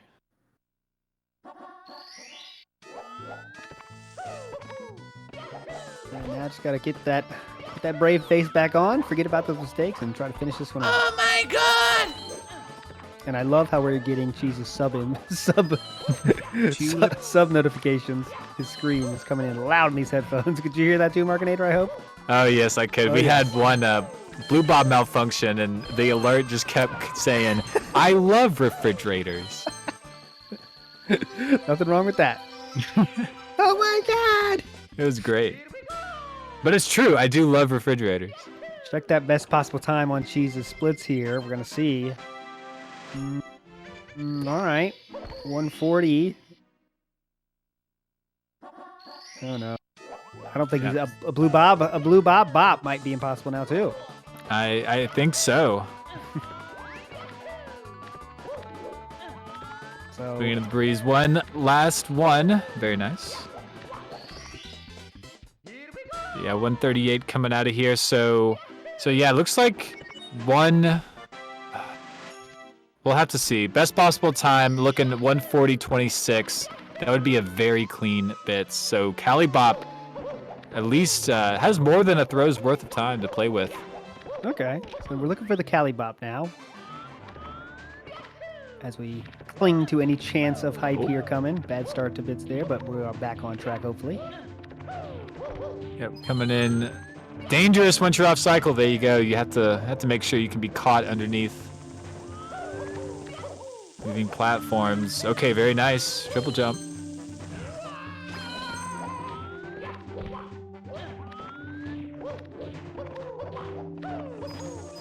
And she's trying to pull out this 140. It'd be nice to end on that note. Real good solid time. A real good solid weekend. I mean, these times are pretty tight. We got Ouija who has a DNF, but D whatever 141.19 from D whatever is pretty insane. Callie 140.45. PB from Blue Bob 140.21. And then we got Liam and Punke both trying to get that 138, just barely off. And then Cheese just gonna just plop himself right in the middle. Yeah, extra shout outs to D Whatever, by the way, for kind of filling in for Simply here. And his PB was from 2 years ago in this category, but he got within a minute of that. So that is extremely hype for someone that you're not focusing on as much. To get within a minute of your PB in an event like this is pretty hype. Yeah, exactly. Is there going to be a throw for Cheese? Oh my gosh! Just missed it. Looked okay, but did not turn out to be okay. We'll get that one, though. 2 left in this event. This is going to be close to Bob. Callie might not be able to at this point. Callie fans watching in anticipation here. One more throw for our man Cheese, the world record holder. And that is well outside. Well outside. Gonna need one more throw now. Yeah, that was going to, I mean, that could have done it. The time was going to be really tight, but definitely impossible now, as that is going to be the final throw for Cheese. See if it's still a 140. I believe it still will be. There we go. 140 is in the cards, and yes, it is a 140.56, so we'll take home 5th place. Cheese. Plot armor can only be so thick, my friends, and if every event ended with some storybook ending, you guys might start questioning if this, there really might be a script. So I assure you there is no script. As you can see, sometimes the hypest moments don't come at the end. Sometimes they come early in the event. And this event's hypest moment for me was that 139 by the legend Punke. But Markinator, what are your thoughts on this event? The ending here wasn't as hype we hoped, maybe, but over the weekend it was a lot of fun. Yeah, certainly had a great time this weekend. Was full of Mario action and great runs. Always amazing to have these kind of events and to have so many hype moments. Even if it doesn't pan out to be like the most insane time ever at the very end, it's still a good time. We all goof around. I love commentating with everyone here and just joking around, enjoying the community. Yep. So hopefully that's how everyone else felt. And GG's to Cheese 140.56. Not a bad time. Is going to be walking away with a little bit of cheddar for the Cheese. Something he wants to do. Seems like he's explaining about the run, what went wrong, possibly. Not sure we have interviews today. I don't think so, actually. We'll wait for Tech to let me know. And we are going to close this out. No interviews today, but thanks so much, everybody, especially to Urban Arts and everyone that donates Urban Arts to, it's a great charity. They help us put events like this, and more importantly that, they help people get to college that wouldn't get there otherwise. So thanks so much, everybody, all the commentators, all the people in chat. You guys are the true legends in chat, helping us out, making sure we don't miss anything, because we do miss a lot, and getting hyped about these events, because we want these events to keep happening, and we need you guys here enjoying it like we all are to make them keep happening. So once again, to all the Legends runners, all the Legend commentators, all the legendary chatters, thanks so much, everybody, and we will see you in the next event. Fuck you, chat.